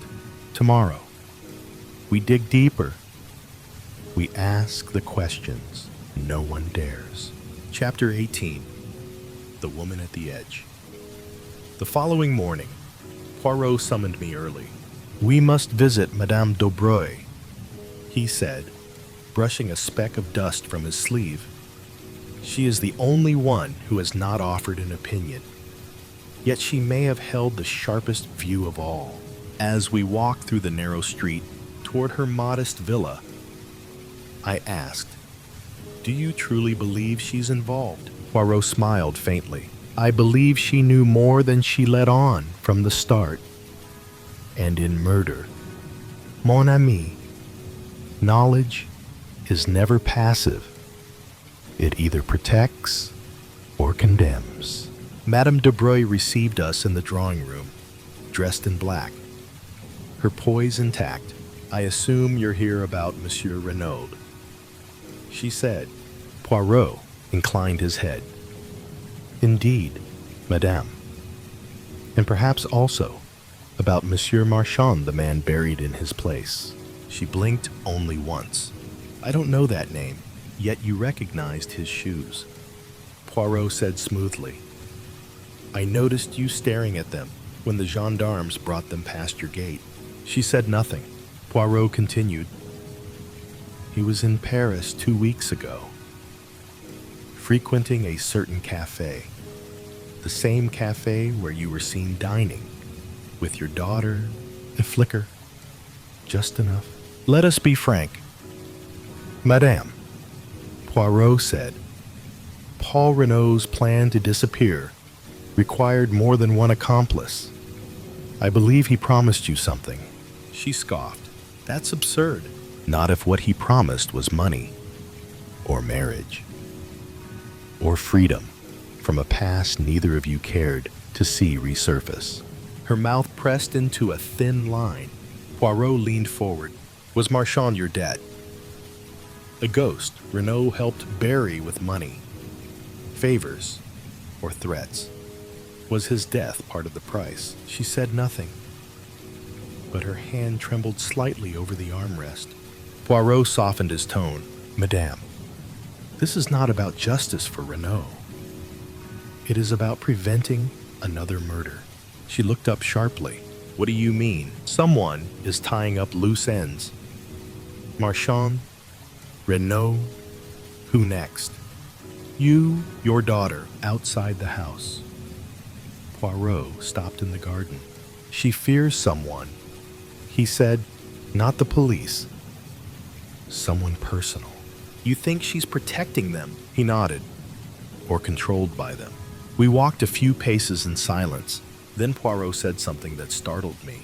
"Perhaps the key to Renaud's murder lies not in the man himself, but in his son."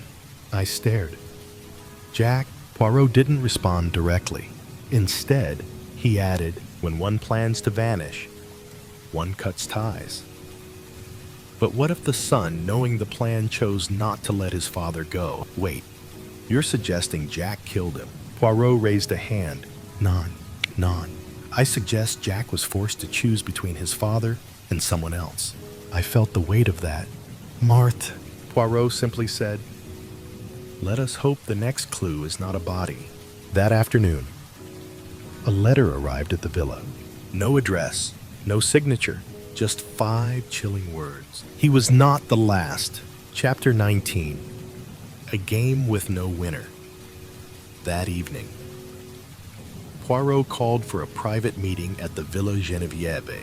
Present were Jack Renaud, pale and silent, Marthe de Broglie, eyes darting with anxiety, Madame de Broglie, seated with ice in her spine, Madame Renaud, trembling but composed, Inspector Bex, myself, watching all of them. Poirot stood at the hearth, his hands folded behind his back. "It is time," he said, "for the truth." No one spoke. Poirot began pacing slowly. Paul Renaud faked his death with the help of Georges Marchand, a decoy buried in the grave, while Renaud hid nearby. But someone turned that trick against him. Someone who knew the plan, someone who waited for the ruse, then killed him for real. He turned to Jack.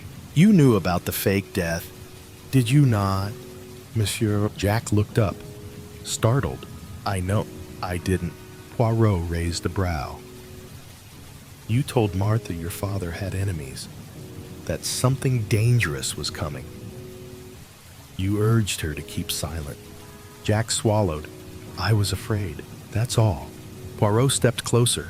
Afraid of your father, or of what he was hiding from you? Jack stood. What are you accusing me of? Poirot turned away. Not yet, you. He faced Martha. Did you know? Martian, the man in the grave. She hesitated, then nodded faintly. He once visited the house. A stranger. I thought he was a tradesman. Poirot's eyes narrowed. He was a blackmailer. Gasps. Madame d'Aubroy stood abruptly. You have no right. Poirot raised his voice slightly. Marchand once worked with your late husband in Paris. Did he not? Before your respectable life here. Before your daughter knew. Martha's face went white. Mother, Poirot continued. When Renaud tried to disappear, Marchand reappeared. And someone panicked. He turned to Madame d'Aubroy. You lured Marchand here, told him the plan, and offered money. But he asked too much, so you poisoned him. Renaud buried the body to cover the mistake. A stunned silence. Poirot went on, but Renaud, ashamed, then tried to flee again. This time truly disappear. And that, madam, you could not allow. He approached her slowly. You feared he'd take everything, leave you exposed. So you followed him, killed him, buried him beneath the tennis court. Madame d'Aubroy didn't deny it. She simply said, I didn't do it for myself. Poirot's gaze sharpened. For your daughter. She nodded. He would have ruined us. Left Martha with nothing. I did what I had to do. A pause. Martha spoke, trembling. You killed. For me. Her mother reached out. Martha stepped back. Poirot turned to Jack. You see now, monsieur. You protected a woman whose mother was willing to kill twice for what she believed was love. Jack collapsed into his chair. Poirot concluded, there are no heroes in this case, only survivors. That night, the police took Madame d'Aubroy into custody. Martha and Jack stood outside the villa for a long time, not speaking, not touching. Some loves don't survive the truth. Poirot and I watched from a distance. You knew all along, I asked. Poirot smiled sadly. I knew no one plans a fake death alone, unless they already fear betrayal. Chapter 20. The end that wasn't planned. The trial of Madame d'Aubroy lasted only 2 days. The evidence was too exact. The poison, the burned correspondence, the cafe sightings, and finally, her own half-confession in front of witnesses. The jury deliberated just an hour. Guilty. She was calm as they read the verdict. Only when Martha rose from the gallery and turned away, refusing to look back, did a crack form in her silence. A single tear, not for the verdict, for the daughter who would not wait. Jack Renaud left for England a week later. He said nothing to me at the station, only nodded once, tightly, before boarding the train. He had not seen Marthe since the trial. I doubted he ever would again. Poirot and I remained in Merlinville to close the paperwork with the French authorities. The villa was to be sold. Cynthia returned to England. Madame Renaud quietly retired to a small home by the coast. She refused to speak of her husband ever again. Poirot, for once, seemed weary. I do not enjoy victories like this. Hastings, he said one evening, watching the waves retreat along the shore. There is no winner. Only those left with less than they had before. I didn't reply. We both understood that justice, when it finally arrived, came with a cost measured in grief. On our last night in France, I found Poirot on the terrace, holding a letter. He passed it to me. Monsieur Poirot, I write not for forgiveness, but clarity. You see, he was leaving us both, myself and Martha. He planned to vanish, begin again. He would have taken everything. I stopped him, but I did not mean to kill the girl's belief in him. For that, I will always be guilty. V.D. I folded the letter. Will you give it to Martha? Poirot shook his head. No. She deserves her own version of the truth. We left the next morning. The train pulled away from Merlinville quietly, without fanfare. As the countryside blurred past, Poirot finally leaned back and closed his eyes, and softly, almost to himself, he murmured, "To plan a murder is to gamble with God. To fake one is to gamble with the devil. But to love someone, that is the gamble most likely to kill us." Chapter 21. Hercule Poirot on the case. Hercule Poirot on the case. In a measured voice, Poirot began his exposition. It seems strange to you, mon ami, that a man should plan his own death.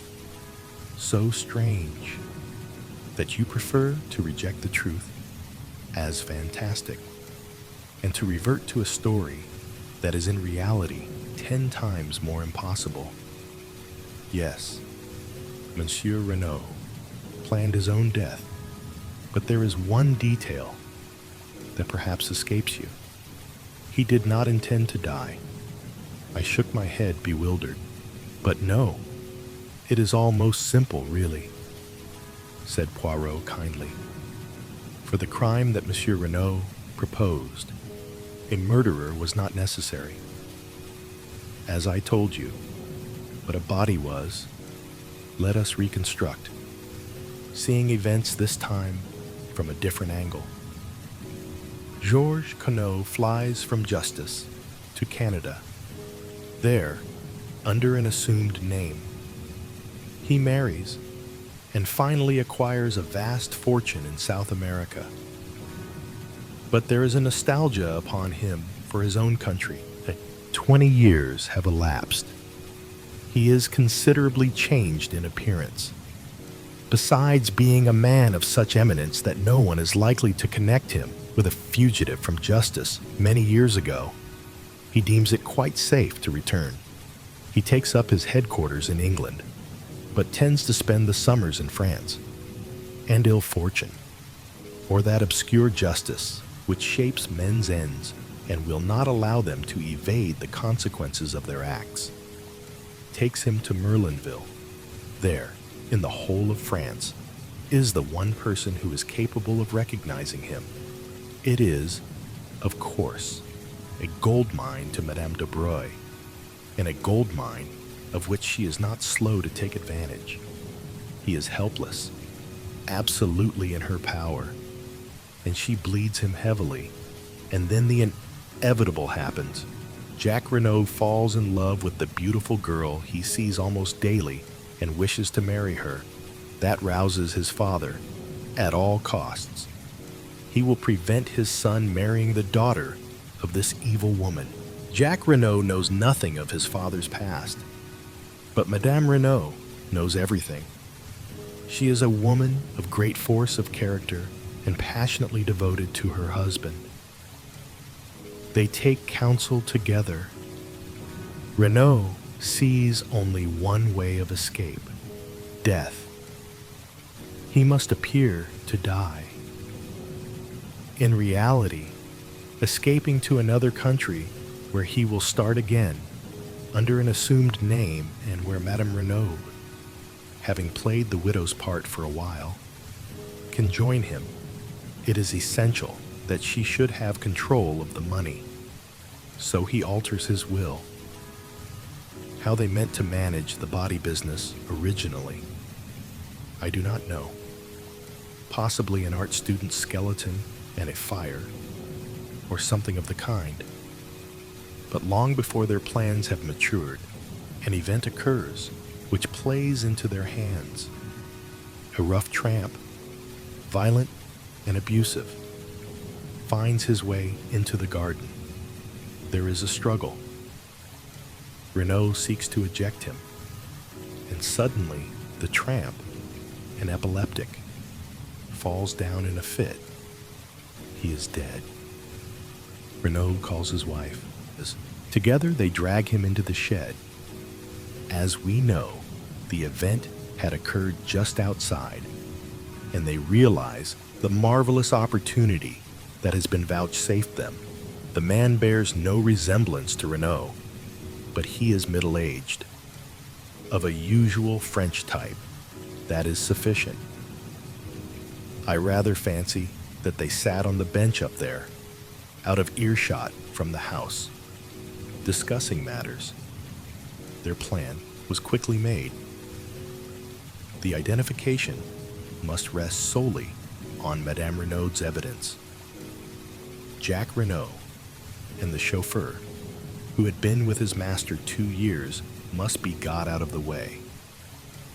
It was unlikely that the French women servants would go near the body, and in any case, Renaud intended to take measures to deceive anyone not likely to appreciate details. Masters was sent off. A telegram dispatched to Jack. Buenos Aires being selected to give credence to the story that Renaud had decided upon. Having heard of me as a rather obscure elderly detective, he wrote his appeal for help, knowing that when I arrived, the production of the letter would have a profound effect upon the examining magistrate, which, of course, it did. They dressed the body of the tramp in a suit of Renaud's and left his ragged coat and trousers by the door of the shed, not daring to take them into the house. And then, to give credence to the tale Madame Renaud was to tell, they drove the airplane dagger through his heart. That night, Renaud will first bind and gag his wife, and then, taking a spade, will dig a grave in that particular plot of ground where he knows how do you call it, bunker is to be made. It is essential that the body should be found. Madame de Broglie must have no suspicions. On the other hand, if a little time elapses, any dangers as to identity will be greatly lessened. Then, Renaud will don the tramp's rags and shuffle off to the station, where he will leave, unnoticed, by the train. Since the crime will be supposed to have taken place 2 hours later, no suspicion can possibly attach to him. You see now his annoyance at the inopportune visit of the girl, Bella. Every moment of delay is fatal to his plans. He gets rid of her as soon as he can, however, then to work. He leaves the front door slightly ajar to create the impression that assassins left that way. He binds and gags Madame Renaud, correcting his mistake of 22 years ago, when the looseness of the bonds caused suspicion to fall upon his accomplice, but leaving her primed with essentially the same story as he had invented before, proving the unconscious recoil of the mind against originality. The night is chilly, and he slips on an overcoat over his underclothing, intending to cast it into the grave with the dead man. He goes out by the window, smoothing over the flower bed carefully, and thereby furnishing the most positive evidence against himself. He goes out onto the lonely golf links, and he digs. And then, yes, and then, said Poirot gravely, the justice that he has so long eluded overtakes him. An unknown hand stabs him in the back. No, Hastings. You understand what I mean when I talk of two crimes. The first crime, the crime that Monsieur Renaud, in his arrogances, asked us to investigate, is solved. but behind it lies a deeper riddle. And to solve that will be difficult, since the criminal, in his wisdom, has been content to avail himself of the devices prepared by Renaud. It has been a particularly perplexing and baffling mystery to solve. "You're marvelous, Poirot," I said, with admiration. "Absolutely marvelous. No one on earth but you would have done it." I think my praise pleased him. For once in his life, he looked almost embarrassed. "That poor Giraud," said Poirot, trying unsuccessfully to look modest. "Without doubt, it is not all stupidity. He has had la mauvaise chance once or twice. That dark hair, coiled round the dagger, for instance, to say the least. It was misleading. To tell you the truth, Poirot," I said slowly, "even now, I don't quite see. Whose hair was it? Madame Renaud's, of course. That is where la mauvaise chance came in. Her hair, dark originally, is almost completely silvered. It might just as easily have been a gray hair, and then, by no conceivable effort, could Giraud have persuaded himself it came from the head of Jack Renaud. But it is all of a piece. Always, the facts must be twisted to fit the theory. Without doubt, when Madame Renaud recovers, she will speak. The possibility of her son being accused of the murder never occurred to her. How should it, when she believed him safely at sea on board the Anzora? Ah, voilà une femme. Hastings, what force, what self-command. She only made one slip. On his unexpected return. It does not matter. Now. And no one noticed. No one realized the significance of those words. What a terrible part she has had to play. Poor woman. Imagine the shock when she goes to identify the body and Schmidt, instead of what she expects, sees the actual lifeless form of the husband she has believed miles away by now. No wonder she fainted. But since then, despite her grief and her despair, how resolutely she has played her part, and how the anguish of it must wring her. She cannot say a word to set us on the track of the real murderers. For her son's sake, no one must know that Paul Renaud was Georges Queneau. The criminal, final, and most bitter blow. She has admitted publicly that Madame Dobreuil was her husband's mistress, for a hint of blackmail might be fatal to her secret. How cleverly she dealt will the examining magistrate when he asked her if there was any mystery in her husband's past life. Nothing so romantic, In my MC, Monsieur, it was perfect. The indulgent tone, the soupçon of sad mockery. At once, Monsieur Hautet felt himself foolish and melodramatic. Yes, she is a great woman. If she loved a criminal, she loved him royally. Poirot lost himself in contemplation. One thing more, Poirot. What about the piece of lead piping? You do not see, to disfigure the victim's face so that it would be unrecognizable. It was that which first set me on the right track. And that imbecile of a Giraud, swarming all over it to look for match ends. Did I not tell you that a clue of 2 foot long was quite as good as a clue of 2 inches? You see, Hastings, we must now start again. Who killed Monsieur Renaud? Someone who was near the villa just before 12 o'clock that night. Someone who would benefit by his death. The description fits Jack Renaud only too well. The crime need not have been premeditated. And then the dagger. I started. I had not realized that point. Of course, I said. Mrs. Renaud's dagger was the second one we found in the tramp. There were 2. then, certainly, and since they were duplicates, it stands to reason that Jack Renaud was the owner. But that would not trouble me so much. In fact, I had a little idea as to that. No, the worst indictment against him is again psychological, heredity. Mon ami, heredity. Like father, like son.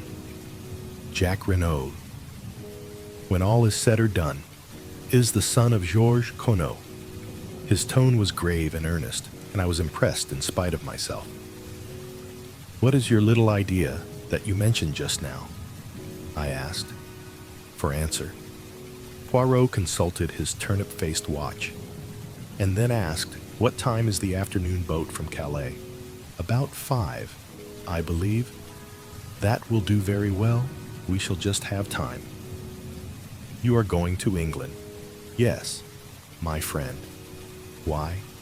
To find a possible witness who, with a rather peculiar smile upon his face, Poirot replied, Miss Bella Duveen.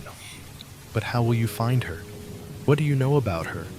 I know nothing about her, but I can guess a good deal. We may take it for granted that her name is Bella Duveen, and since that name was faintly familiar to Monsieur Stonor, though evidently not in connection with the Renaud family, it is probable that she is on the stage. Jack Renaud was a young man with plenty of money and 20 years of age. The stage is sure to have been the home of his first love. It tallies, too, with Monsieur Renaud's attempt to placate her with a check. I think I shall find her all right, especially with the help of this. And he brought out the photograph I had seen him take from Jack Renaud's drawer. With love from Bella was scrawled across the corner, but it was not that which held my eyes fascinated. The likeness was not first rate, but for all that it was unmistakable to me, I felt a cold sinking, as though some unutterable calamity had befallen me. It was the face of Cinderella. Chapter 22. I find love. I find love. For a moment or two, I sat as though frozen, the photograph still in my hand, then summoning all my courage to appear unmoved. I handed it back. At the same time, I stole a quick glance at Poirot. Had he noticed anything? But to my relief, he did not seem to be observing me. Anything unusual in my manner had certainly escaped him. He rose briskly to his feet. We have no time to lose. We must make our departure with all dispatch. All is well. The sea, it will be calm.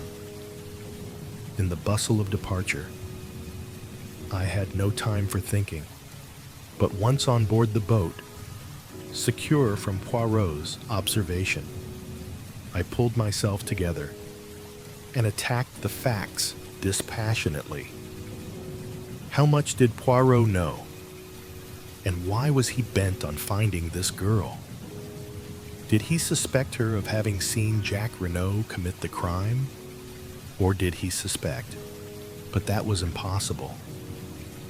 The girl had no grudge against the elder Renaud, no possible motive for wishing his death. What had brought her back to the scene of the murder? I went over the facts carefully. She must have left the train at Calais, where I parted from her that day. No wonder I had been unable to find her on the boat. If she had dined in Calais, and then taken a train out to Merlinville, she would have arrived at the Villa Geneviève just about the time that Françoise said. What had she done when she left the house just after 10? Presumably either gone to an hotel or returned to Calais. And then, the crime had been committed on Tuesday night.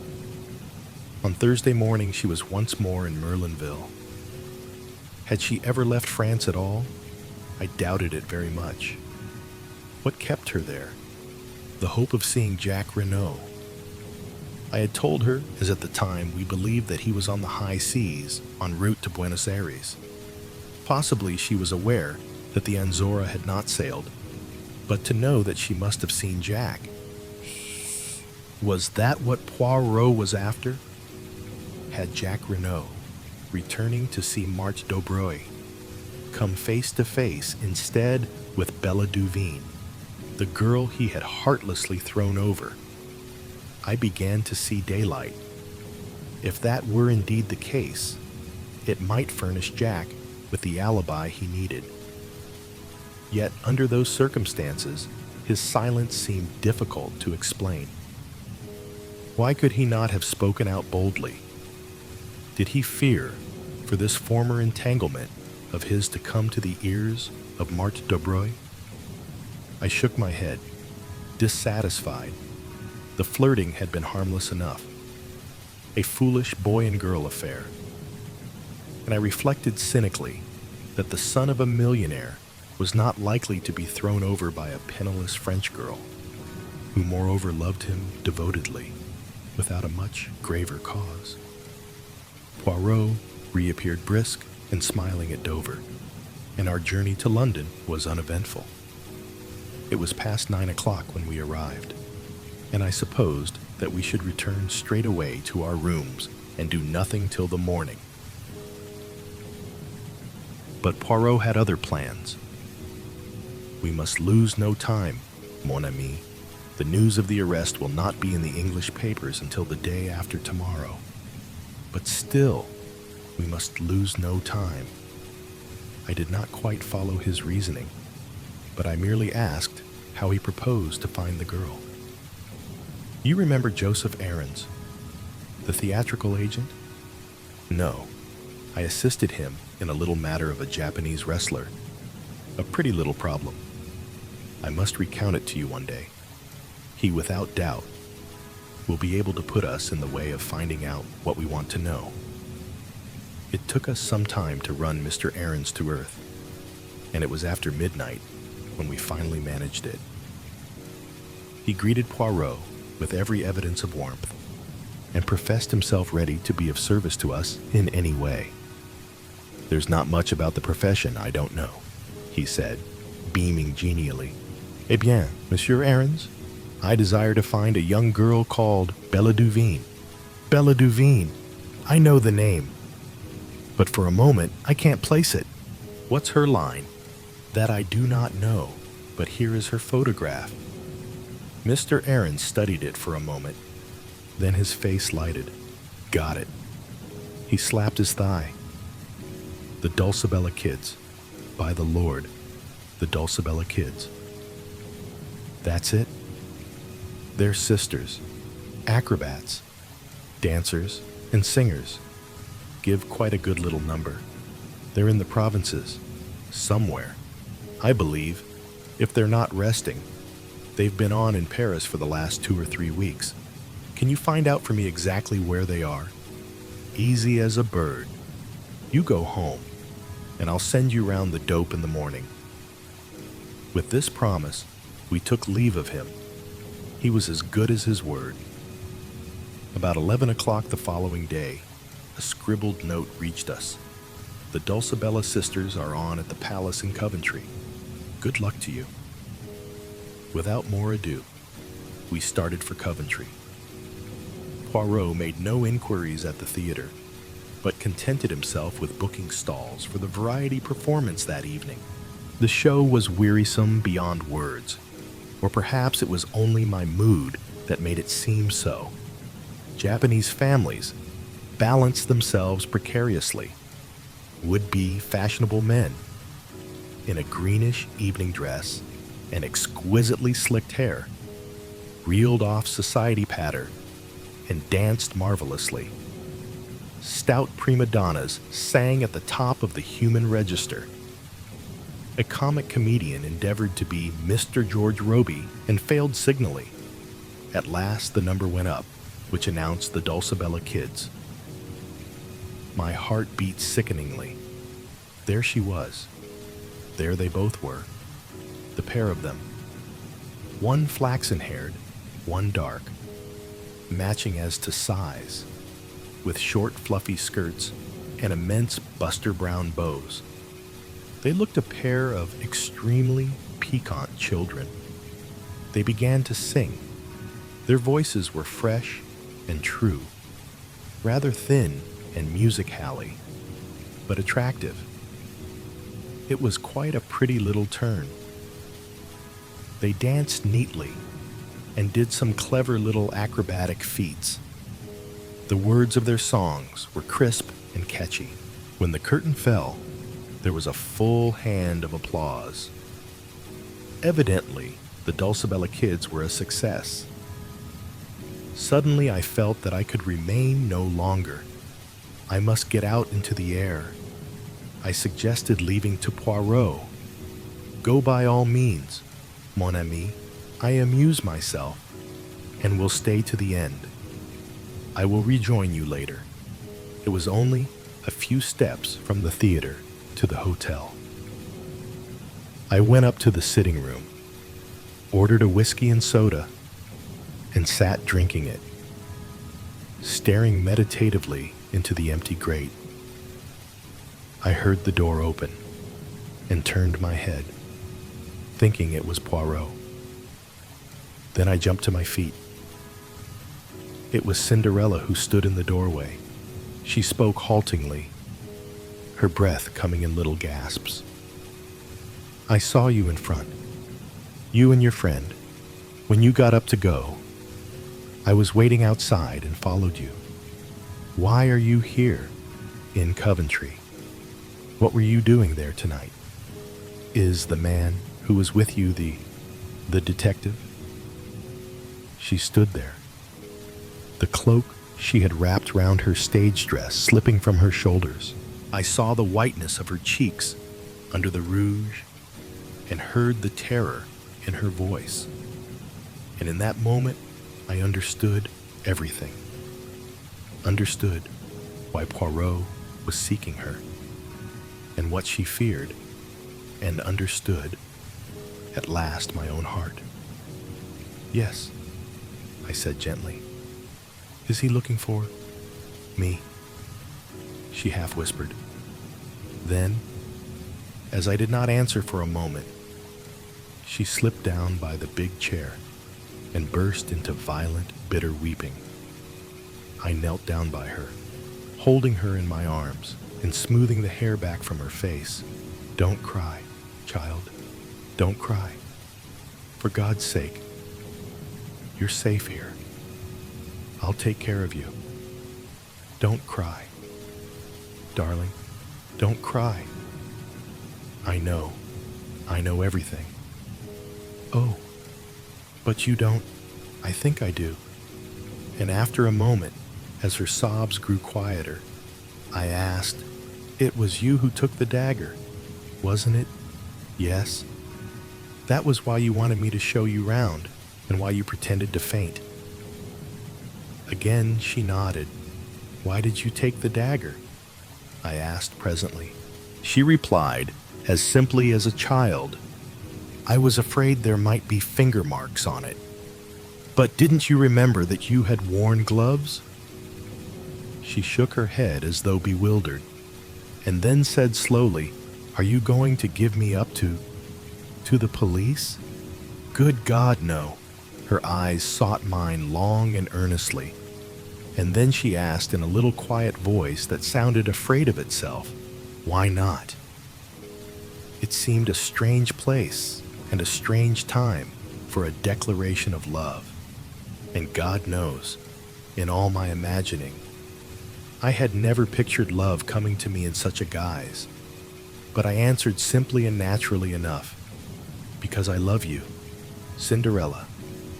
She bent her head down, as though ashamed, and muttered in a broken voice, You can't, not if you knew. And then, as though rallying herself, she faced me squarely and asked, What do you know then? I know that you came to see Renaud that night. He offered you a check and you tore it up indignantly. Then you left the house. I paused. Go on. What next?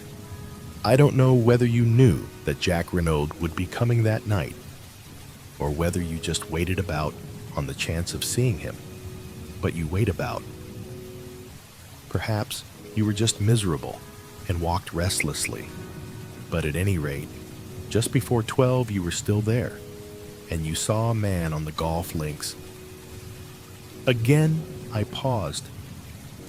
I had leaped to the truth in a flash as she entered the room, but now the picture rose before me even more convincingly. I saw vividly the peculiar pattern of the overcoat on the dead body of Mr. Renaud, and I remembered the amazing likeness that had startled me into believing for one instant that the dead man had risen from the dead when his son burst into our conclave in the salon. "Go on," repeated the girl steadily.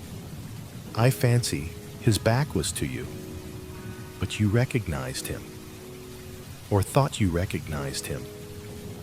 The gait and the carriage were familiar to you, and the pattern of his overcoat." I paused. "You used a threat in one of your letters to Jack Renaud. When you saw him there, your anger and jealousy drove you mad, and you struck.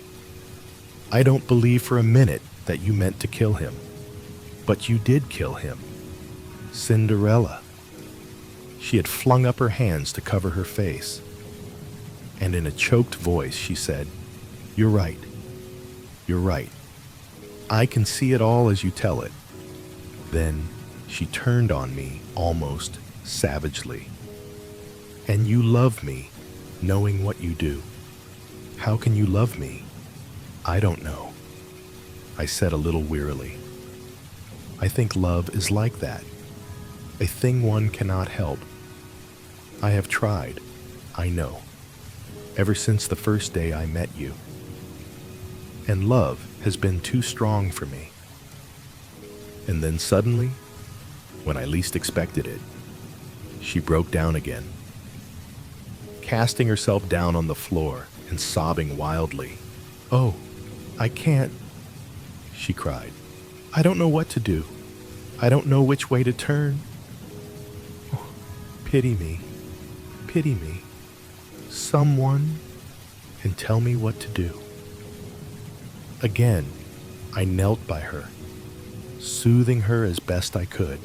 "Don't be afraid of me. Bella, for God's sake, don't be afraid of me. I love you. That's true, but I don't want anything in return. Only let me help you. Love him still if you have to, but let me help you, as he can't." It was as though she had been turned to stone by my words.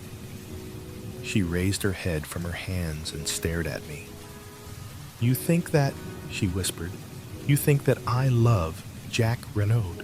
Then, half laughing, half crying, she flung her arms passionately round my neck and pressed her sweet, wet face to mine. "Not as I love you," she whispered, "never as I love you." Her lips brushed my cheek, and then, seeking my mouth, kissed me again and again with a sweetness and fire beyond belief. The wildness of it, and the wonder, I shall not forget. No, not as long as I live. It was a sound in the doorway that made us look up. Poirot was standing there looking at us. I did not hesitate. With a bound, I reached him and pinioned his arms to his sides. "Quick," I said to the girl. "Get out of here, as fast as you can. I'll hold him." With one look at me, she fled out of the room past us. I held Poirot in a grip of iron. "Mon ami," observed the latter mildly, "you do this sort of thing very well. The strong man holds me in his grasp, and I am helpless as a child. But all this is uncomfortable and slightly ridiculous. Let us sit down and be calm. You won't pursue her. Mon Dieu, no. M.I. Girard, release me, my friend, keeping a suspicious eye upon him. For I paid Poirot the compliment of knowing that I was no match for him in astuteness. I relaxed my grip, and he sank into an armchair, feeling his arms tenderly. It is that you have the strength of a bull when you are roused. Hastings, eh bien? And do you think you have behaved well? To your old friend I show you the girl's photograph, and you recognize it, but you never say a word. There was no need if you knew that I recognized it, I said, rather bitterly. So Poirot had known all along I had not deceived him for an instant. You did not know that I knew that. And tonight you helped the girl to escape when we have found her with so much trouble. Eh bien, it comes to this. Are you going to work with me or against me, Hastings? For a moment or two, I did not answer. To break with my old friend gave me great pain, yet I must definitely range myself against him. Would he ever forgive me? I wondered. He had been strangely calm so far, but I knew him to possess marvelous self-command. Poirot, I said, I'm sorry. I admit I've behaved badly to you over this, but sometimes one has no choice, and in the future I must take my own line. Poirot nodded his head several times. I understand, he said. The mocking light had quite died out of his eyes, and he spoke with a sincerity and kindness that surprised me. It is that, my friend, is it not? It is love that has come, not as you imagined it, all cock-a-hoop with fine feathers, but sadly, with bleeding feet. Well, I warned you. When I realized that this girl must have taken the dagger, I warned you. Perhaps you remember, but already it was too late. But tell me, how much do you know? I met his eyes squarely. Nothing that you could tell me would be any surprise to me. Poirot, understand that? But in case you think of resuming your search for Miss Duveen, I should like you to know one thing clearly, if you have any idea that she was concerned in this crime. Or was the mysterious lady who called upon Mr. Renaud that night? You are wrong. I traveled home from France with her that day, and parted from her at Victoria that evening, so that it is clearly impossible for her to have been in Merlinville. Ah, Poirot looked at me thoughtfully. And you would swear to that in a court of law? Most certainly, I would. Poirot rose and bowed. Mon ami, vive l'amour. It can perform miracles. It is decidedly ingenious what you have thought of there. It defeats even Hercule Poirot. Chapter 23. Difficulties, please, ahead. Difficulties ahead. After a moment of stress, such as I have just described, reaction is bound to set in. I retired to rest that night on a note of triumph, but I awoke to realize that I was by no means out of the wood. True, I could see no flaw in the alibi I had so suddenly conceived. I had but to stick to my story, and I failed to see how Bella could be convicted in face of it. But I felt the need of treading warily. Poirot would not take defeat lying down.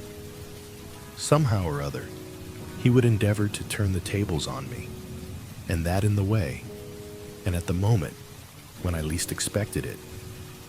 We met at breakfast the following morning as though nothing had happened. Poirot's good temper was imperturbable, yet I thought I detected a kind of reserve in his manner, which was new. After breakfast, I announced my intention of going out for a stroll. A malicious gleam shot through Poirot's eyes. If it is information you seek, you need not be at the pains of deranging yourself. I can tell you all you wish to know. The Dulcibella sisters have canceled their contract and have left Coventry for an unknown destination. Is that really so, Poirot? You can take it from me, Hastings. I made inquiries the first thing this morning. After all, what else did you expect? True enough, nothing else could be expected under the circumstances. Cinderella had profited by the slight start I had been able to secure her, and would certainly not lose a moment in removing herself from the reach of the pursuer. It was what I had intended and planned. Nevertheless, I was aware of being plunged into a network of fresh difficulties. I had absolutely no means of communicating with the girl, and it was vital that she should know the line of defense that had occurred to me, and which I was prepared to carry out.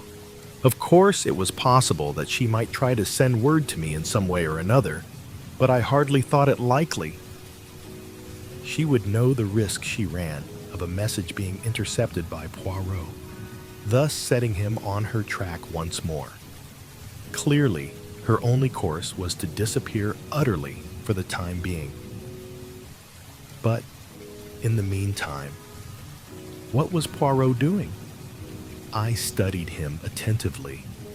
He was wearing his most innocent air and staring meditatively into the far distance. He looked altogether too placid and supine to give me reassurance. I had learned, with Poirot, that the less dangerous he looked, the more dangerous he was. His quiescence alarmed me, observing a troubled quality in my face. He smiled benignantly. You are puzzled. Hastings, you ask yourself why I do not launch myself in pursuit. Well, something of the kind. It is what you would do. Were you in my place? I understand that, but I'm not of those who enjoy rushing up and down a country seeking a needle in a haystack, as you English say. No. Let Mademoiselle Belladuvine go. Without doubt, I shall be able to find her when the time comes. Until then, I am content to wait. I stared at him doubtfully. Was he seeking to mislead me? I had an irritating feeling that, even now, he was master of the situation. My sense of superiority was gradually waning. I had contrived the girl's escape and evolved a brilliant scheme for saving her from the consequences of her rash act. But I could not rest easy in my mind. Poirot's perfect calm awakened 1,000 apprehensions. I suppose, Poirot, I said rather diffidently, I mustn't ask what your plans are. I've forfeited the right. But not at all.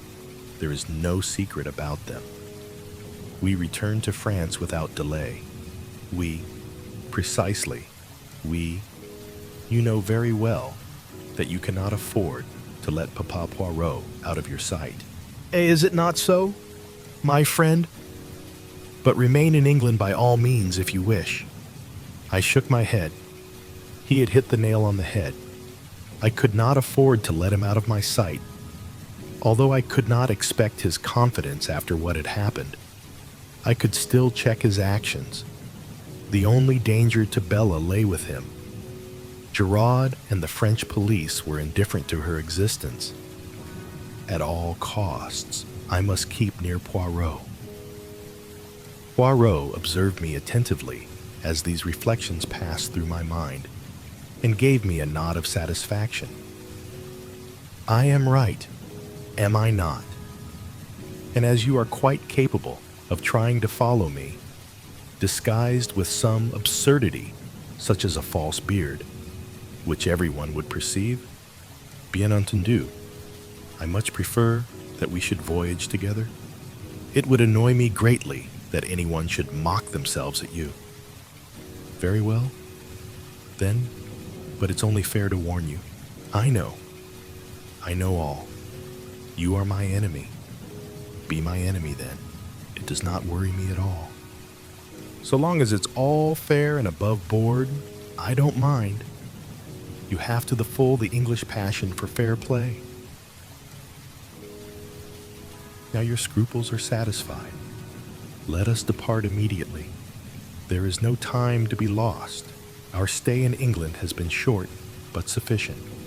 I know what I wanted to know. The tone was light, but I read a veiled menace into the words. Still, I began and stopped. Still, as you say, without doubt, you are satisfied with the part you are playing. Me. I preoccupy myself with Jack Renaud. Jack Renaud.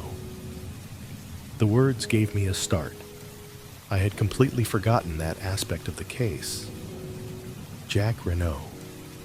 In prison, with the shadow of the guillotine looming over him. I saw the part I was playing in a more sinister light. I could save Bella, yes, but in doing so, I ran the risk of sending an innocent man to his death. I pushed the thought from me with horror. It could not be. He would be acquitted. Certainly he would be acquitted. But the cold fear came back. Suppose he were not. What then? Could I have it on my conscience? Horrible thought. Would it come to that in the end? A decision? Bella or Jack Renaud? The promptings of my heart were to save the girl I loved at any cost to myself. But if the cost were to another, the problem was altered. What would the girl herself say? I remembered that no word of Jack Renaud's arrest had passed my lips.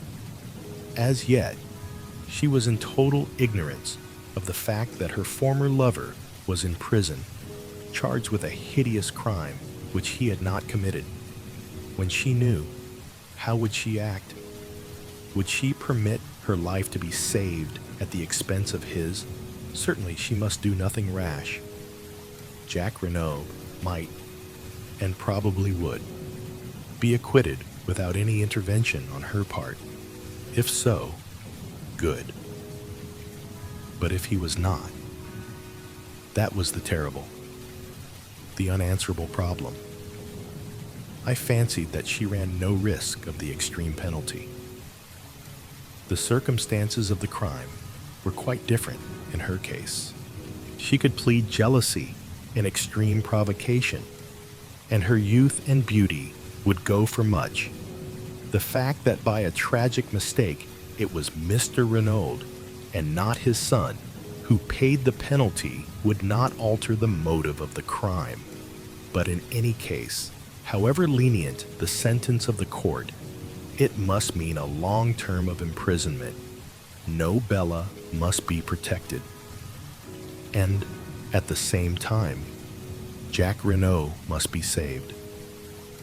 How this was to be accomplished, I did not see clearly. But I pinned my faith to Poirot. He knew. Come what might, he would manage to save an innocent man. He must find some pretext other than the real one. It might be difficult, but he would manage it somehow. And with Bella unsuspected, and Jack Renaud acquitted, all would end satisfactorily. So I told myself repeatedly, but at the bottom of my heart there still remained a cold fear. Chapter 24. Save him. Save him. We crossed from England by the evening boat, and the following morning saw us in Saint-Omer, whither Jack Renaud had been taken. Poirot lost no time in visiting me, Hote, as he did not seem disposed to make any objections to my accompanying him. I bore him company. After various formalities and preliminaries, we were conducted to the examining magistrate's room. He greeted us cordially. I was told that you had returned to England, Monsieur Poirot. I am glad to find that such is not the case. It is true that I went there, monsieur, but it was only for a flying visit, a side issue, but one that I fancied might repay investigation. And it did, eh? Poirot shrugged his shoulders. Hotet nodded. Sighing, we must resign ourselves. I fear. That animal Giraud, his manners are abominable, but he is undoubtedly clever. Not much chance of that one making a mistake. You think not? It was the examining magistrate's turn to shrug his shoulders. Oh, well, speaking frankly, in confidence. Of course. Can you come to any other conclusion? Frankly, there seem to me to be many points that are obscure, such as, but Poirot was not to be drawn. I have not yet tabulated them, he remarked. It was a general reflection that I was making. I liked the young man, and should be sorry to believe him guilty of such a hideous crime. By the way, what has he to say for himself on the matter? The magistrate frowned. I cannot understand him. He seems incapable of putting up any sort of defense. It has been most difficult to get him to answer questions. He contents himself with a general denial, and beyond that takes refuge in a most obstinate silence. I am interrogating him again tomorrow. Perhaps you would like to be present. We accepted the invitation with empressement. A distressing case, said the magistrate with a sigh. My sympathy for Madame Renaud is profound. How is Madame Renaud? She has not yet recovered consciousness. It is merciful in a way. Poor woman. She is being spared much. The doctors say that there is no danger, but that when she comes to herself, she must be kept as quiet as possible. It was, I understand, quite as much the shock as the fall which caused present state. It would be terrible if her brain became hinged, but I should not wonder at all. No, really, not at all. Hotet leaned back, shaking his head with a sort of mournful enjoyment as he envisaged the gloomy prospect. He roused himself at length and observed with a start, That reminds me, I have here a letter for you, Monsieur Poirot. Let me see. Where did I put it? He proceeded to rummage among his papers. At last he found the missive and handed it to Poirot. It was sent under cover to me in order that I might forward it to you, he explained. But as you left no address, I could not do so. Sage. Poirot studied the letter curiously. It was addressed in a long, sloping, foreign hand, and the writing was decidedly a woman's. Poirot did not open it. Instead, he put it in his pocket and rose to his feet. Till tomorrow, then. Many thanks for your courtesy and amiability, but not at all. I am always at your service. We were just leaving the building when we came face to face with Giraud, looking more dandified than ever and thoroughly pleased with himself. Aha, Monsieur Poirot, he cried airily. You have returned from England, then. As you see, said Poirot, the end of the case is not far off now. I fancy I agree with you, Monsieur Giraud. Poirot spoke in a subdued tone. His crestfallen manner seemed to delight the other. Of all the milk-and-water criminals, not an idea of fending himself. It is extraordinary. So extraordinary that it gives one to think, does it not? Suggested Poirot mildly. But Giraud was not even listening. He twirled his cane amicably. Well, good day, Monsieur Poirot. I am glad you're satisfied of young Renaud's guilt at last. Pardon, but I am not in the least satisfied.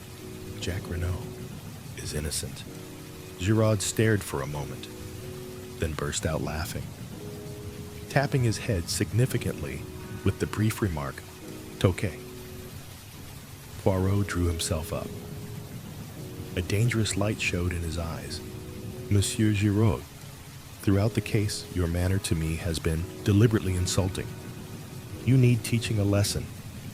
I am prepared to wager you 500 francs that I find the murderer of Monsieur Renaud before you do. Is it agreed? Giraud stared helplessly at him and murmured again. Come now, urged Poirot. Is it agreed? I have no wish to take your money from you. Make your mind easy. You will not. Oh, well then, I agree. You speak of my manner to you being insulting. Well, once or twice, your manner has annoyed me. I am enchanted to hear it, said Poirot. Good morning, Monsieur Giraud. Come, Hastings. I said no word. As we walked along the street, my heart was heavy. Poirot had displayed his intentions only too plainly. I doubted more than ever my powers of saving Bella from the consequences of her act. This unlucky encounter with Giraud had roused Poirot and put him on his mettle. Suddenly I felt a hand laid on my shoulder and turned to face Gabriel Stoner. We stopped and greeted, and he proposed strolling with us back to our hotel. And what are you doing here, Monsieur Stoner? Inquired Poirot. One must stand by one's friends, replied the other dryly, especially when they are unjustly accused. Then you do not believe that Jack Renaud committed the crime? I asked eagerly. Certainly I don't. I know the lad. I admit that there have been one or two things in this business that have staggered me completely, but nonetheless, in spite of his fool way of taking it, I'll never believe that Jack Renaud is a murderer. My heart warmed to the secretary. His words seemed to lift a secret weight from my heart. I have no doubt that many people feel like you do, I exclaimed. There is really absurdly little evidence against him. I should say that there was no doubt of his acquittal, no doubt whatever. But Stoner hardly responded as I could have wished. I'd give a lot to think as you do, he said gravely. He turned to Poirot. What's your opinion, monsieur? I think that things look very black against him, said Poirot quietly. You believe him guilty, said Stoner sharply. No, but I think he will find it hard to prove his innocence. He's behaving so damned queerly, muttered Stoner. Of course, I realize that there's a lot more in this affair than meets the eye. Giraud's not wise to that because he's an outsider, but the whole thing has been damned odd. As to that, least said, soonest mended. If Mrs. Renaud wants to hush anything up, I'll take my cue from her. It's her show, and I've too much respect for her judgment to shove my oar in.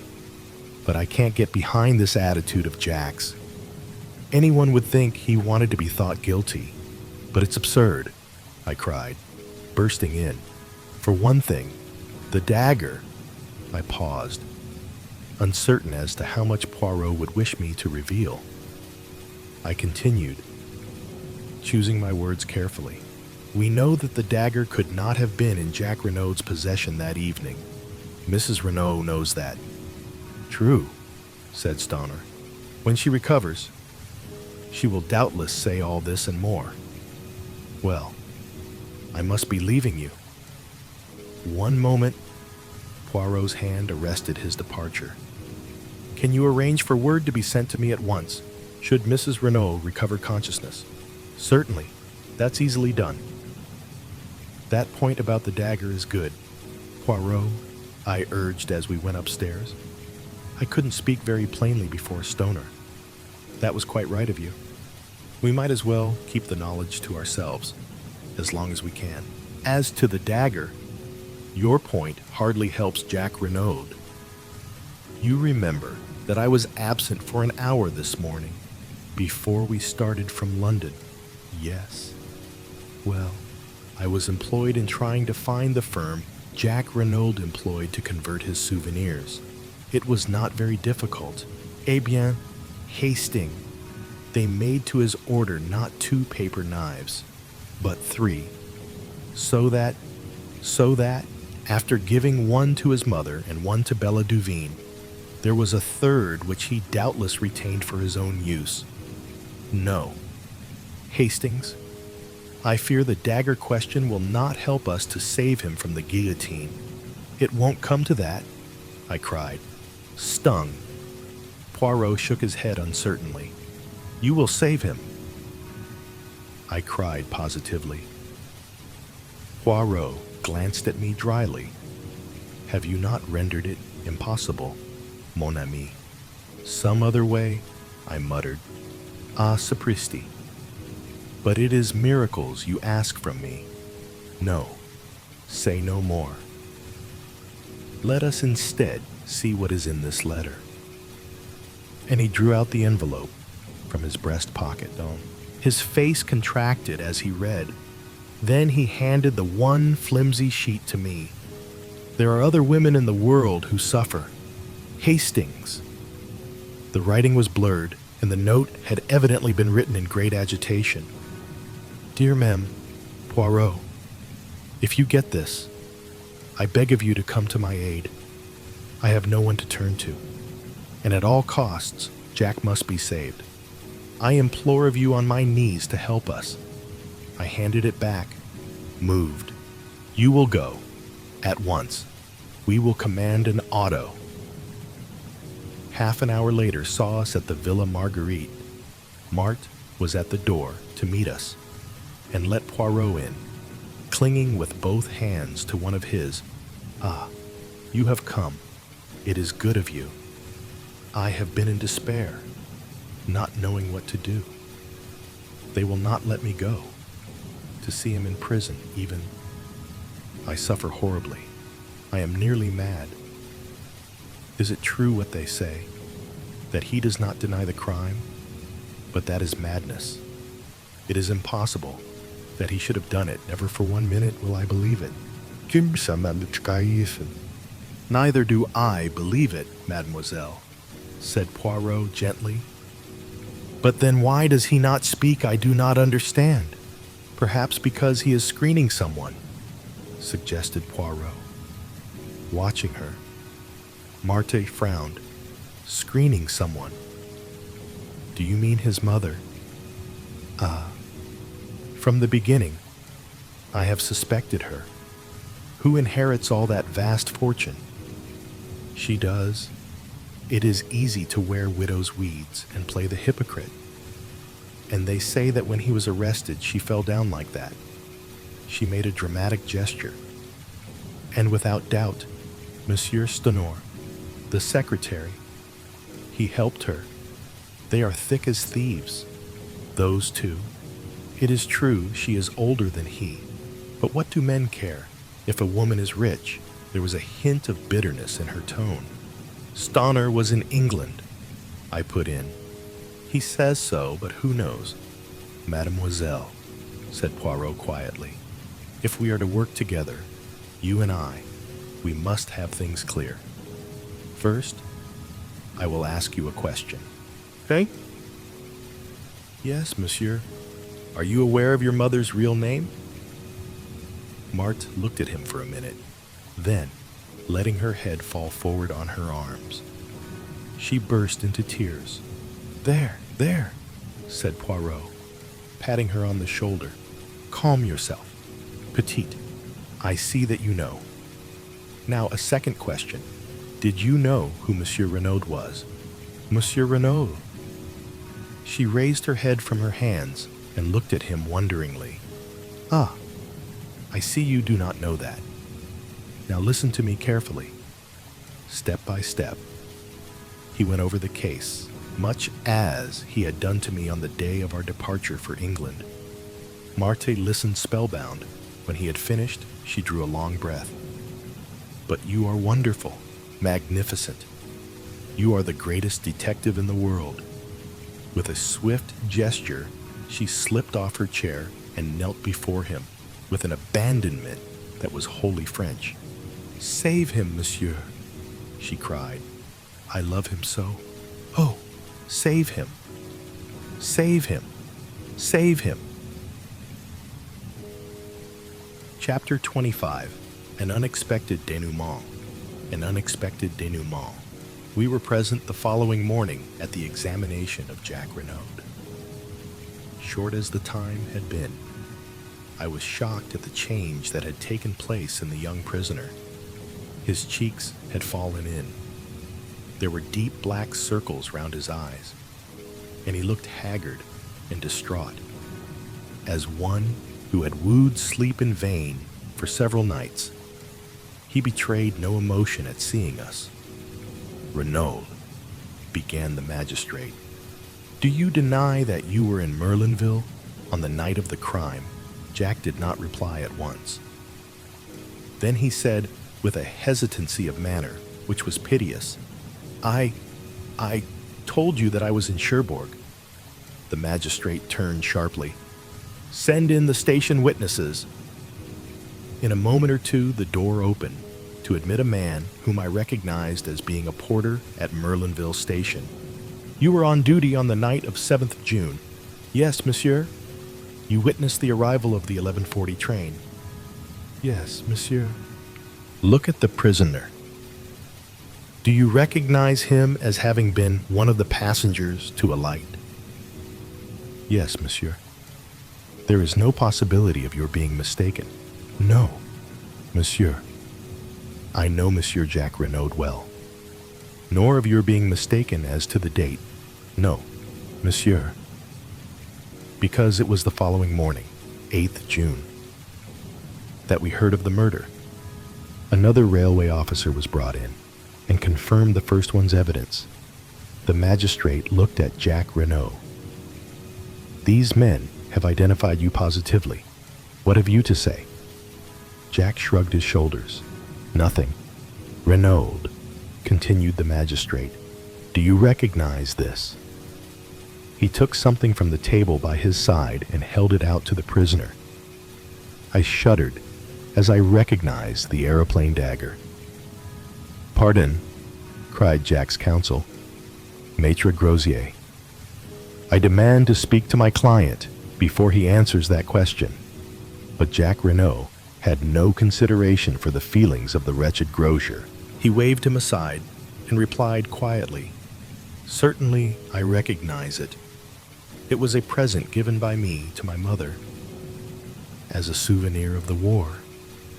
Is there, as far as you know, any duplicate of that dagger in existence?" Again, Maître Grosier burst out, and again Jack overrode him. "Not that I know of. The setting was my own design." Even the magistrate almost gasped at the boldness of the reply. It did, in very truth, seem as though Jack was rushing on his fate. I realized, of course, the vital necessity he was under of concealing, for Bella's sake, the fact that there was a duplicate dagger in the case. So long as there was supposed to be only one weapon, no suspicion was likely to attach to the girl who had had the second paper knife in her possession. He was valiantly shielding the woman he had once loved, but at what cost to himself, I began to realize the magnitude of the task I had so lightly set Poirot. It would not be easy to secure the acquittal of Jack Renaud by anything short of the truth. M. Haute spoke again, with a peculiarly biting inflection.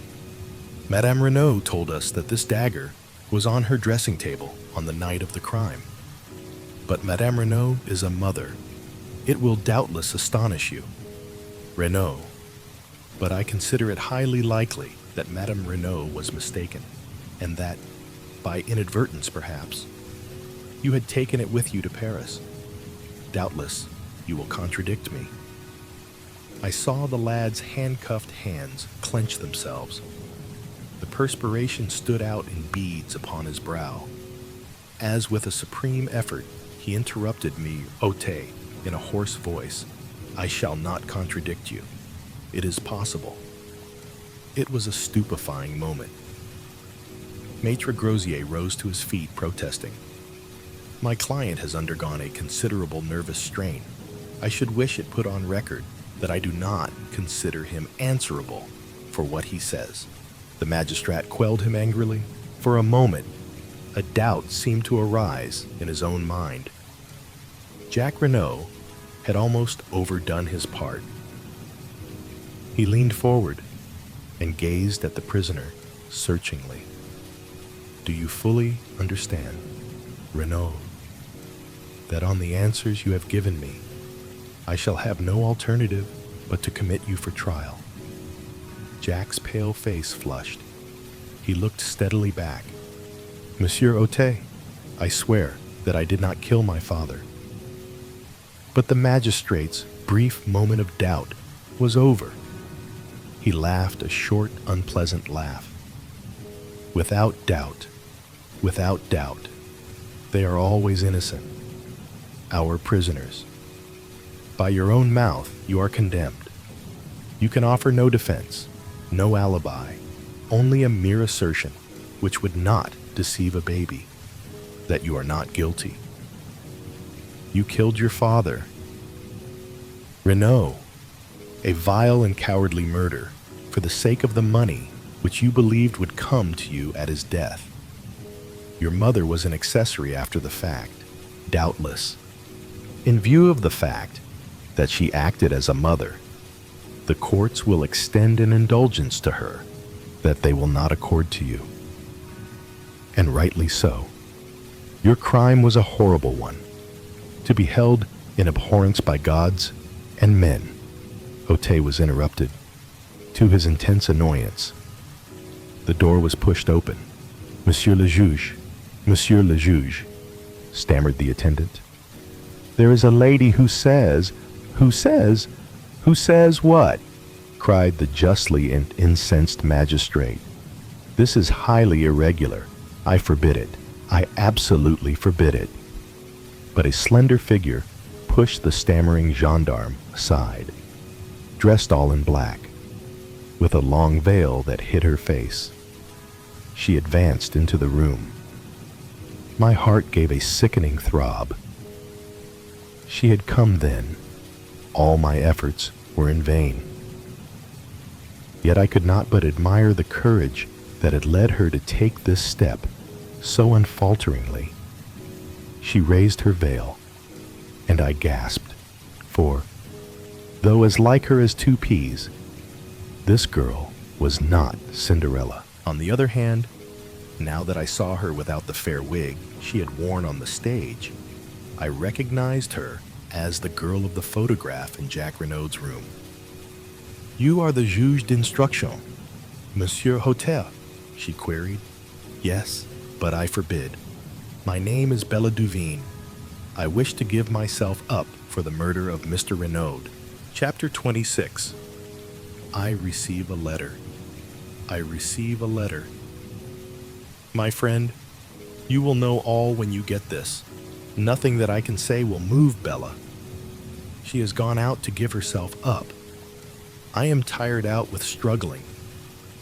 You will know now that I deceived you, that where you gave me trust, I repaid you with lies. It will seem, perhaps, indefensible to you, but I should like, before I go out of your life forever, to show you just how it all came about.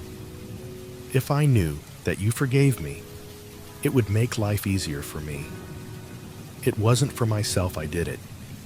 That's the only thing I can put forward to say for myself.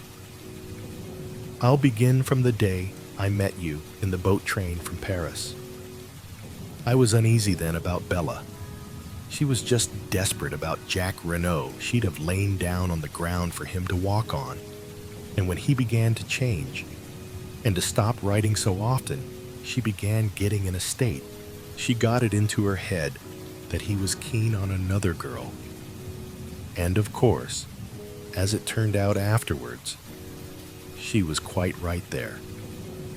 She'd made up her mind to go to their villa at Merlinville and try and see Jack. She knew I was against it and tried to give me the slip. I found she was not on the train at Calais and determined I would not go on to England without her. I had an uneasy feeling that something awful was going to happen if I couldn't prevent it. I met the next train from Paris. She was on it and set upon going out then and there to Merlinville. I argued with her for all I was worth, but it wasn't any good. She was all strung up and set upon having her own way. Well, I washed my hands of it. I'd done all I could. It was getting late. I went to an hotel, and Bella started for Merlinville. I still couldn't shake off my feeling of what the books call impending disaster. The next day came, but no Bella. She'd made a date with me to meet at the hotel, but she didn't keep it. No sign of her all day. I got more and more anxious. Then came an evening paper with the news. It was awful, I couldn't be sure, of course, but I was terribly afraid. I figured it out that Bella had met Papa Renaud and told him about her and Jack, and that he'd insulted her or something like that. We've both got terribly quick tempers. Then all the masked foreigner business came out, and I began to feel more at ease, but it still worried me that Bella hadn't kept her date with me. By the next morning, I was so rattled that I just got to go and see what I could. First thing, I ran up against you. You know all that. When I saw the dead man, looking so like Jack, and wearing Jack's fancy overcoat, I knew. And there was the identical paper knife, wicked little thing, that Jack had given Bella 10 to. One, it had her finger marks on it. I can't hope to explain to you the sort of helpless horror of that moment. I only saw one thing clearly. I must get hold of that dagger and get right away with it before they found out it was gone. I pretended to faint, and while you were away, getting water, I took the thing and hid it away in my dress. I told you that I was staying at the Hôtel du Phare, but of course, really I made a beeline back to Calais, and then on to England by the first boat. When we were in mid-channel, I dropped that little devil of a dagger into the sea. Then I felt I could breathe again. Bella was in our digs in London. She looked like nothing on God's earth. I told her what I'd done, and that she was pretty safe for the time being. She stared at me, and then began laughing. Laughing. It was horrible to hear her. I felt that the best thing to do was to keep busy. She'd go mad if she had time to brood on what she'd done. Luckily, we got an engagement at once. And then I saw you and your friend watching us that night. I was frantic, you must suspect, or you wouldn't have tracked us down. I had to know the worst, so I followed you. I was desperate, and then, before I'd had time to say anything, I tumbled to it that it was me you suspected, not Bella, or at least that you thought I was Bella, since I'd stolen the dagger. I wish, honey, that you could see back to my mind at that moment. You'd forgive me. Perhaps. I was so frightened and muddled and desperate. All I could get clearly was that you would try and save me. I didn't know whether you'd be willing to save her. I thought very likely not. It wasn't the same thing, and I couldn't risk it. Bella's my twin. I'd got to do the best for her. So I went on lying. I felt mean. I feel mean still. That's all. Enough too. You'll say, I expect. I ought to have trusted you.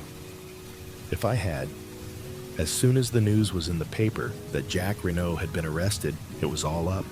Bella wouldn't wait to see how things went. "I'm very tired. I can't write any more." She had begun to sign herself Cinderella, but had crossed that out and written instead Dulcie Duveen. It was an ill-written, blurred epistle, but I have kept it to this day. Poirot was with me when I read it. The sheets fell from my hand, and I looked across at him. "Did you know all the time that it was at the other—" "Yes, my friend." "Why did you not tell me, to begin with?" I could hardly believe it conceivable that you could make such a mistake. You had seen the photograph. The sisters are very alike, but by no means incapable of distinguishment. But the fair hair, a wig, worn for the sake of a piquant contrast on the stage. Is it conceivable that with twins one should be fair, and one dark? Why didn't you tell me that night at the hotel in Coventry? You were rather high-handed in your methods, mon ami, said Poirot dryly. You did not give me a chance. But afterwards? Ah, afterwards. Well, to begin with, I was hurt at your want of faith in me. And then, I wanted to see whether your feelings would stand the test of time. In fact, whether it was love or a flash in the pan with you. I should not have left you long in your error. I nodded.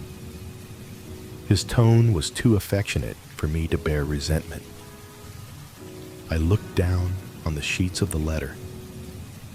Suddenly, I picked them up from the floor and pushed them across to him. Read that, I said. I'd like you to. He read it through in silence. Then he looked up at me. What is it that worries you? Hastings. This was quite a new mood in Poirot. His mocking manner seemed laid quite aside. I was able to say what I wanted without too much difficulty. She doesn't say, well, not whether she cares for me or not. Poirot turned back the pages. I think you are mistaken. Hastings? Where? I cried, leaning forward eagerly. Poirot smiled. She tells you that in every line of the letter, mon ami. But where am I to find her? There's no address on the letter. There's a French stamp, that's all. Excite yourself not. Leave it to Papa Poirot. I can find her for you as soon as I have 5 little minutes. Chapter 27, Jack Renault's Story. Jack Renault's Story. Congratulations, Monsieur Jack, said Poirot, wringing the lad warmly by the hand.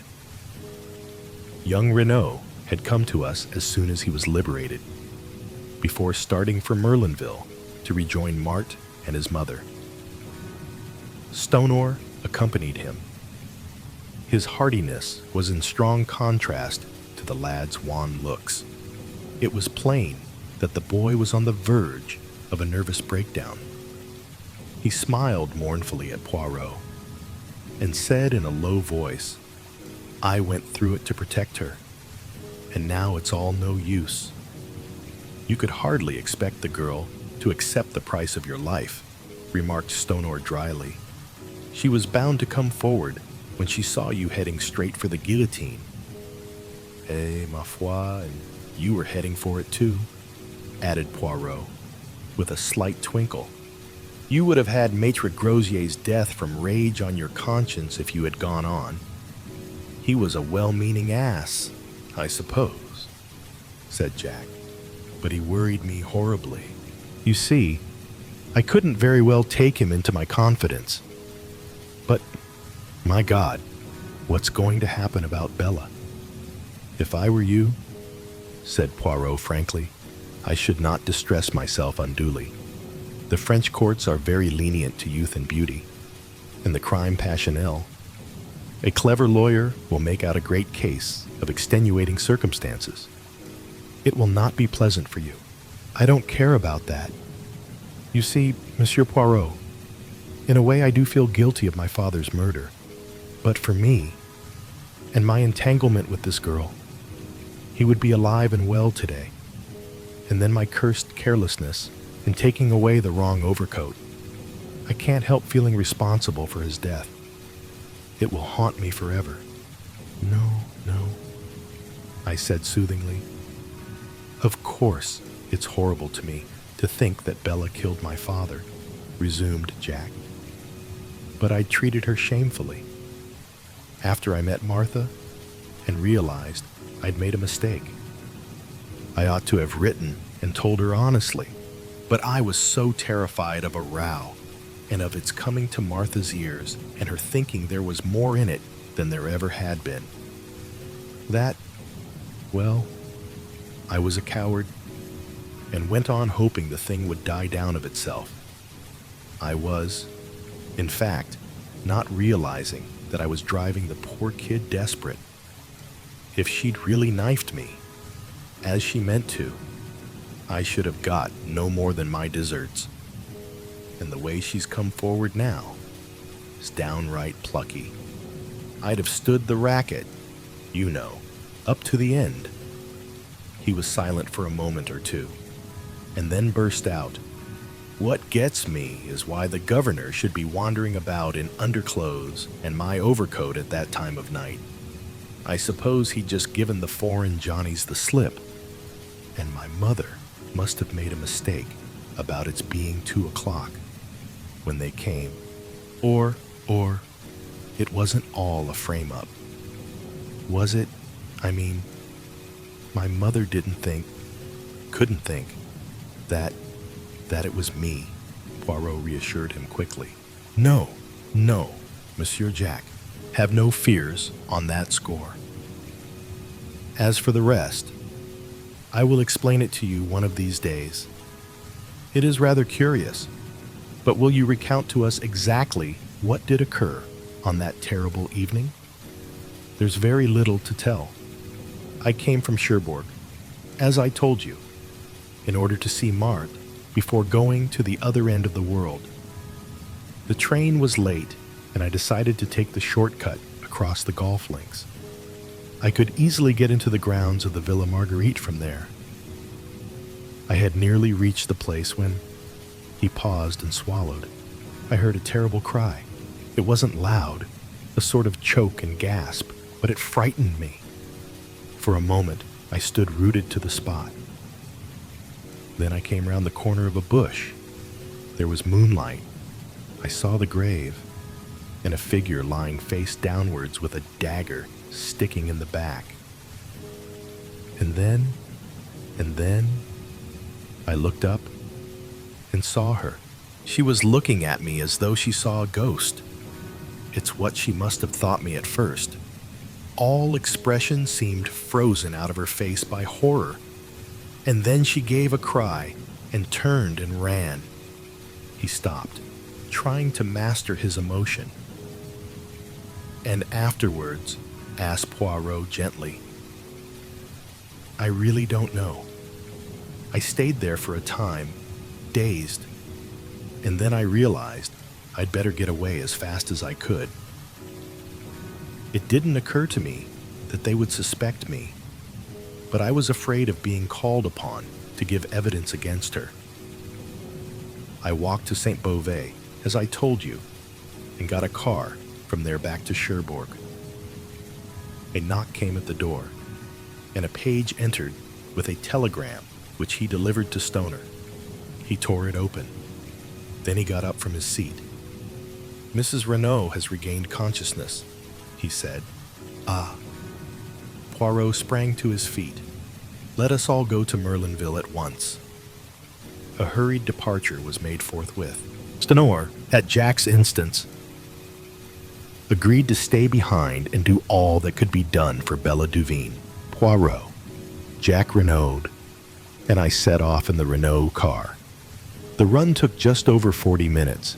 As we approached the doorway of the Villa Marguerite, Jack Renaud shot a questioning glance at Poirot. "How would it be if you went on first, to break the news to my mother that I'm free, while you break it in person to Mademoiselle Marthe, eh?" finished Poirot, with a twinkle. "But yes, By all means. I was about to propose such an arrangement myself. Jack Renault did not wait for more. Stopping the car, he swung himself out and ran up the path to the front door. We went on in the car to the Villa Geneviève. Poirot, I said, do you remember how we arrived here that first day and were met by the news of Mr. Renault's murder? Ah, yes, truly. Not so long ago either. But what a lot of things have happened since then, especially for you. Yes, indeed, I sighed. You are regarding it from the sentimental standpoint. Hastings, that was not my meaning. We will hope that Mademoiselle Bella will be dealt with leniently. And after all, Jack Renault cannot marry both the girls. I spoke from a professional standpoint. This is not a crime well ordered and regular, such as a detective delights in, the mise en scène designed by Georges Clooney. That indeed is perfect. But the denouement? No. A man killed by accident in a girl's fit of anger. Indeed. What order or method is there in that? And in the midst of a fit of laughter, on my part, at Poirot's peculiarities. The door was opened by Françoise. Poirot explained that he must see Mrs. Renault at once, and the old woman conducted him upstairs. I remained in the salon. It was some time before Poirot reappeared. He was looking unusually grave. Vous voilà. Hastings, sacré tonnerre, but there are squalls ahead. What do you mean? I cried. I would hardly have credited it, said Poirot thoughtfully. But women are very unexpected. Here are Jack and Marthe Daubreuil, I exclaimed, looking out of the window. Poirot bounded out of the room and met the young couple on the steps outside. Do not enter. It is better not. Your mother is very upset. I know, said Jack Renault. I must go up to her at once. But no, I tell you, it is better not. But Marthe and I, in any case, do not take Mademoiselle with you. Mount if you must, but you would be wise to be guided by me. A voice on the stairs behind made us all start.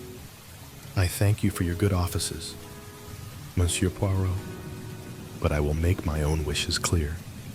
We stared in astonishment. Descending the stairs, leaning on Léonie's arm, was Mrs. Renault, her head still bandaged. The French girl was weeping and imploring her mistress to return to bed. Madame will kill herself. It is contrary to all the doctor's orders. But Mrs. Renault came on. Mother, cried Jack, starting forward, but with a gesture, she drove him back. I am no mother of yours. You are no son of mine. From this day and hour, I renounce you. Mother, cried the lad, stupefied. For a moment, she seemed to waver, to falter before the anguish in his voice. Poirot made a mediating gesture, but instantly she regained command of herself. Your father's blood is on your head. You are morally guilty of his death. You thwarted and defied him over this girl, and by your heartless treatment of another girl, you brought about his death. Go out from my house. Tomorrow, I intend to take such steps as shall make it certain that you shall never touch a penny of his money.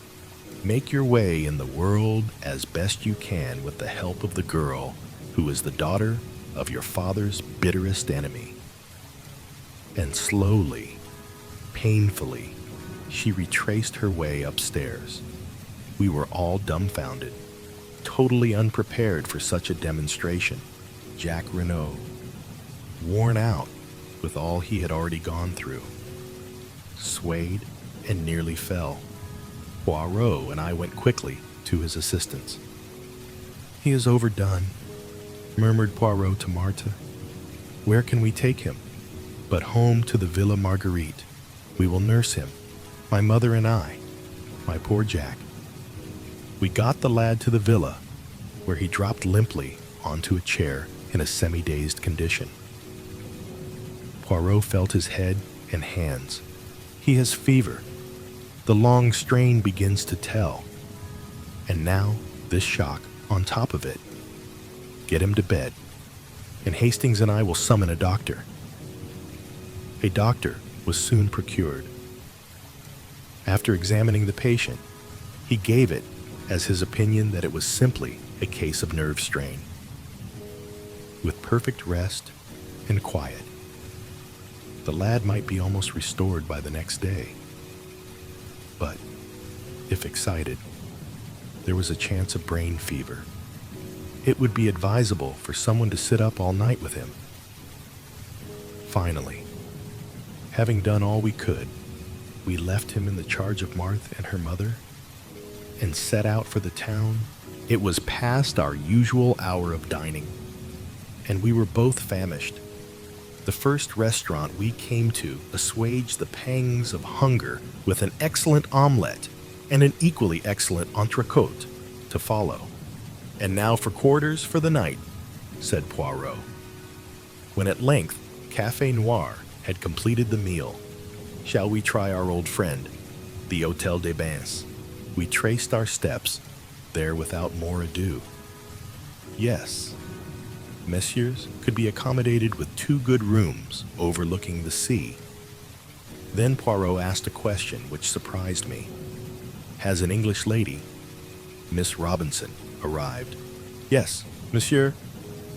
She is in the little salon." "Ah, Poirot," I cried, keeping pace with him, as he walked along the corridor. "Who on earth is Miss Robinson?" Poirot beamed kindly on me. "It is that I have arranged you a marriage, Hastings."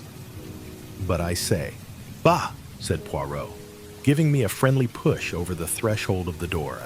"Do you think I wish to trumpet aloud in Merlinville the name of Duveen?" It was indeed Cinderella who rose to greet us. I took her hand in both of mine. My eyes said the rest. Poirot cleared his throat. "Mes enfants," he said. "For the moment we have no time for sentiment. There is work ahead of us. Mademoiselle, were you able to do what I asked you?" In response, Cinderella took from her bag an object wrapped up in paper and handed it silently to Poirot. The latter unwrapped it. I gave a start, for it was the aeroplane dagger which I understood she had cast into the sea. Strange, how reluctant women always are to destroy the most compromising of objects and documents. "Très bien, mon enfant," said Poirot. "I am pleased with you. Go now, and rest yourself. Hastings here, and I have work to do. You shall see him tomorrow." "Where are you going?" asked the girl, her eyes widening. "You shall hear all about it tomorrow. Because wherever you're going, I'm coming too. But, mademoiselle, I'm coming too, I tell you." Poirot realized that it was futile to argue. He gave in.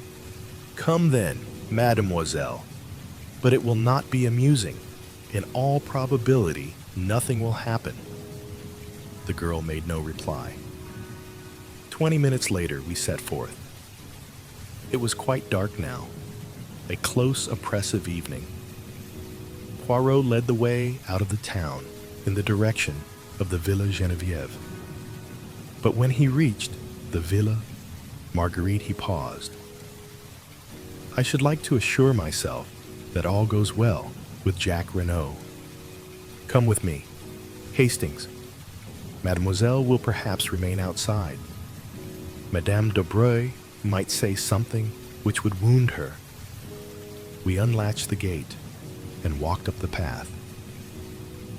As we went round to the side of the house, I drew Poirot's attention to a window on the first floor. Thrown sharply on the blind was the profile of Marthe Daubreuil. Ah, said Poirot. I figure to myself that that is the room where we shall find Jack Renaud. Madame Daubreuil opened the door to us. She explained that Jack was much the same, but perhaps we would like to see for ourselves. She led us upstairs and into the bedroom. Marthe Daubreuil was sitting by a table with a lamp on it, working. She put her finger to her lips as we entered. Jack Renaud was sleeping and uneasy, fitful sleep, his head turning from side to side and his face still unduly flushed. "Is the doctor coming again?" asked Poirot in a whisper. "Not unless we send. He is sleeping. That is the great thing. Maman made him a tisane." She sat down again with her embroidery as we left the room. Madame Daubreuil accompanied us down the stairs. Since I had learned of her past history, I viewed this woman with increased interest. She stood there with her eyes cast down, the same very faint enigmatical smile that I remembered on her lips. And suddenly I felt afraid of her, as one might feel afraid of a beautiful poisonous snake. "I hope we have not deranged you, madame," said Poirot politely, as she opened the door for us to pass out. "Not at all, monsieur." "By the way," said Poirot, as though struck by an afterthought, "Monsieur Stenor has not been in Merlinville today, has he?" I could not at all fathom the point of this question, which I well knew to be meaningless as far as Poirot was concerned. Madame Daubreuil replied quite composedly, "Not that I know of. He has not had an interview with Madame Renaud." "How should I know that, monsieur?" "True," said Poirot. "I thought you might have seen him coming or going. That is all. Good night, madame." "Why?" I began. "No, wise. Hastings, there will be time for that later." We rejoined Cinderella and made our way rapidly in the direction of the Villa Geneviève. Poirot looked over his shoulder once at the lighted window and the profile of Marthe as she bent over her work. "He is being guarded at all events," he muttered. Arrived at the Villa Geneviève, Poirot took up his stand behind some bushes to the left of the drive, where, while enjoying a good view ourselves, we were completely hidden from sight. The villa itself was in total darkness. Everybody was without doubt in bed and asleep. We were almost immediately under the window of Mrs. Renaud's bedroom. Which window, I noticed, was open. It seemed to me that it was upon this spot that Poirot's eyes were fixed. "What are we going to do?" I whispered. "Watch." "But I do not expect anything to happen for at least an hour, probably 2 hours." "But the—" His words were interrupted by a long, thin-drawn cry. "Help!" A light flashed up in the first-floor room on the right-hand side of the front door. The cry came from there, and even as we watched, there came a shadow on the blind as of 2 people struggling. "Mille tonnerres!" cried Poirot. She must have changed her room. Dashing forward, he battered wildly on the front door.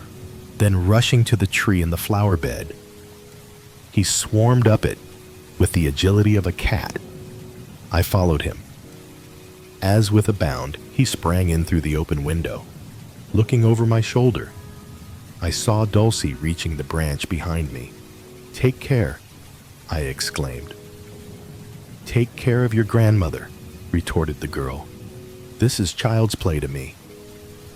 Poirot had rushed through the empty room and was pounding on the door. "Locked and bolted on the outside," he growled, "and it will take time to burst it open." The cries for help were getting noticeably fainter. I saw despair in Poirot's eyes. He and I together put our shoulders to the door. Cinderella's voice, calm and dispassionate, came from the window. "You'll be too late. I guess I'm the only one who can do anything." Before I could move a hand to stop her, she appeared to leap from the window into space. I rushed and looked out. To my horror, I saw her hanging by her hands from the roof, propelling herself along by jerks in the direction of the lighted window. "Good heavens, she'll be killed," I cried. "You forget. She's a professional acrobat. Hastings. It was the providence of the good God that made her insist on coming with us tonight. I only pray that she may be in time." Ah, a cry of absolute terror floated out onto the night as the girl disappeared through the window. And then, in Cinderella's clear tones came the words, "No, you don't. I've got you. And my wrists are just like steel." At the same moment, the door of our prison was opened cautiously by Françoise. Poirot brushed her aside unceremoniously and rushed down the passage to where the other maids were grouped round the farther door. "It's locked on the inside, monsieur." There was the sound of a heavy fall within. After a moment or two, the key turned and the door swung slowly open. Cinderella, very pale, beckoned us in. "She is safe?" demanded Poirot. "Yes, I was just in time. She was exhausted." Renaud was half sitting, half lying on the bed. She was gasping for breath. "Nearly strangled me," she murmured painfully. The girl picked up something from the floor and handed it to Poirot. It was a rolled-up ladder of silk rope, very fine, but quite strong. "A getaway," said Poirot, "by the window, while we were battering at the door. Where is the other?" The girl stood aside a little and pointed. On the ground lay a figure wrapped in some dark material, a fold of which hid the face. "Dead." She nodded. "I think so. Head must have struck the marble fender." "But who is it?" I cried. "The murderer of Renaud, Hastings, and the would-be murderer of Madame Renaud." Puzzled and uncomprehending, I knelt down and, lifting the fold of cloth, looked into the dead, beautiful face of Marthe Daubreuil. Chapter 28. Journey's End. Journey's End. I have confused memories of the further events of that night. Poirot seemed deaf to my repeated questions. He was engaged in overwhelming Françoise with reproaches for not having told him of Mrs. Renaud's change of sleeping quarters. I caught him by the shoulder, determined to attract his attention and make myself heard. "But you must have known," I expostulated. "You were taken up to see her this afternoon." Poirot deigned to attend to me for a brief moment. She had been wheeled on a sofa into the middle room, her boudoir, he explained. "But, monsieur," cried Françoise, "Madame changed her room almost immediately after the crime. The associations, they were too distressing." "Then why was I not told?" vociferated Poirot, striking the table and working himself into a first-class passion. "I demand of you, why was I not told? You are an old woman, completely imbecile. And Léonie and Denise are no better. All of you are triple idiots. Your stupidity has nearly caused the death of your mistress. But for this courageous child..." He broke off, and darting across the room to where the girl was bending over, ministering to Mrs. Renaud, he braced her with Gallic fervor, slightly to my annoyance. I was aroused from my condition of mental fog by a sharp command from Poirot to fetch the doctor immediately on Mrs. Renaud's behalf. After that, I might summon the police. And he added to complete my dudgeon. It will hardly be worth your while to return here. I shall be too busy to attend to you, and of Mademoiselle here, I make a garde-malade. I retired with what dignity I could command. Having done my errands, I returned to the hotel. I understood next to nothing of what had occurred. The events of the night seemed fantastic and impossible. Nobody would answer my questions. Nobody had seemed to hear them. Angrily, I flung myself into bed and slept the sleep of the bewildered and utterly exhausted. I awoke to find the sun pouring in through the open windows and Poirot, neat and smiling, sitting beside the bed. Enfin, you wake, but it is that you are a famous sleeper. Hastings, do you know that it is nearly 11 o'clock? I groaned and put a hand to my head. I must have been dreaming, I said. Do you know, I actually dreamt that we found Marthe Daubroy's body in Mrs. Renaud's room, and that you declared her to have murdered Mr. Renaud. You were not dreaming. All that is quite true. But Bella Duveen killed Mr. Renaud. Oh no. Hastings, she did not. She said she did, yes, but that was to save the man she loved from the guillotine. What? Remember Jack Renaud's story. They both arrived on the scene on the same instant, and each took the other to be the perpetrator of the crime. The girl stares at him in horror, and then with a cry, rushes away. But when she hears that the crime has been brought home to him, she cannot bear it, and comes forward to accuse herself and save him from certain death. Poirot leaned back in his chair and brought the tips of his fingers together in familiar style. The case was not quite satisfactory to me, he observed judicially. All along I was strongly under the impression that we were dealing with a cold-blooded and premeditated crime committed by someone who had contented themselves very cleverly with using Monsieur Renaud's own plans for throwing the police off the track. The great criminal, as you may remember my remarking to you once, is always supremely simple. I nodded. Now, to support this theory, the criminal must have been fully cognizant of Monsieur Renaud's plans. That leads us to Mrs. Renaud. But facts fail to support any theory of her guilt. Is there anyone else who might have known of them? Yes. From Marthe Daubroy's own lips, we have the admission that she overheard Mr. Renaud's quarrel with the tramp. If she could overhear that, there is no reason why she should not have heard everything else, especially if Mr. and Madame Renaud were imprudent enough to discuss their plans sitting on the bench. Remember how easily you overheard Marthe's conversation with Jack Renaud from that spot.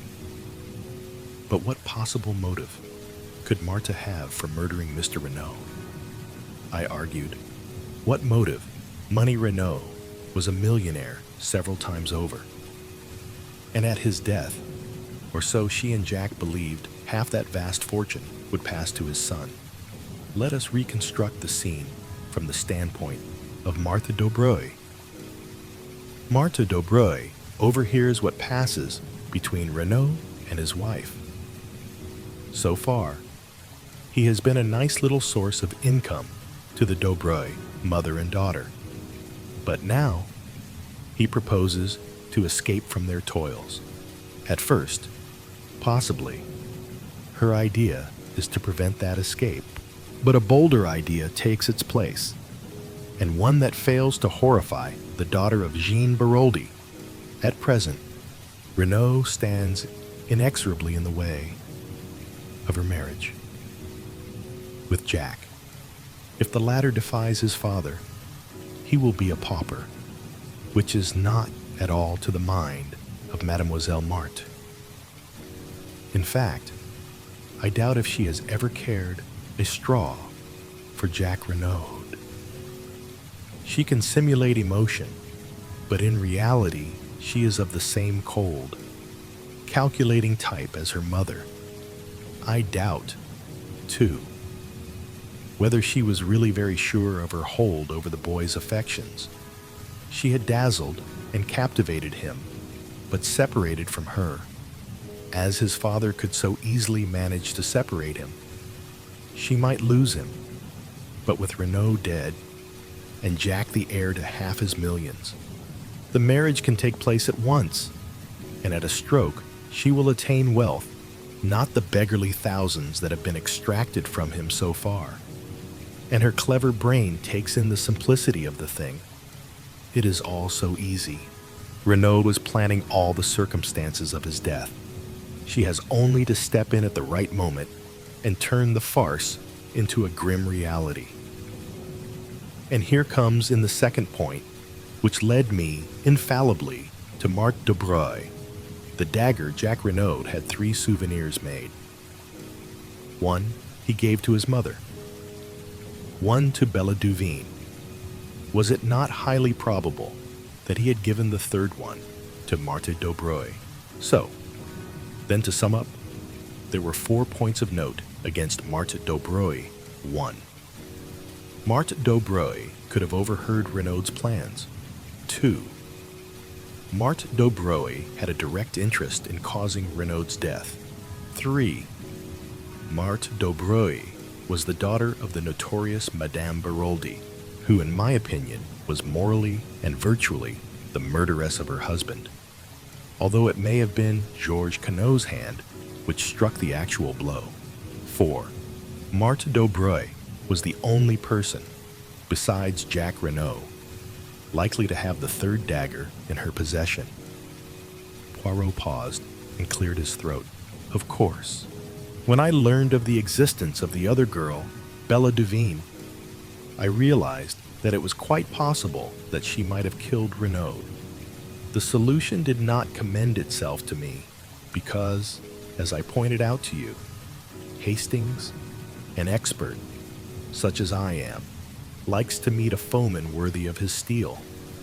Still, one must take crimes as one finds them, not as one would like them to be.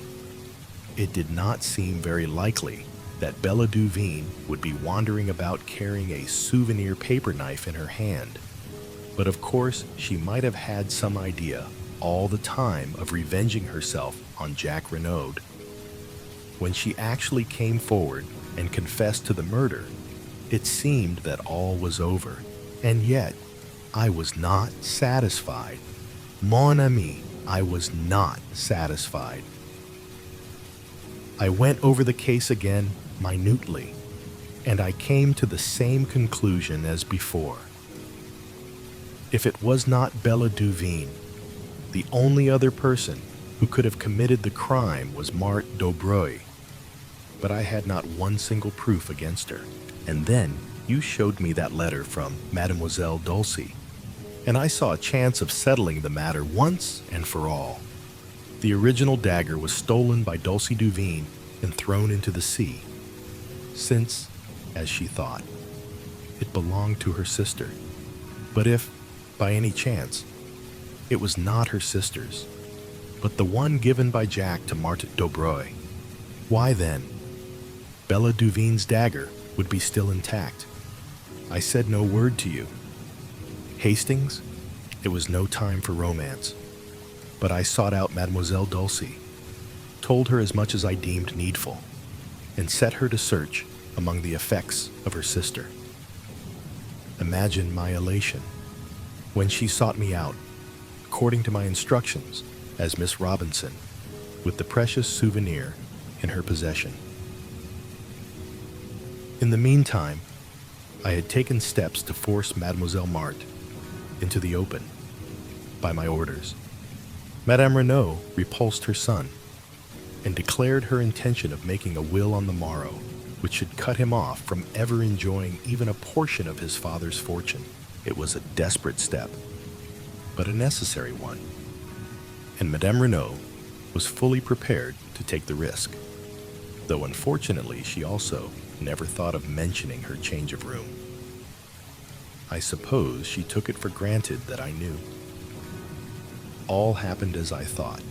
Marthe Daubreuil made a last bold bid for the Renaud millions, and failed. What absolutely bewilders me, I said, is how she ever got into the house without our seeing her. It seems an absolute miracle. We left her behind at the Villa Marguerite. We go straight to the Villa Geneviève, and yet she is there before us. Ah, but we did not leave her behind. She was out of the Villa Marguerite by the back way while we were talking to her mother in the hall. That is where, as the Americans say, she put it over on Hercule Poirot. But the shadow on the blind, we saw it from the road. Eh bien, when we looked up, Madame Daubreuil had just had time to run upstairs and take her place. Madame Daubreuil, yes, one is old and one is young, one dark and one fair, but for the purpose of a silhouette on a blind. Their profiles are singularly alike. Even I did not suspect. Triple imbecile that I was, I thought I had plenty of time before me, that she would not try to gain admission to the villa until much later. She had brains, that beautiful mademoiselle, and her object was to murder Mrs. Renaud. Yes, the whole fortune would then pass to her son, but it would have been suicide, mon ami. On the floor, by Marthe Daubreuil's body, I found a pad and a little bottle of chloroform and a hypodermic syringe containing a fatal dose of morphine. You understand. The chloroform first, then, when the victim is unconscious, the prick of the needle. By the morning, the smell of the chloroform has quite disappeared, and the syringe lies where it has fallen from Madame Renaud's hand. What would he say? The excellent Monsieur Ôté, poor woman, what did I tell you? The shock of joy. It was too much on top of the rest. Did I not say that I should not be surprised if her brain became unhinged? Altogether, a most tragic case. The Renaud case. However, Hastings, things did not go quite as Mademoiselle Marthe had planned. To begin with, Madame Renaud was awake and waiting for her. There is a struggle. But Madame Renaud is terribly weak still. There is a last chance for Marthe Daubreuil. The idea of suicide is at an end. But if she can silence Madame Renaud with her strong hands, make a getaway with her little silk ladder while we are still battering on the inside of the farther door, and be back at the Villa Marguerite before we return there, it will be hard to prove anything against her. But she was checkmated, not by Hercule Poirot, but by la petite acrobat with her wrists of steel. I mused over the whole story. When did you first begin to suspect Marthe Daubreuil, Poirot? When she told us she had overheard the quarrel in the garden. Poirot smiled. My friend, do you remember when we drove into Merlinville that first day, and the beautiful girl we saw standing at the gate? You asked me if I had not noticed a young goddess, and I replied to you that I had seen only a girl with anxious eyes. That is how I have thought of Marthe Daubreuil from the beginning, the girl with the anxious eyes.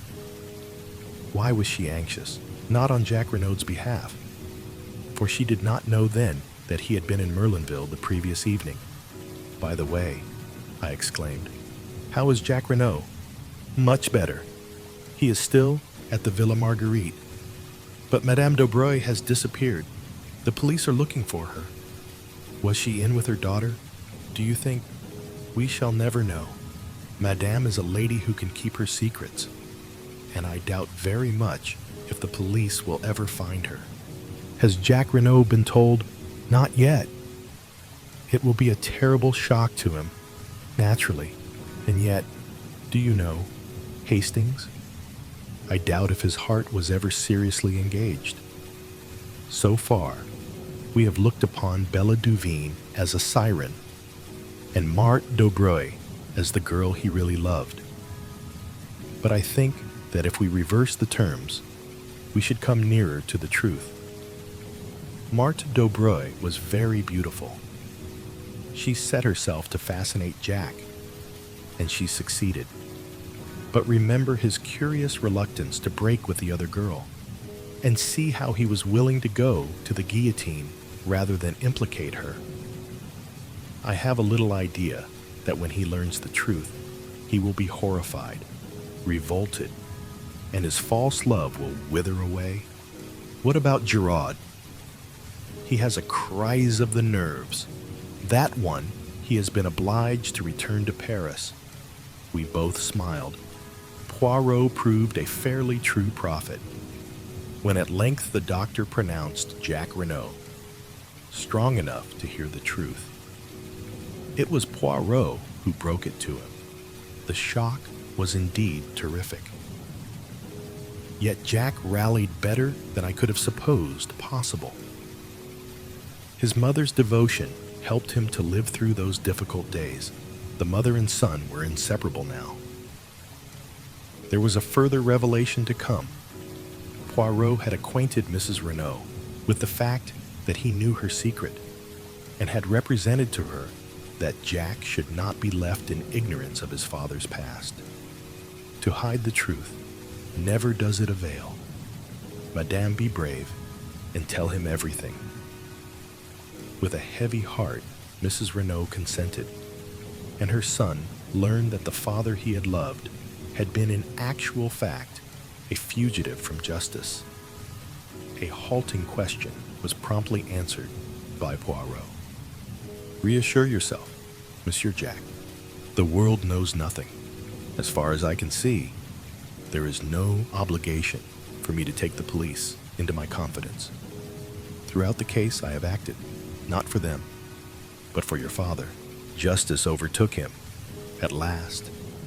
But no one need ever know that he and Georges Queneau were one and the same.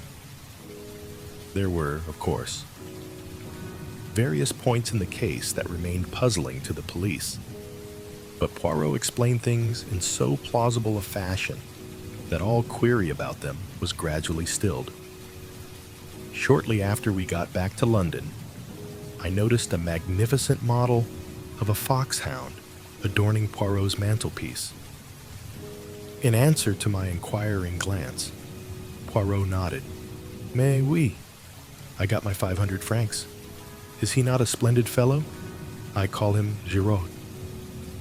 A few days later, Jack Renaud came to see us with a resolute expression on his face. Monsieur Poirot, I've come to say goodbye. I'm sailing for South America almost immediately. My father had large interests over the continent, and I mean to start a new life out there. You go alone, Monsieur Jack. My mother comes with me, and I shall keep Stoner on as my secretary. He likes out-of-the-way parts of the world. No one else goes with you. Jack flushed.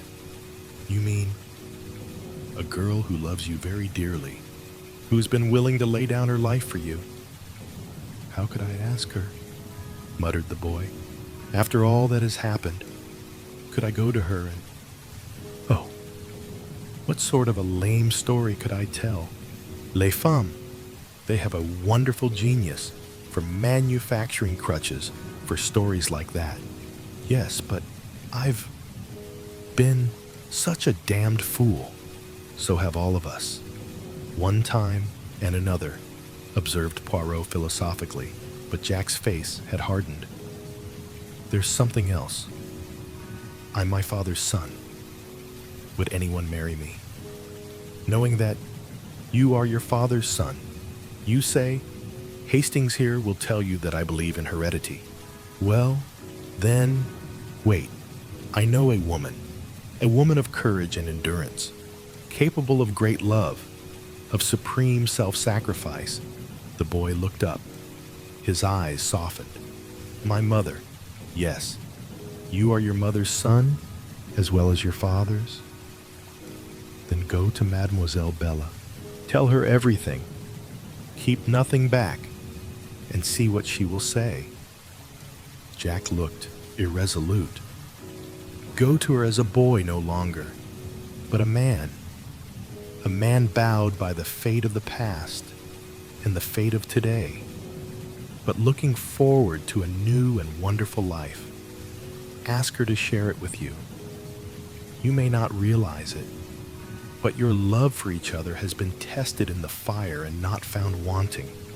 You have both been willing to lay down your lives for each other. And what of Captain Arthur Hastings, humble chronicler of these pages?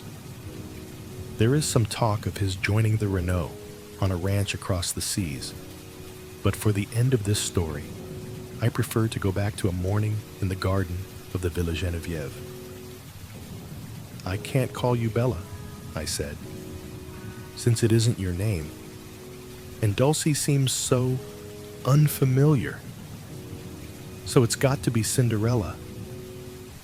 Cinderella married the prince. You remember? I'm not a prince, but..." She interrupted me. "Cinderella warned him, I'm sure. You see, she couldn't promise to turn into a princess. She was only a little scullion after all." "It's the prince's turn to interrupt," I interpolated. "Do you know what he said?" "No." "Hell," said the prince, and kissed her. And I suited the action to the word.